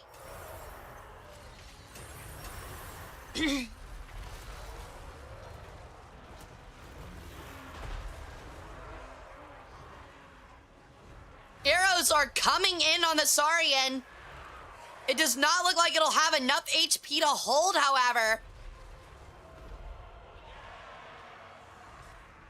Between Dakala, the Dragon, and the Pleasure Seekers, it's a huge question as to whether they can hold. No, it's over. Insane! This Slanesh army actually hands this elite Lizardman army its first loss. I'm shocked. I'm absolutely shocked. Pompano takes his first loss. Wow. Pleasure Seekers doing 20,000 damage is just disgusting. That is insanity.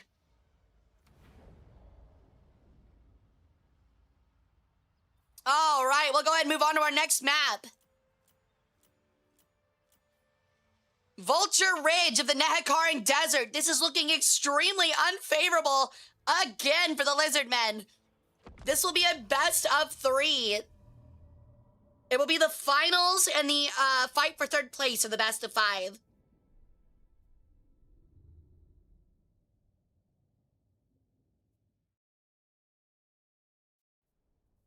The ranged units help, but really, it's just the fact that all of these Croxagor are getting torn apart so viciously by the Pleasure Seekers. I was not expecting them to perform that well.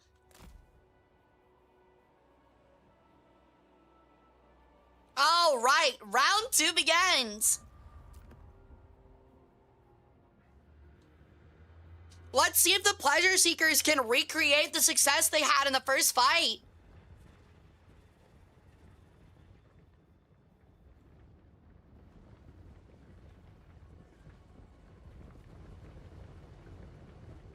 See you, Marine.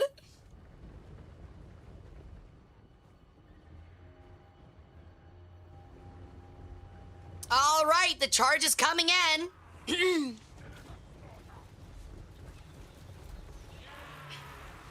Arrows are already coming in on the Dread Saurian.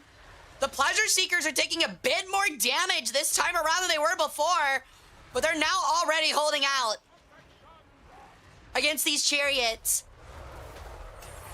Skinks are remaining rather untouched at the moment. And this first unit of Seeker Chariots are already getting knocked off the field.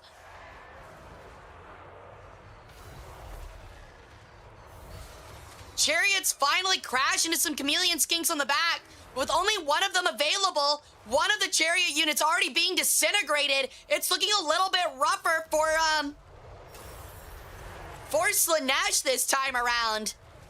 These Kroxigors are not having to fear these Pleasure Seekers as much as they were before, and now already down to half HP. I don't know what made them snowball last time, but they're having a much more difficult time getting through these Sacred Kroxigors. It's looking really good for the Lizardmen early on. These Pterodon Riders are now utilizing their range and the fact that these archers are going to skirmish to try and push them away from the field. The Saurian causing carnage in the center. Meanwhile, Gora, Nakai the Wanderer, fights the Scourge of Arden in the center. Oh, he gives him a big ol' haymaker.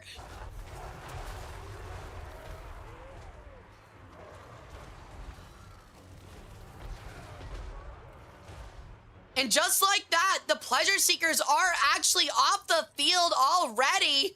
How surprising. The unit that carried Slanesh in the last round is already gone. However, it seems that Takala is still up and cutting her way through multiple Kroxigors. She seems to be the one causing the damage this time around. Gorok himself is also having a very hard time against this Scourge of Arden.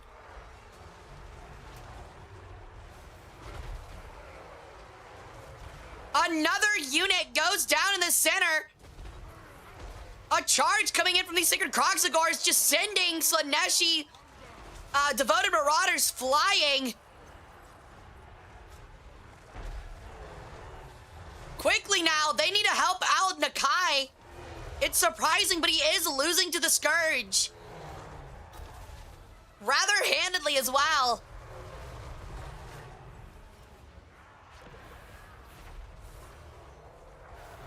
Finally, the remaining units of Slanesh are being cleaned up on the fringes. This is looking like almost a surefire victory for the Lizardmen. The Saurian finally cleaning up the center and moving in to finish off the Kala. What a turnaround. We're not gonna have some all 2-0-3 rounds anyway. Or 2-0 best of threes anyway. We're gonna have at least both armies taking one victory here. The Scourge finally falls, barely falling short of killing Nakai. Once again, those Skink Skirmishers making all of the difference. Now it's Takala and some Devotee Crossbows, surrounded by Kroxigors and a Saurian, all of which are about half health. Nakai is currently rampaging. But Takala still has half her HP.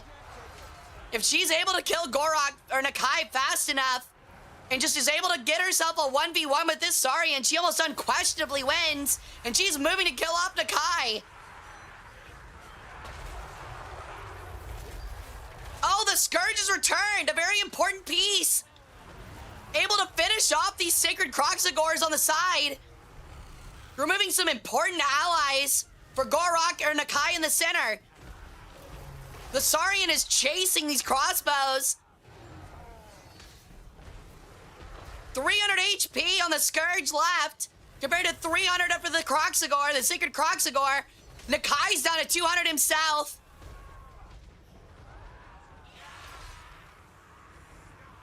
The last units of these Sacred Kroxigors are surrounding like an honor guard, trying to finish off the Kala while Nakai retreats. The Scourge is gone for good. It falls to the earth, and the Lizardmen take game 2. We have a competition, folks. Holy crap. Those Pleasure Seekers were just not able to put in the work they were the last time around. Only dealing 6k compared to the 20 of the first game. We actually have a game 3. And it will fight on the stinking geysers of the Badland Wastes.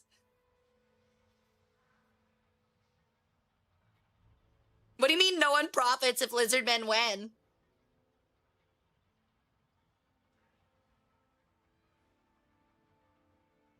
All right, let's get our third map together. Rise against the Slanesh Sex Pest? That's crazy.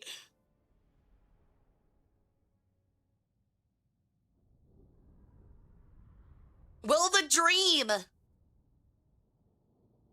Will the dream of a fully... Oh, man. It's actually crazy. Will the dream of a fully Lizardmen finals remain in possibility? We'll have to see how Slaanesh deals in this last battle. All right, are we all ready to go? Both sides ready. Battle start. All right, the Lizardmen are waiting, letting Slaanesh come to them this time around. Thank you for the follow, Lodaka. Welcome to the cult. How you doing? It's again another rather open battlefield, with these pleasure seekers being left alone this time on this flank. These Sacred Croxagors going by themselves. Notably, last time, the Sacred Croxagors had a lot of out. They pulled 2 units over, and that was enough to smash the pleasure seekers. It might not be enough this time around. It'll be very interesting to see how they perform.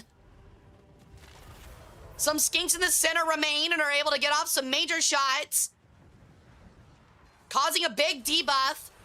The pleasure seekers also look like they're getting a flank that could be really disastrous for the Sacred Croxagors. And it looks like it is. They're taking some major damage. They really needed that second unit there to help them. This might be a repeat of game 1 with a flank like that.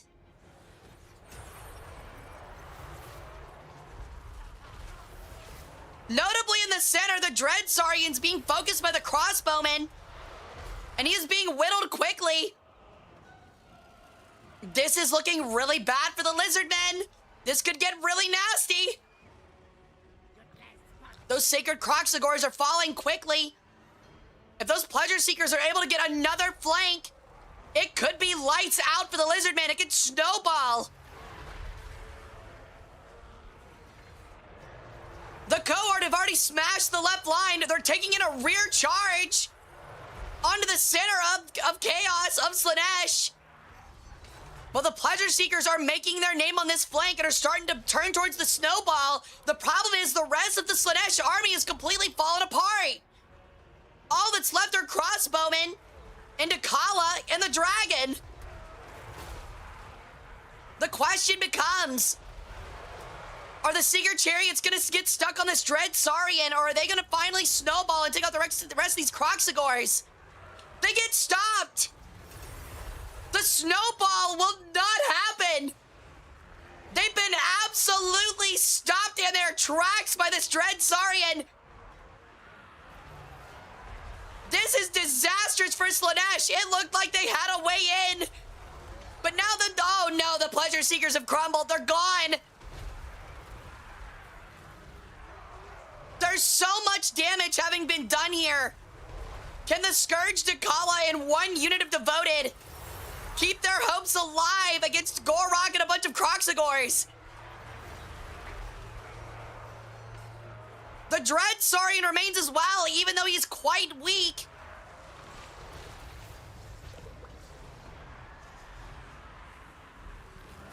Suddenly, a Rampage is coming out. A lot of damage taken by Nakai. Oh, but they're absolutely tearing through Dakala. They're surrounded. Dakala's wavering. They're rampaging to a crazed degree. The Saurian joins. This could be the break of the spine. This could be it. It's over. Dakala's dead. It's over. The Lizardmen survived. They hold on. Wow. Holy crap. They almost got upset. Just barely holding on. That is insane. Which means Cat moves on to the best of 5 for 3rd place, and Stale Pompano remains undefeated, only losing 1 battle so far this tournament, going to our finals. That is insane. Insanity. All right, the last best of 3 for our semifinals will be between Oda-san and his executioners. And he will be up against Blue Plant's Lizardmen. Will the poison from the skinks and these dread saurian be enough to overcome these executioners? We will have to find out.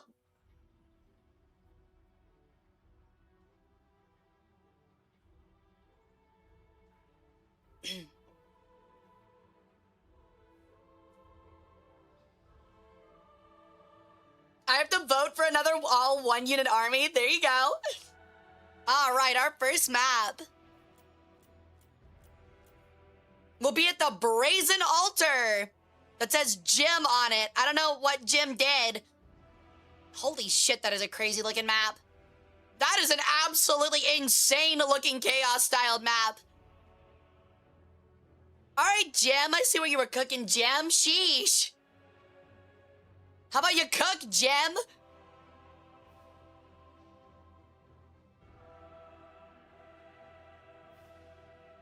Yo, what's up, Ren? How's it going? You're just in time. We're about to be done with our semifinals.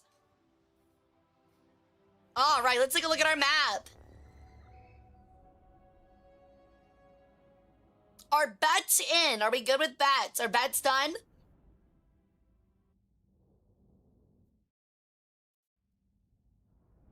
This definitely does look like Corn's map. Welcome in, Earl Death Grace. How you doing, dude? Holy shit! What a map! This is a Corn map, all right. All right, the best of 5, remind me, we have to have one of the maps. This has to be one of the maps for the finals. Right? This definitely has to be one of the maps for the finals. What an absolutely insane map. This is going to be very advantageous for the executioners, though. Those skinks are not going to have a lot of places to move around. All right, so bets are down, correct? We're good to go? All right, let's get started. Oh, I forgot to retreat him. Oops.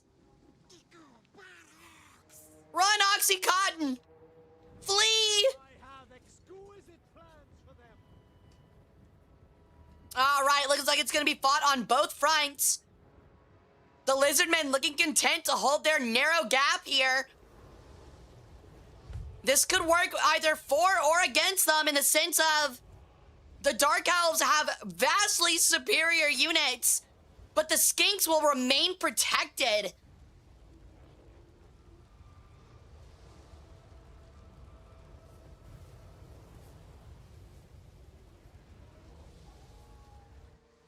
What the fuck is that? It looks like a sentient demon sea cucumber. I really don't like it. Chat, don't stick your dick in that. Don't even think about it. Don't stick your fucking dick in that.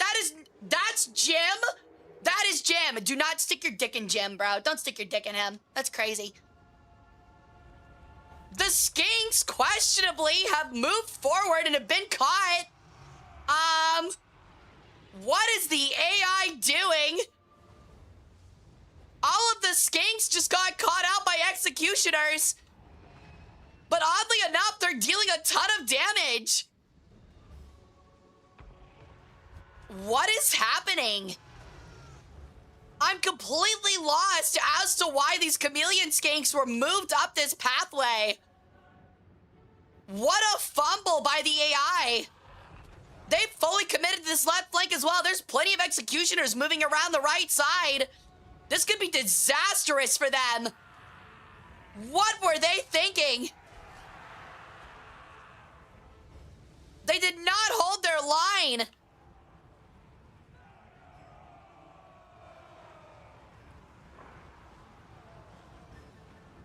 The only hope now is that these chameleon skinks end up being able to flee, regather themselves like this, and turn around and shoot a backline. Meanwhile, the executioners meet the spears. We're going to have a very hard time defending with any skinks causing any debuffs. Luckily, some of these skinks are now hitting this back line, but just 2 of the skink units have already been eviscerated. Chameleon Stalkers are also not going to perform well into 4 units of executioners. They're just going to get mowed down.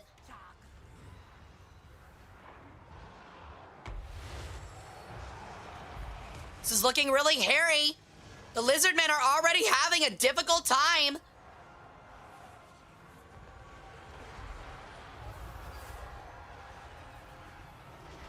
Gorok is trying his best to chase down this Dreadlord, who he has some rather strong words towards for riding a guy that looks just like him.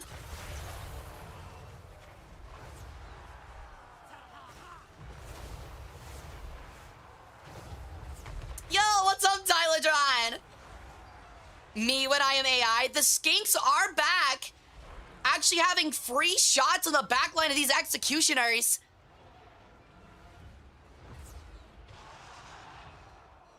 I think Jim makes the decisions. He comes out, he's like, no, run everybody left.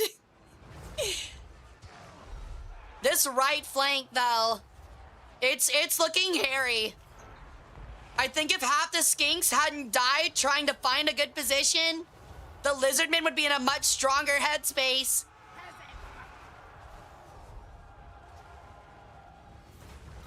They are giving plenty of back shots. You are correct, Earl.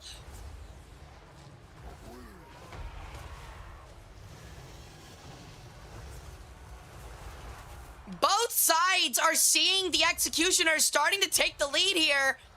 The spearmen unable to keep up with the severely diminished skink units. Gorok himself is starting to get chased down as he tries to finish off this Dreadlord.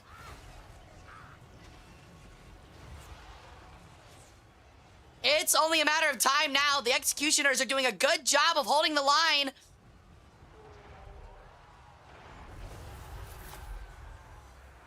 The Dreadlord remains, but he's so weak and he's wavering that even in melee against Chameleon Skinks, he's having a rough time.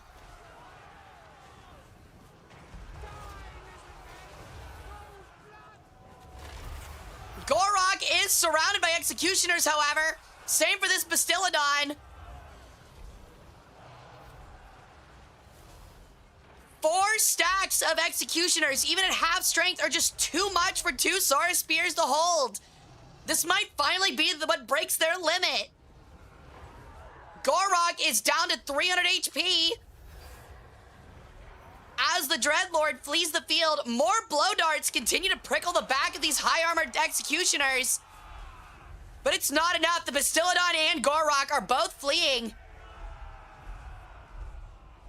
Definitely a fault of the AI and a fault of the map. I wonder what these skirmishers would look like if they had more room to breathe.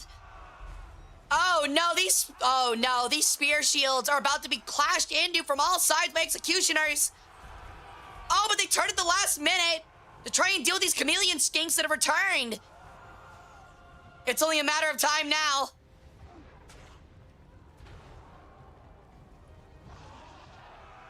The Oracle and a lot of skinks remain, but they're just so low.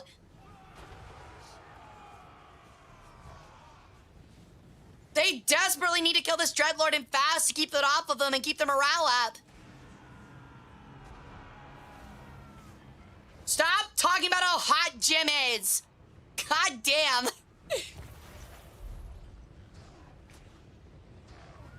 All right, it's over. The executioners take game 1. Incredible. Again, the skinks just making that ill-informed play with this weird map really messed them up. Our second map will be the Dragon River Run, much more open for these skinks. Why would Jim lead those skinks away? He sees them as snacks. I missed Jim already. It has literally been 3 seconds. You were holding on to that comment.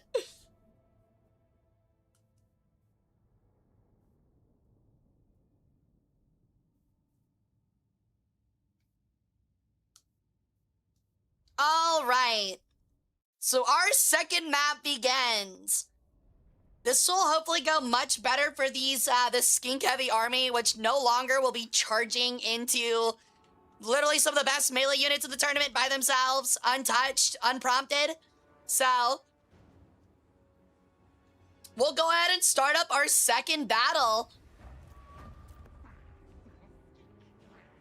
Now, the start is rather close, but there's a lot of there's so many areas for these skinks to run.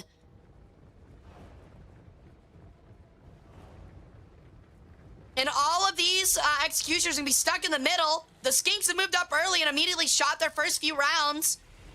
A great use of this Flock of Doom, causing a lot of damage on the center. Even though it's spread out really evenly, it is still a lot of damage. This will also allow for these Sara Spears to hold all of these executioners in this tight space. That could become a big problem. This is extremely favorable for the Lizardmen, I would imagine.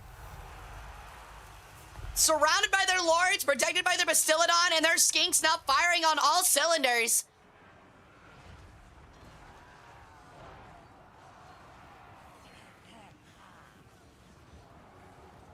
Now, are there any flanking units of the Dark Elves? There is one, but they're taking so long to find their way around the map through this thick foliage. It's slowing them down. If they could get here faster, they might be able to help their lines, but for the time being, they're having a very rough go.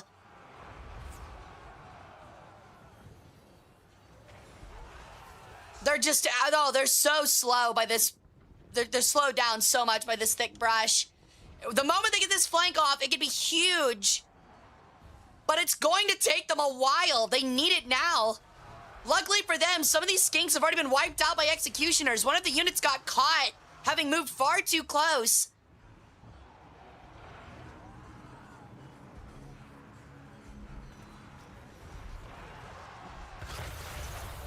Oh, a buff has come out. The Murderous Mastery has been activated by all of the units, all the executioners, giving them a huge buff for the time being. Almost right on time for their flank. Down from the hill, out of nowhere, the thick foliage, the executioners are running downwards, clashing into the back of these spears. Completely uninhibited by poison, they're gonna cause a lot of damage.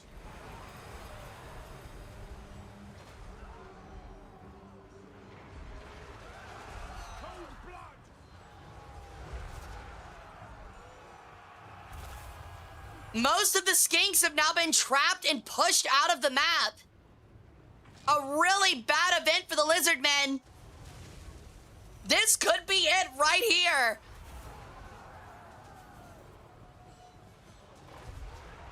A second unit is clashing into the back of the Lizardmen lines. See ya, Watcher. Thanks again for hanging out, dude. It looks like the executioners have this one in the bag. Holy crap, I didn't even realize the first battle of this tournament could be the last battle of this tournament. Odasan's executioners went up against Papano's Lizardmen, who were awaiting them in the finals, and they lost that first best of one. It'll be a rematch. Will the executioners finish this battle off and be able to make an attempt at their revenge? It's over! Incredible! The Lizardmen have lost. They are out. Oh my lord, against all odds, the executioners at a 12th ranked spot in this bracket have made it to the finals to face against the first rank. Actually, it might even be lower than that. It's 15. It's rank 15 versus rank 1. Incredible. What an absolute run through this bracket. Incredible. All right, so we're going to go ahead and start our best of 5 for third place, the third place tiebreaker, which will be between Blue Plant's Top Keck Raiding Party and the Boy Kissers Slaneshi Army. So let's see how it goes. All right.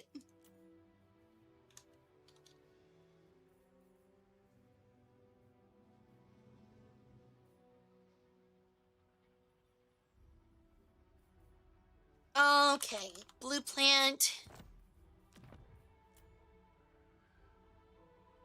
and cat. Okay.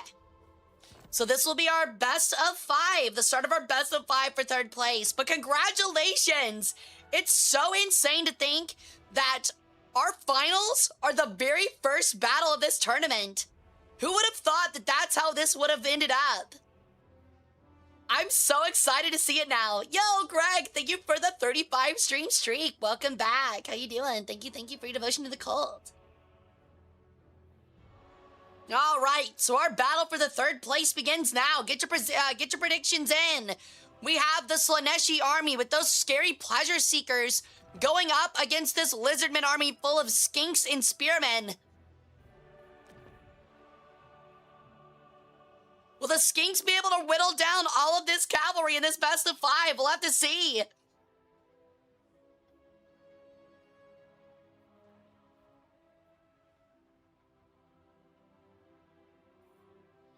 Huge bets coming in for the Tormentors. If you have any channel points at all and think that the Lizardmen might have any chance of success, I would put literally anything you have on the Lizardmen. Hey, Kumazar, we're actually currently at our finals. We're about to do the tiebreaker for 3rd place, which we are starting in a moment, which will be a best of 5. And then we'll be doing our finals after this. So it's almost over.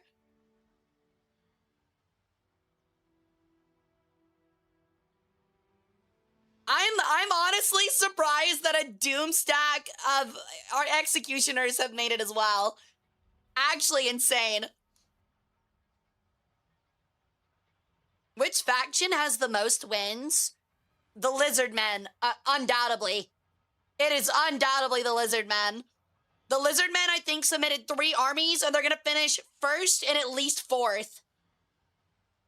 The rest were probably, I think, the other armies are Slanesh and Dark Elves.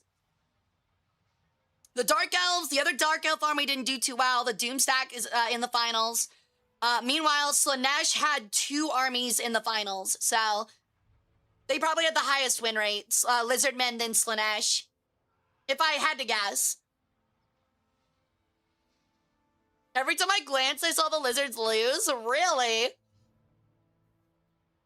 Well, this army was an underdog as well. I think this lizard army was 3-1. The lizard army in the finals was 4-0. But the other lizard army that's in the finals has only lost 1 battle, and it was in a best of 3. They've won every single other battle they've been in. Yeah, Pompano himself has gone like 9-1. So let's see, it was 4, 5, 6, 7, 8, 9. Yeah, 9 wins, 1 loss is Pompano's current record, which is insane. All right, are our bets in? Are we good to go? Let's get started on this first map. Oh, I actually need to change it out. It's not Dragon River Run. It'll be on the crumbling cliffs of the Old World Mountains. Stop! No, I didn't mean to say 6, 7. Shut up.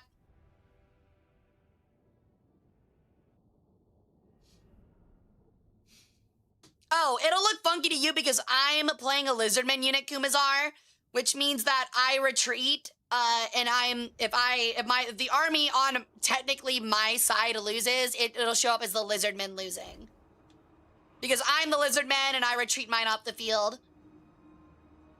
All right, bets are in. Let's start this best of 5 for 3rd place.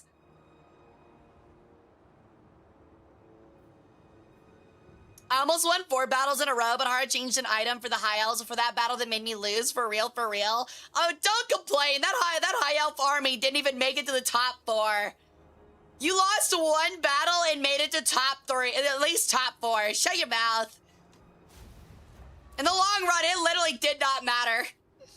And I did get it wrong, to be fair. No, Kumazar. Probably not. The Lizardmen between them have 3 losses. That's all they have this turn. Oh, no, 4 losses this tournament between 2 armies. And they've got at least, like, 12 wins. So that's like That's a crazy high win rate. Yo, Bucephalus, welcome in. These skinks are starting early on these chariots on the side. As well as starting to hit this Scourge of Arden, but they're gonna get caught pretty quickly by these Seeker chariots. And they're gonna cause problems.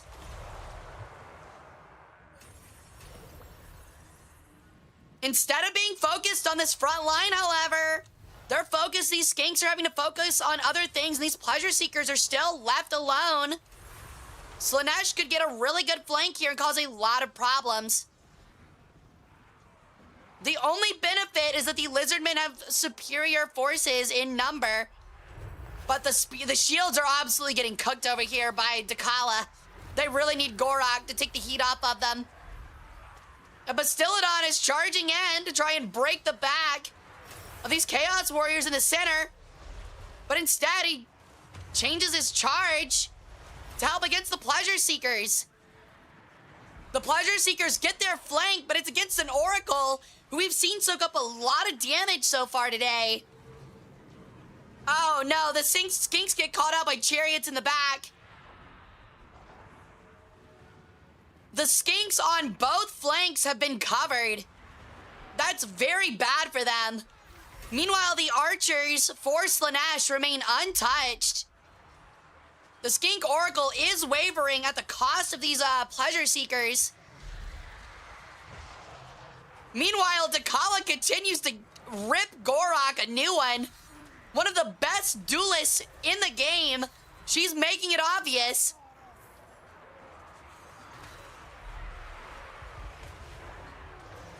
Oh, the Pleasure Seekers are unstable and are withering away. Another huge loss for them. They are unable to get another charge out of it, it looks like.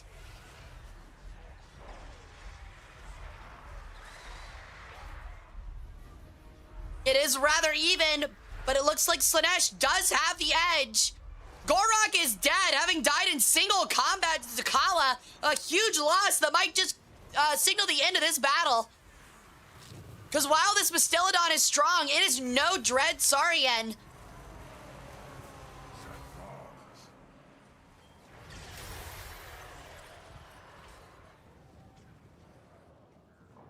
And it's over. The morale does not remain. Slaanesh takes the first in this best of 5. And a rather quick victory as well. Dakala is just so scary if she's able to get the 1v1 she wants, doing over 12,000 damage, 10 times the damage of Gorok. Just liquidating him. Ought to be a televised event at this point. I know, right? All right, let's check the map for game 2. The Lost Vault of King Lun. Lorelai, did you play against Hestia? She did indeed turn him into a pair of boots. Well, thank you, Gear. I'm glad it's a good one. It's my first time ever doing it, so. So you did play against one Vampire Coast, Lorelai. Vamps are Chaos aligned? They're actually not. They're not a good race, but they're actually in the lore not Chaos aligned. Except for the fact of the end times being written poorly and it would never be actually happening. The Vampires of Sylvania have teamed up with the Empire multiple times to put down Chaos hordes. Surprising, I know. Because at the end of the day, if your vampires and the humans die, who are you using for a food source? How are you going to make more vampires? The answer is you can't. Can't suck the blood of demons. All right, let's get started on game 2. Now, some of these skink units have been held in the back. And a lot of the chariots are moving forward through the front. There's not nearly as much flanking as there was before as both armies scatter to try and reform their lines. It's much more disorganized this time around, and that'll heavily favor the skinks. I don't do tabletop, I'm afraid, Bucephalus. As much as I love the Total War games, I just love the Total War games in general, and I love the lore of, oh, wow, a huge hit from these Seeker Chariots on these Chameleon Skinks, almost making both of them break immediately. Humongous for Slanesh.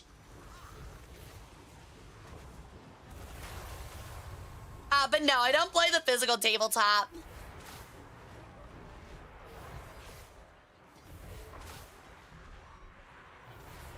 I know, right? I'm so excited for the 40k one, though. I love the lore of Warhammer, both fantasy and 40k.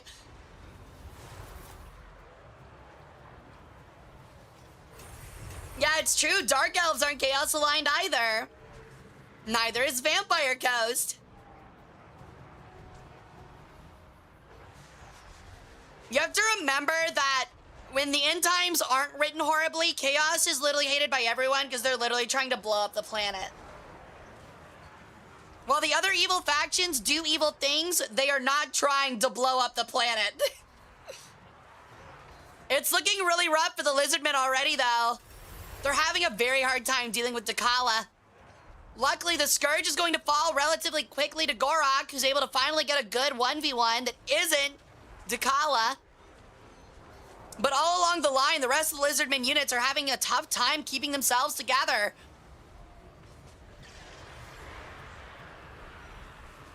Arrows come raining in from these devotee crossbows. One unit getting eviscerated by the Oracle and the Chameleon Skinks.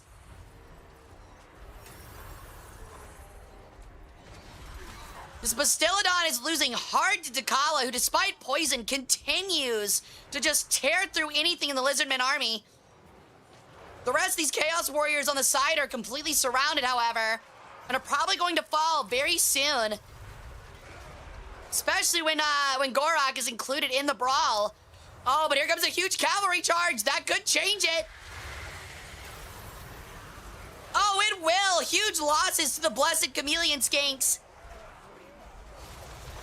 The Bastillodon remains trying to fight and hold off Dakala for the time being, trying to get some time for the rest of the line to deal with everything else. They are on the precipice of finishing off all the other units. They just need more time.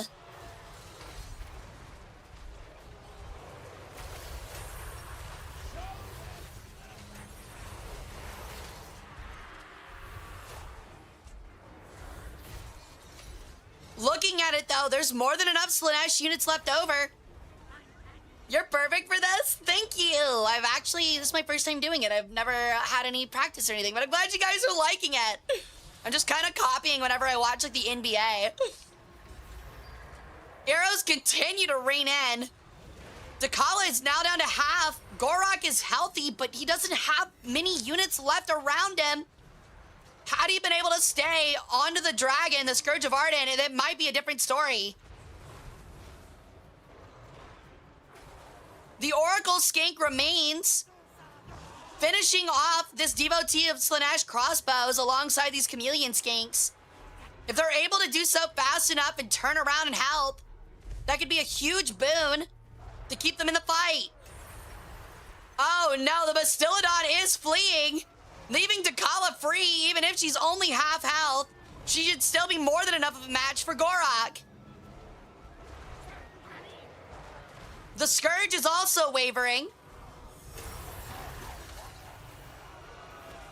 Gorok now fights crossbowmen who are completely out of ammunition. Skinks are still shooting around the edges as they remain with ammo intact, but heavily damaged. Oh, Dakala chases the last unit of Chameleon Skinks, hoping to finish them off. Meanwhile, the Skink Oracle is taking a spell while attempting to move up and help his allies. Oh no, Dakala's running right at him. She might just assassinate him. Almost kills him. It's looking extremely hairy here. I don't know if the Lizardmen have enough units to help Gorok win this 1v1. She immediately pops a spell, dealing a ton of damage to Gorok. This is looking really bad. The Skinks are moving in, however, and are going to start applying the debuff.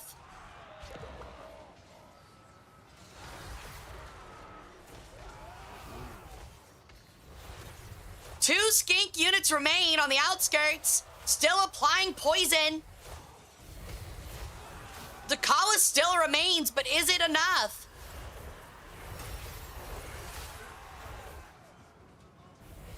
The chip continues. The skinks are moving around the back to continue their firing. The rest of the Warriors of Chaos are starting to crumble around Takala. Can she keep up the damage? The skink poison is just proving to be too much. There's just enough of them that have survived.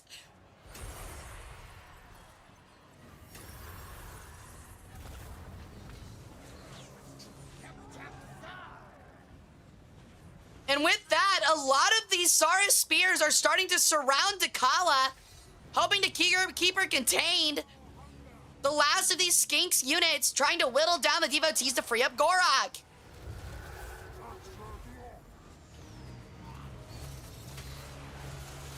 She continues to slaughter through lizards, heavily injured, but still alive. Thank you for the follow, Sinbai of Compton. Love the username. Look at that.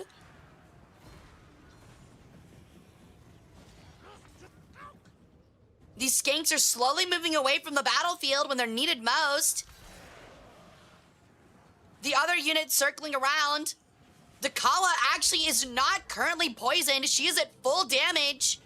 Again, if they aren't careful, now they are re-aiming. Applying more damage and debuffs to the Kala, which is much needed.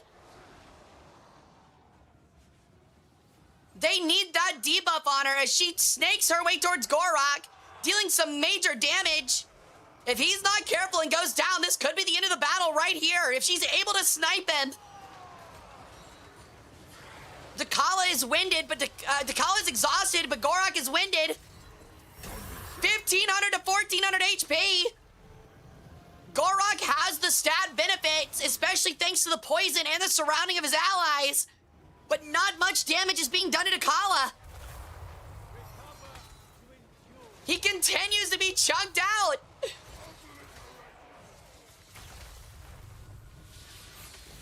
More arrows coming in. She's down to 900 HP. It's an absolute race here. Everyone is indeed tired and needs a juice break. She's down to 500. Gorak makes a good hit and she's off the field. Oh my gosh, the Lizardmen take it. 1-1 in this best of 5. Insanely close. Wow, these are two of the best armies here, and you can absolutely tell as they fight for 3rd place. Insane. Ooh, man. An extremely close one. Over 170 kills. For those chariots over there, those Heralds of Access. And 140 for Takala herself, doing 20,000 damage. Gorak only did 10k, but the Oracle being beside him made up for the lack of damage. It's insane how effectively these Saurus shields are able to survive when they are surrounded by skinks, just constantly prickling their opponent. All right. Let's get our 3rd map together. This might go the full 5. The Burial Idols quest map.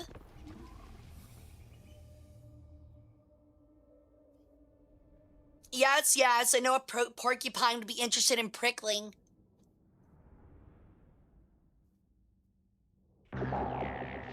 Yo, thank you for the follow, Caboose10. Welcome to the cult. How you doing? Galaxy Greg, if you're still here, thank you for your 35 stream streak. Thank you to devotion to the cult. I can't remember if I thank you or not. All right. What happens to the winner? They win $175. That's what happens to the winner. They win $175 and I mummified them on the spot. So yeah, there's a lot of money on the line. Whoever wins this one is fighting over, I think, 25 bucks. So, all right, a very interesting map here. I'm curious. I really don't know how this map could go either way. I'm fully expecting another close battle, however.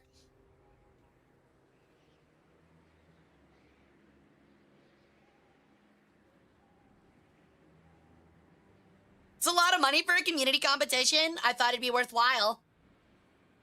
And it worked out. 445 contestants. I wanted the tournament to be big, and that's what helps.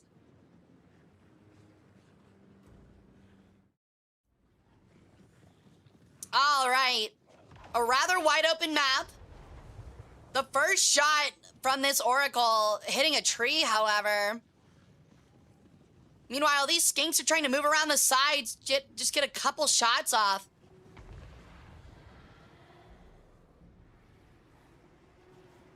Flock of Doom hitting Chaos Warriors and Akala in the center.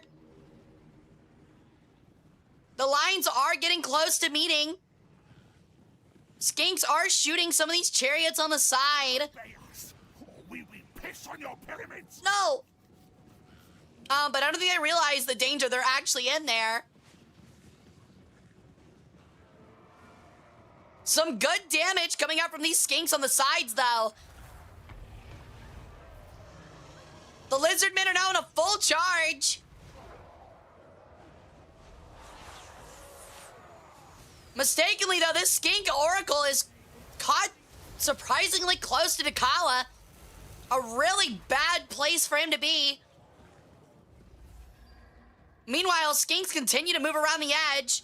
Two of the stalkers seem to be lost, unsure as to what to do. We have two dinosaurs fighting, the dragon and the Bastillodon in the center. All of a sudden, pleasure seekers have been caught by spearmen, but not before tearing apart one of the skink units.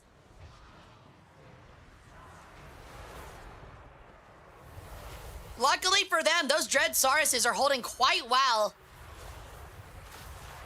The shock infantry of the Stalkers are now fighting Dakala in heated combat, dealing some not so insignificant damage.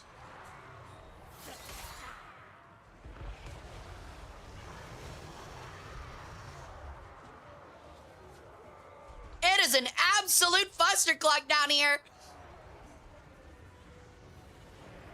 As the Saurus Spears try to hold these chameleon skanks back from these pleasure seekers.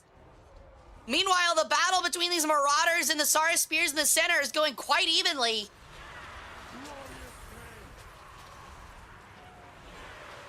It seems like whipping a giant lizard might only just make it angry.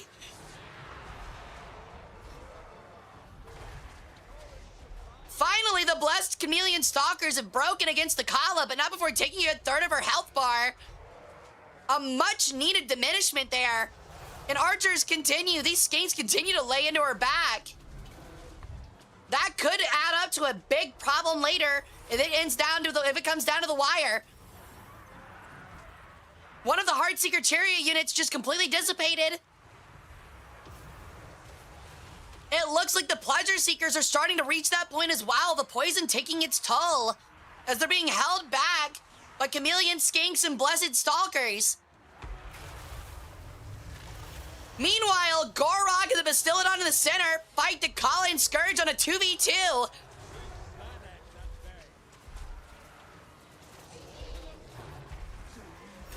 If Gorok's not careful, though, he will die.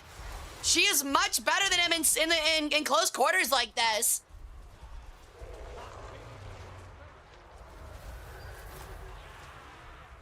More arrows coming in from the chameleon skinks, finally wiping out some of the crossbows. Dang, that's really cool, Bucephalus.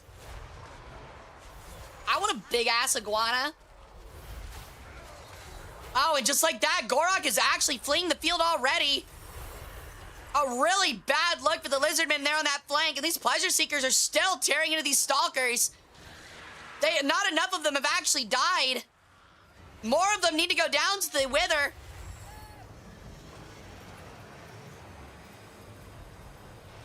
This is looking like a Slanesh lead here. The Skink Oracle is also losing to this dragon in the back. He's not meant to be in melee. Even a heavily debuffed Scourge is a lot to deal with.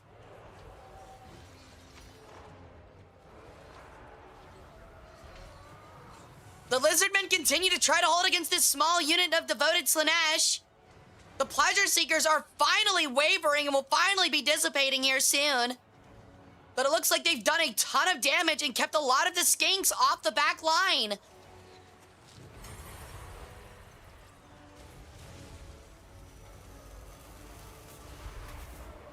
Gorok has returned to the field, but the Lizardmen need more of a solidified front before he returns to the fray. If he returns too early, he'll just get sniped by Dakala again. Luckily for them, the dragon is off trying to finish off the Skink Oracle instead of helping the front line.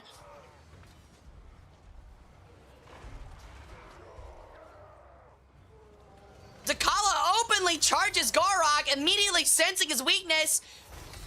Lands 2 huge hits, and the Bastiladon coming to act as a mediator. Gorok dies immediately on re-entry. A huge loss for the Lizardmen. Will it break their morale, or will they be able to stick around and finish off Dakala? There's still plenty of Dark Elves left, or Slaaneshi units left.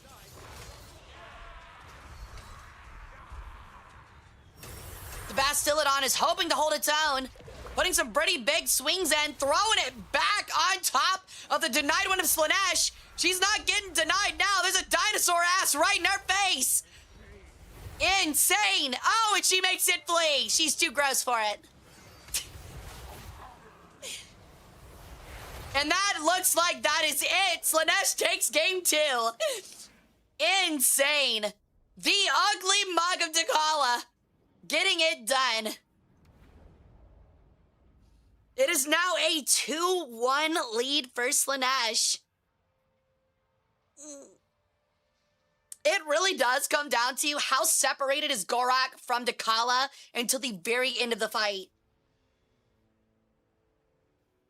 Yo, Jenkins! Welcome back, dude. They've been really good. We're actually doing our best of 5 to decide who gets 3rd place. Then we'll be moving on to our best of 5 finals. All right, 2-1. Our next map will be Marbad's Tomb.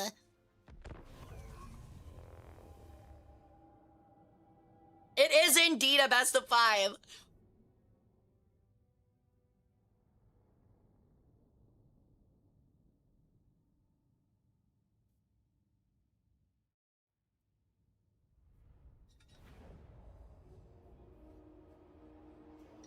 Also, happy birthday, Jenkins. Can everybody give Jenkins a happy birthday? I hope you had a great birthday dinner. What'd you have? I love a fancy birthday dinner. I had myself a nice big old ribeye and a nice salad at a fancy restaurant for the first time. Happy birthday! Yay! I'm so happy for you. All right, let's go ahead and get this 4th game on the road.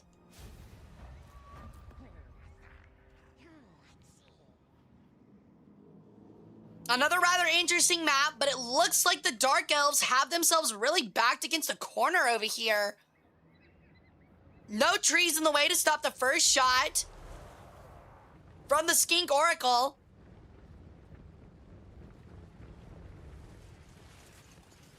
Dakala moving in with her Chaos Warriors.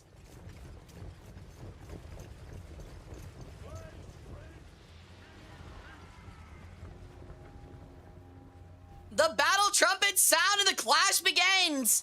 Dakala leading the charge against these Saurus Spears. Oh, and she falls flat on her fucking face. How embarrassing. Wow, that's actually so embarrassing. That's actually so fucking embarrassing. Right before the clash, she gets tripped up by the Oracle Skink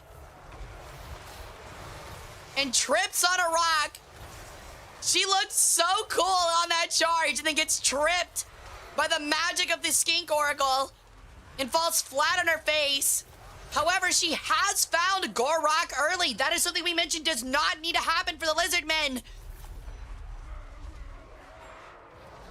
This could already go very poorly for them.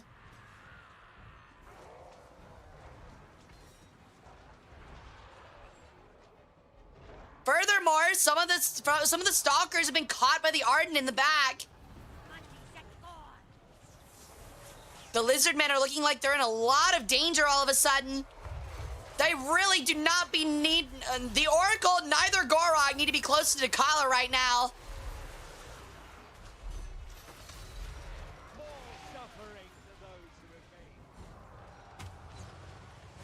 A lot of the skink units seem to have already been chased off as well. Getting caught by cavalry on both ends. This is looking really bad for the lizardmen already.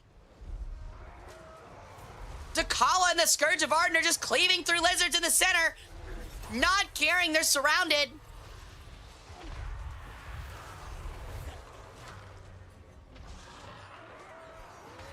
There's just no debuffs for this center group of Slaanesh, so they're able to hold their own.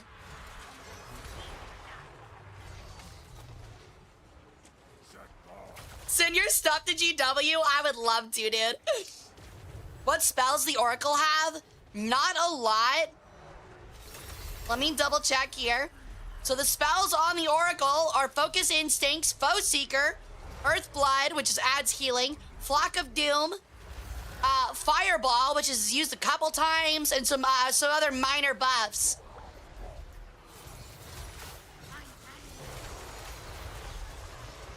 Not nearly enough to deal with Dakala in a melee.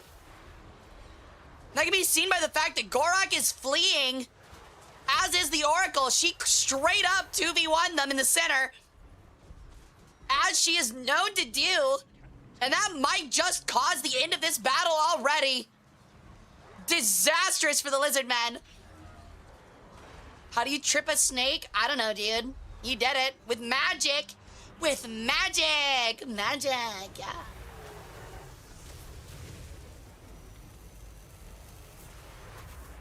Gorok is starting to turn around, but the rest of that front line is just completely crumbled. These Slaanesh units on the side have been doubly poisoned, but I don't know if it'll really be enough. The Oracle is back as well. If he remains at range, he should be fine. But Dakala is still healthy at half HP.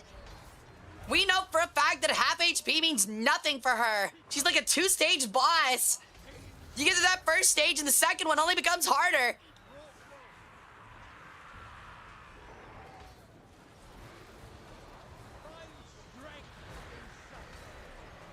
There is not much time left. Gorok is down to 200 HP. I have a feeling that when she gets a whiff of his weakness up in this corner, she'll charge right at him. The Scourge in the back is fighting the Skink Oracle in a one-on-one, nearly to the death, as we saw in the last battle that the Oracle can't take it and dies. That's disastrous. Thank you for the follow. Welcome into the cult. Welcome in, Vicky Beolv. I think I've said that right. Welcome in. How you doing? Hope you're having a marvelous Sunday. Gorok is crumbling once again. Dakala is coming out more damage than she normally is, but it's still not enough. This is still close, but it's still... Oh my gosh, Slaanesh just still holds the lead. Any second now, the lizard line could break. Gorok retreating might just be the nail in the coffin. And it is. It's over. It's over. Slaanesh takes the 5-round series with a 3-1 win. Congratulations to Boy Kissers for getting 3rd place and getting the 3rd place prize. Congratulations, congratulations. All right. Huge dub. All right, so what I think we're gonna do is I'm going to take a 5-minute break. I know I've been taking a lot of them, but I want to make sure that people don't get ads during the finals. So we're gonna take a quick 5-minute break. It was 3 minutes of ads. And when I get back, we will finally do our finals of the tournament, our best of 5 between Stale Pompano and Otosan's Executioners. So I'll see y'all back here in just a moment, okay? Worm is Pompano's, Executioners is Otosan's. All right, so I'll see you guys in just a moment, okay? Lizard Men!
Finals started, yeah? Okay. We're going to grab Odo-san's army. And then it'll be up against Pompano. These are our 2 finalists. Now, I think it would be fun if we started our first battle again on that corn map. I think that would be a really interesting map to use in the finals of the End Times tournament. And I know you guys want to see Jim again, so let me see if I can find that map real quick. I think it was the... No, it's not the Gore Gateway. That one looks crazy. The Hunting Fields, a Realm of Corn. Which one was it? Can we bet on Gem? No, you cannot bet on Gem. Here's our 2 armies, though. We've started bats. So we have Pompano's Lizardmen, which has seen a very strong Dread Saurian. 2 Pterodon Riders and 2 Chameleon Skinks. Meanwhile, Odo-san's army is just a full doom stack of executioners. Now, this was the first battle we had for this tournament, was Pompano against Odo-san, and Pompano took the first game. So that ought to be really interesting to see if this best of 5 still remains that way. I think corn maps are a good idea. I just want to see what the most special maps are. We need to find what the other map was. I think it was Alter. No, it's not Alter to Chaos.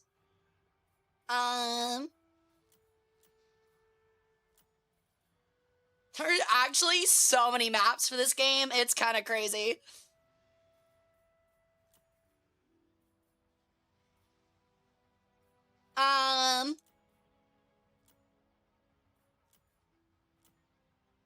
Would anyone mind looking back in the VOD and letting me know what the name of that map was? See if we can find some more interesting maps while we look around.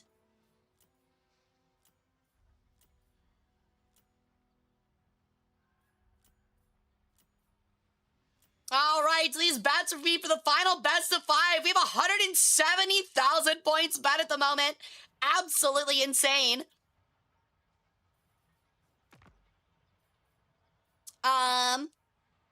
There's Altar of Ultimate Darkness.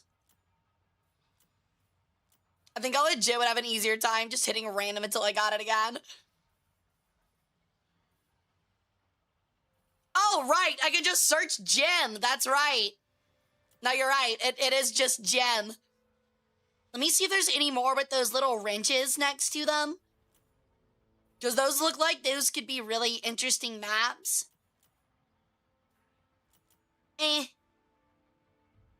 There's only a couple, and looks like that one's the most interesting out of all of them.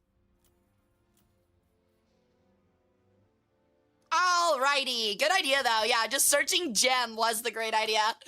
All right, so the Brazen Altar map will be our first map. Wait, what am I waiting for? What am I waiting for?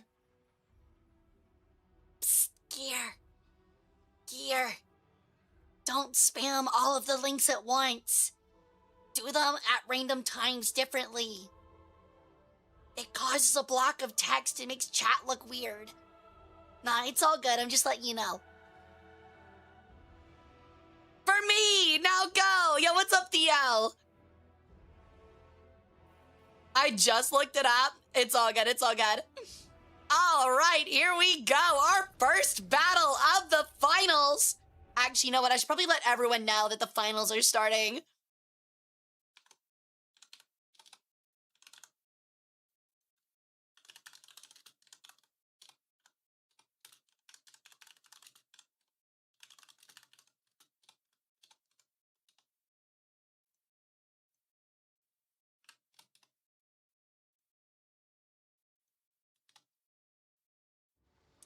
All right. The links, what do they mean? Click on them and find out. All right. So this time around, what if we did this map twice, but like swap positions? Actually, I don't know if that works, because this army was on this side last time. All right, so everybody say hi to Jem. Damn, Jem, you girthy. You're absolutely girthy, brother. All right. So let's get these finals started. Game 1 has started. It's a best of 5. Now, the Lizardmen are gonna have, once again, the useful position back here. Jesus Christ. Yo, cool building, though. Really neat. All right. So the Lizardmen seem to be bunching themselves up extremely tightly for some reason. I find that very interesting. The Skinks are moving up close again.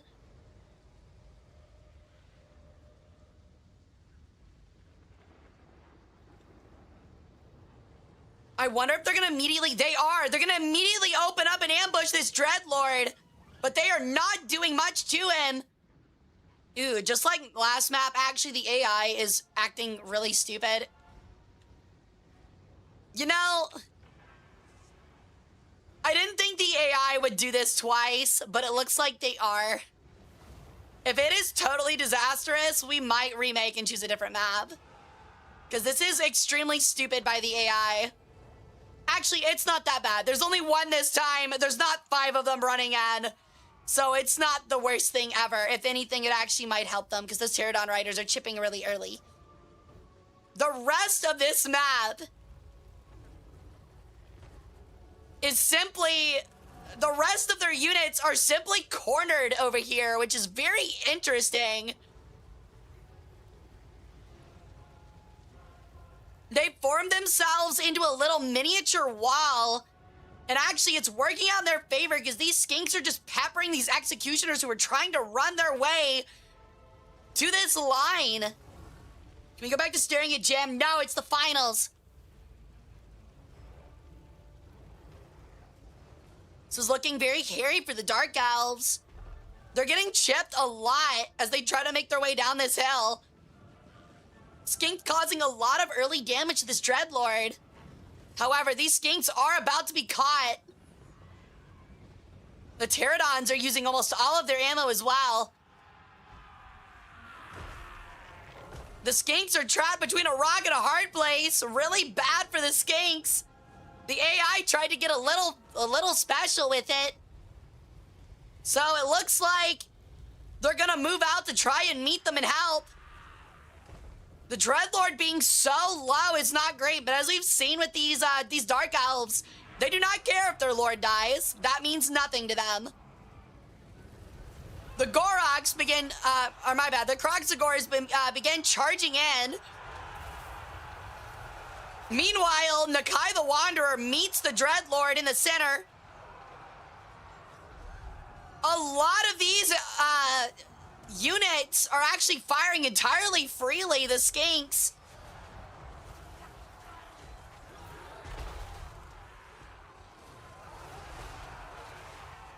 One of the Skink skirmishers are about to be fully eliminated, but as for the rest, the Kroxigors and the Executioners are kind of going tit for tat on this line.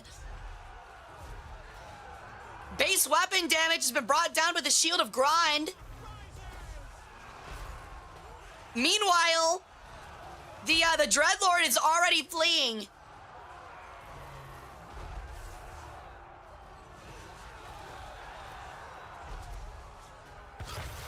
The archers continue to fire for free. The Lord is dead already.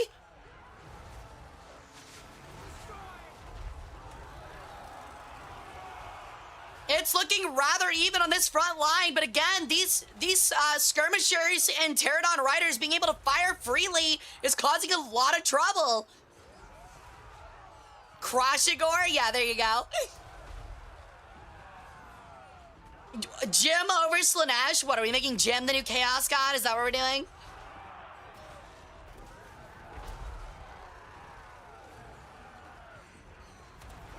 The elves are getting rather low here. As we saw in earlier battles, all of those arrows and stuff just start slowly chipping them down. And while they're getting close to finally finishing off a unit, the Dread Saurian is just so much to handle. And it's over. The Lizardmen take the first battle on the map of Khorne. They actually took very few losses. Again, those Kroxigors just not caring about any of those executioners. All right, time to change the map up. We are going to play on, where is it?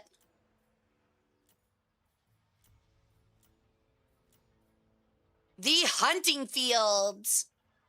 Assuming this map isn't messed up, we're gonna go ahead and take a look at it. This is looking like a very interesting map. I'm curious how this might work.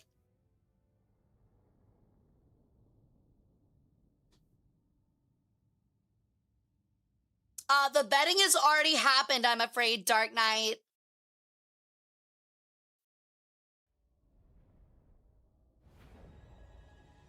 All right, this feels very fitting for our finals.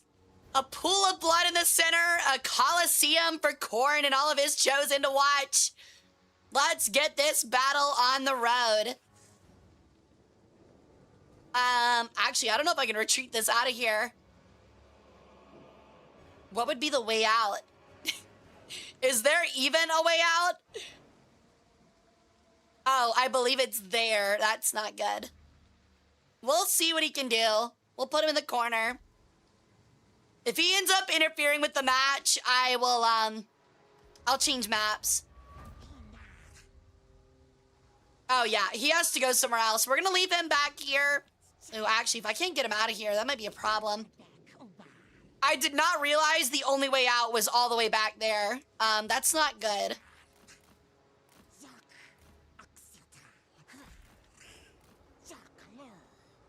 Oops.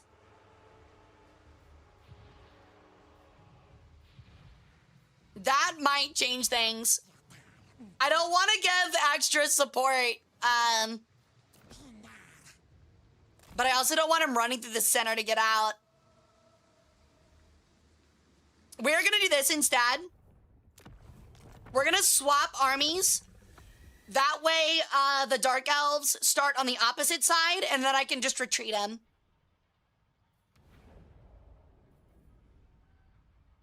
All right. All right, so we're gonna swap the teams. Oh, wait, I can just do that. Never mind. Oops. All right, so if I make this the defenders, then I can just have the thing retreat through the little exit of the other spawn. So we'll do that instead.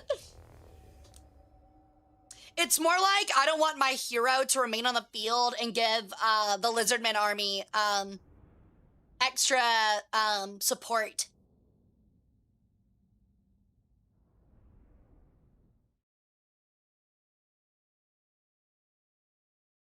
Sounds right to me, right? Pompano, what are you doing, buddy? I need you to type a full sentence and not act like an anime character, please. If you have something, spit it out. So that way, he will leave behind that door back there. There we go. All right. Let's get started. Yep, just like that, he's out. Okay, cool.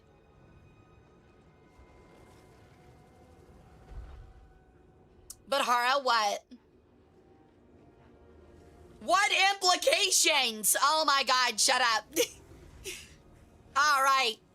So it looks like they're not gonna fight in the pool of blood. The Dark Elves are gonna allow themselves to be baptized by the blood of Khorne as they charge towards the Lizardmen.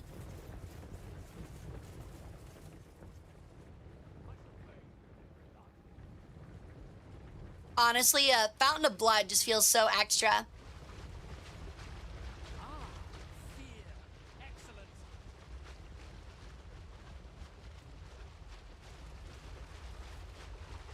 All right. They're in a rather interesting formation as well.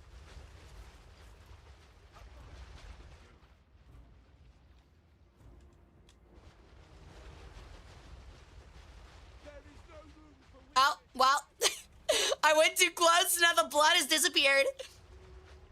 That is true. They're literally like up to their elbows in blood. The lizardmen await. It's just Corn's vacation pool. Corn was like, look, I might be a god of slaughter, but even I need an infinity pool at my palace.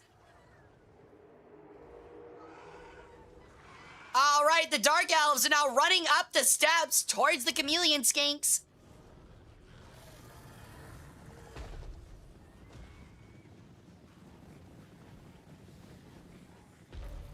There is not a lot of places to run. Or there are not a lot of places to run for these skinks. But there might just be enough of a line. The ramp, if anything, is actually helping the executioners, as the skinks can't quite shoot over it. Any second now, they should let out. And there they go, their first shot going off. The Dark Elves showing a rather formidable force charging up this front line.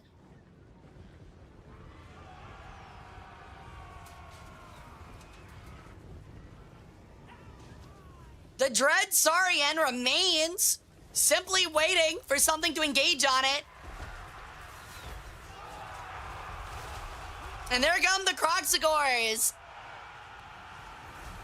A ton of units are surrounding this Dread Saurian. Meanwhile, Gorok and the Dark Elf Lord are fighting in single combat. The Pterodon Riders have actually entered melee for once, which might be an issue for them.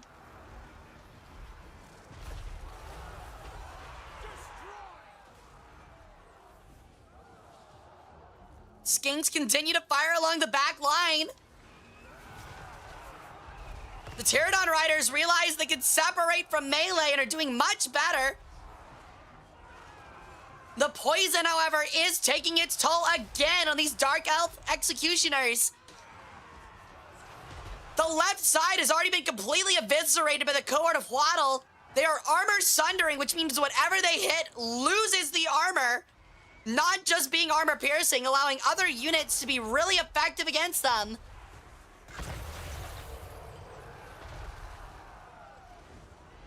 Now the executioners have activated their buff ability, but it might be a little too late. The extra debuff of negative damage and their armor being removed is causing a lot of problems.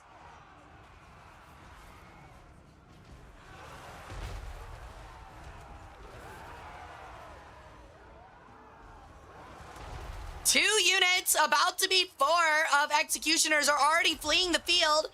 They are doing good damage, but are they doing enough?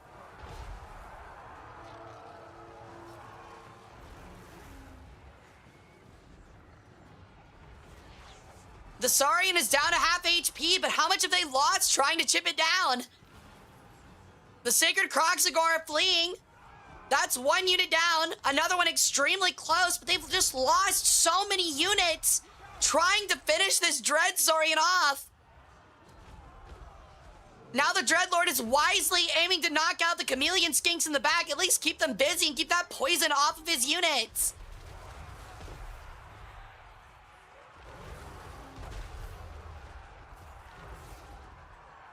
The Pterodon Riders are almost completely out of ammunition. Meanwhile, their lord is almost dead, attempting to chase them out of the battlefield. The Dread Saurian is starting to crumble.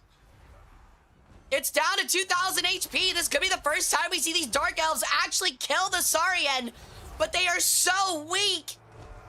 And they still have Pterodon Riders. A unit of cohort of Waddle, and Nakai the Wanderer himself to deal with. Will they be able to deal enough damage to actually turn this fight? It looks like Nakai just does not care. He continues just cleaving through elves.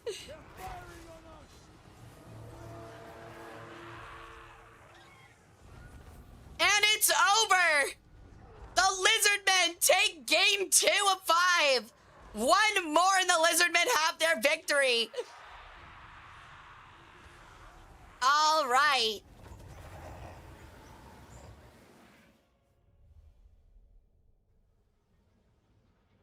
Your lord did indeed end up retreating. At the end of the day, it just seems like the Croxigors are just stronger at the end of the day with the help of those skinks. There's nothing for these Dreadlords to get on top of them with. All right.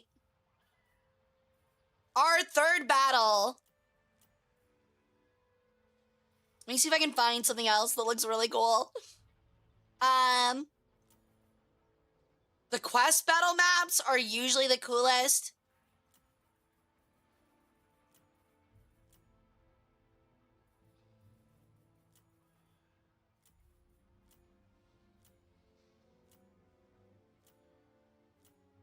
Let's see if we can find one with a very narrow battle line.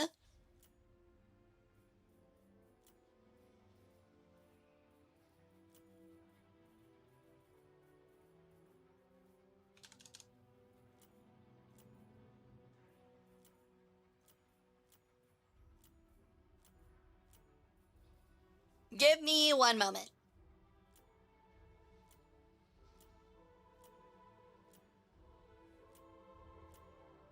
We should be able to find one that is like pretty narrow area of contact. I think that would be very interesting. Blackfire Pass. I don't think that is one.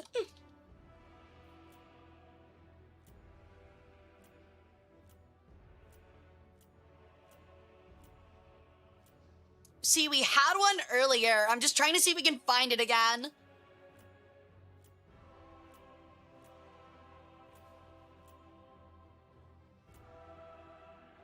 Oh, it's Black Space Fire. That one is completely open. What do you mean? We'll do that one if there's a game for, okay? I think it was the map you got, Tactical. Yeah, that's the one I'm kind of looking for. Oh, that one might have been interesting. I clicked too quickly.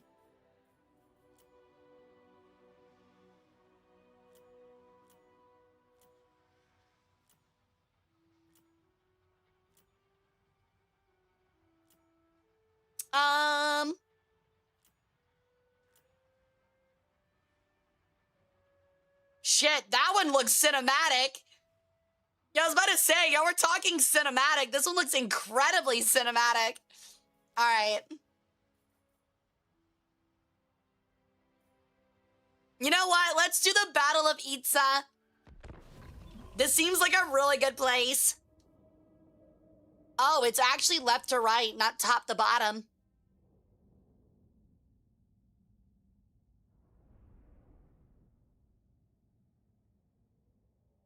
And do me close-up shots of the fights? I mean, I can try.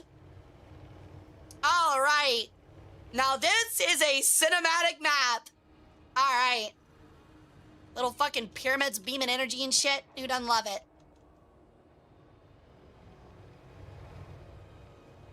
All right, our third battle of this best of 5. Will the Dark Elves be able to pull one out? Let's get started. Among the temples of the Lizardmen, can they claim their victory?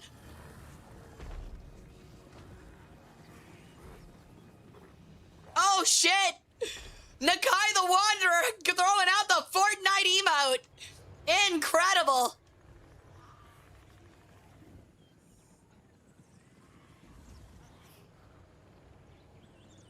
He's absolutely aura farming.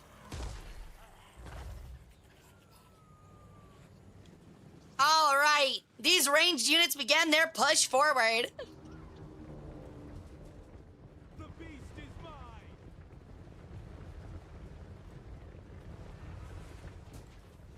Arrows start coming in early.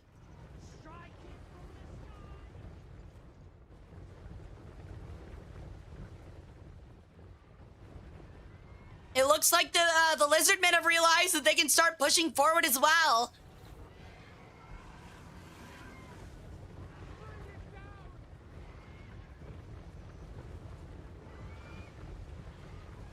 Some early arrows are coming in from the Pterodon Riders, but the issue is that they don't do a whole lot here. They do cause this poison debuff, though, and that Saurian is going to take his first big swing.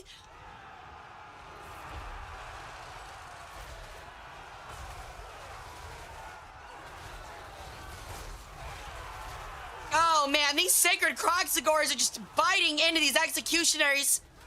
In this case, size does matter, including when it comes from a massive crocodile rolling on you with a death roll. One of them just got taken into the jaws of these, oh my lord, these Croxagores are just pulling these owls into their jaws and death rolling them into the ground. Insane feats of destruction here on this front line.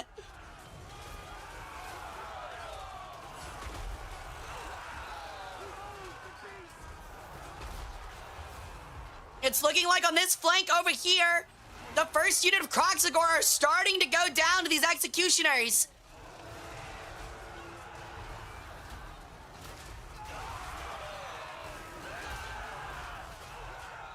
Gore and Viscera are flying everywhere. Nakai himself is stuck in the center against 3 other Dark Elf units. However, it looks like the regular Croxagore and the Dread Saurian on this side have already crumbled the left side.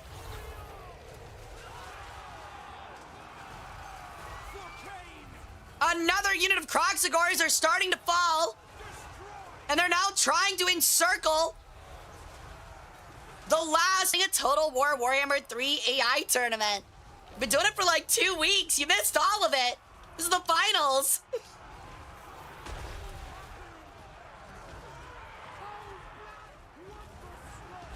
It looks like Nakai is hurt pretty well, but that Dread Saurian just hasn't been focused, and it could make all of the difference here.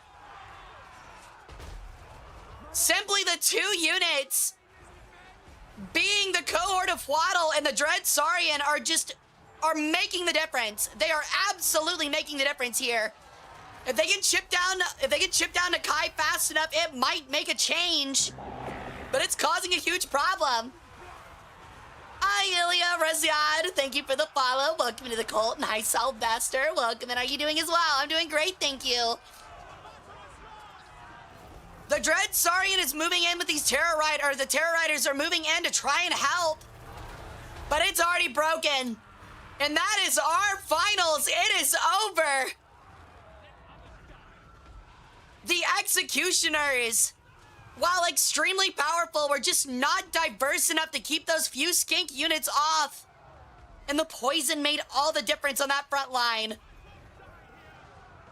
How unfortunate.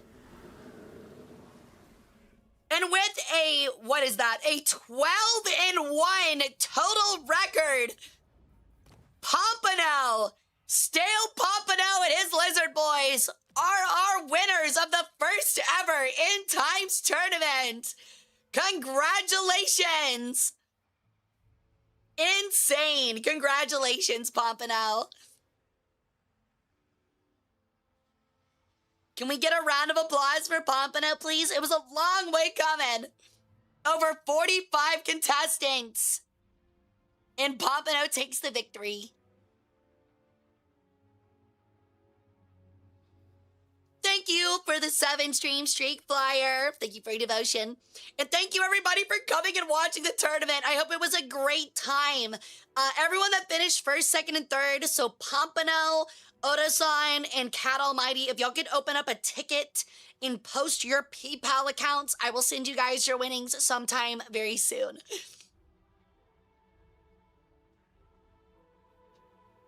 I agree. It was so much fun, and I can't wait to hold more in the future, especially when the Nagash DLC comes out, and even more so when the Warhammer 40k game comes out. We'll be doing that as well.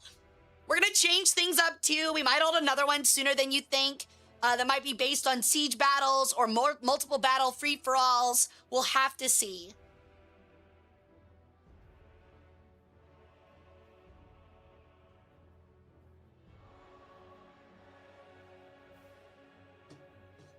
All right. You're very good at this. Well, I really appreciate it, guys. I'm just happy that everyone had a really fun time. I'm really glad we got a lot of cool creators to join in. I want to say thank you to Aurelia Tempest, Detective Dandelion, Pancreas No Work, Lore Master of Sotech, Saint Cecilia, and many, many others, Stimpack VT, for joining in and submitting their armies.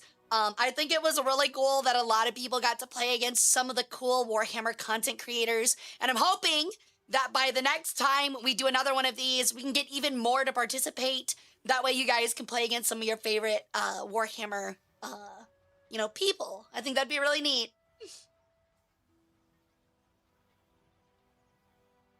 So we agree on 2-hour gym stream over 2-hour ASMR? Sure, why not? Oh, thank you guys. Thank y'all for the cheers. It really does mean a lot. I'm glad you guys enjoyed it. I thought it would be a fun little cool idea, and I'm so happy that we've had so many people show up to stream and enjoy my content. It's something new and inventive I thought I'd try, and I'm so happy that this is the one that got really popular, so. Wow, it's a very nice. It is a very nice. Yeah. Alrighty. Okay, so I want to continue our Skaven campaign, but I'm afraid with all of the stuff that happened this weekend, we'll probably hang out for 20 more minutes, 20, 30 more minutes. We'll chat about the tournament, and then I'm gonna have to call it. Actually, I might have to call it now. My throat is starting to really give out. So what we'll do is, we're gonna have to end it. I'm sorry, guys. My throat is shredded. But we will be back on Wednesday. I'm gonna go ahead and move us on over to the chatting stream, and we're gonna find someone to raid out to, all right?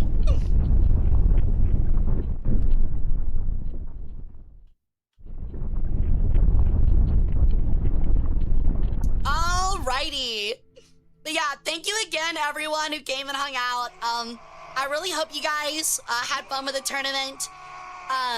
I'm probably going to try to download all of the VODs for all of the tournament days, and I'm going to bring in my editor, and we're going to try to make it into a really cool highlight video for you guys to enjoy again on YouTube.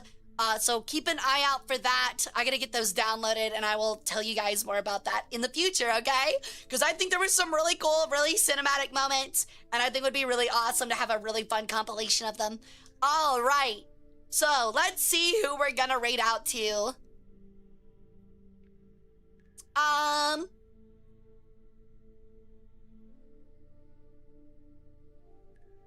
Who do I want to raid?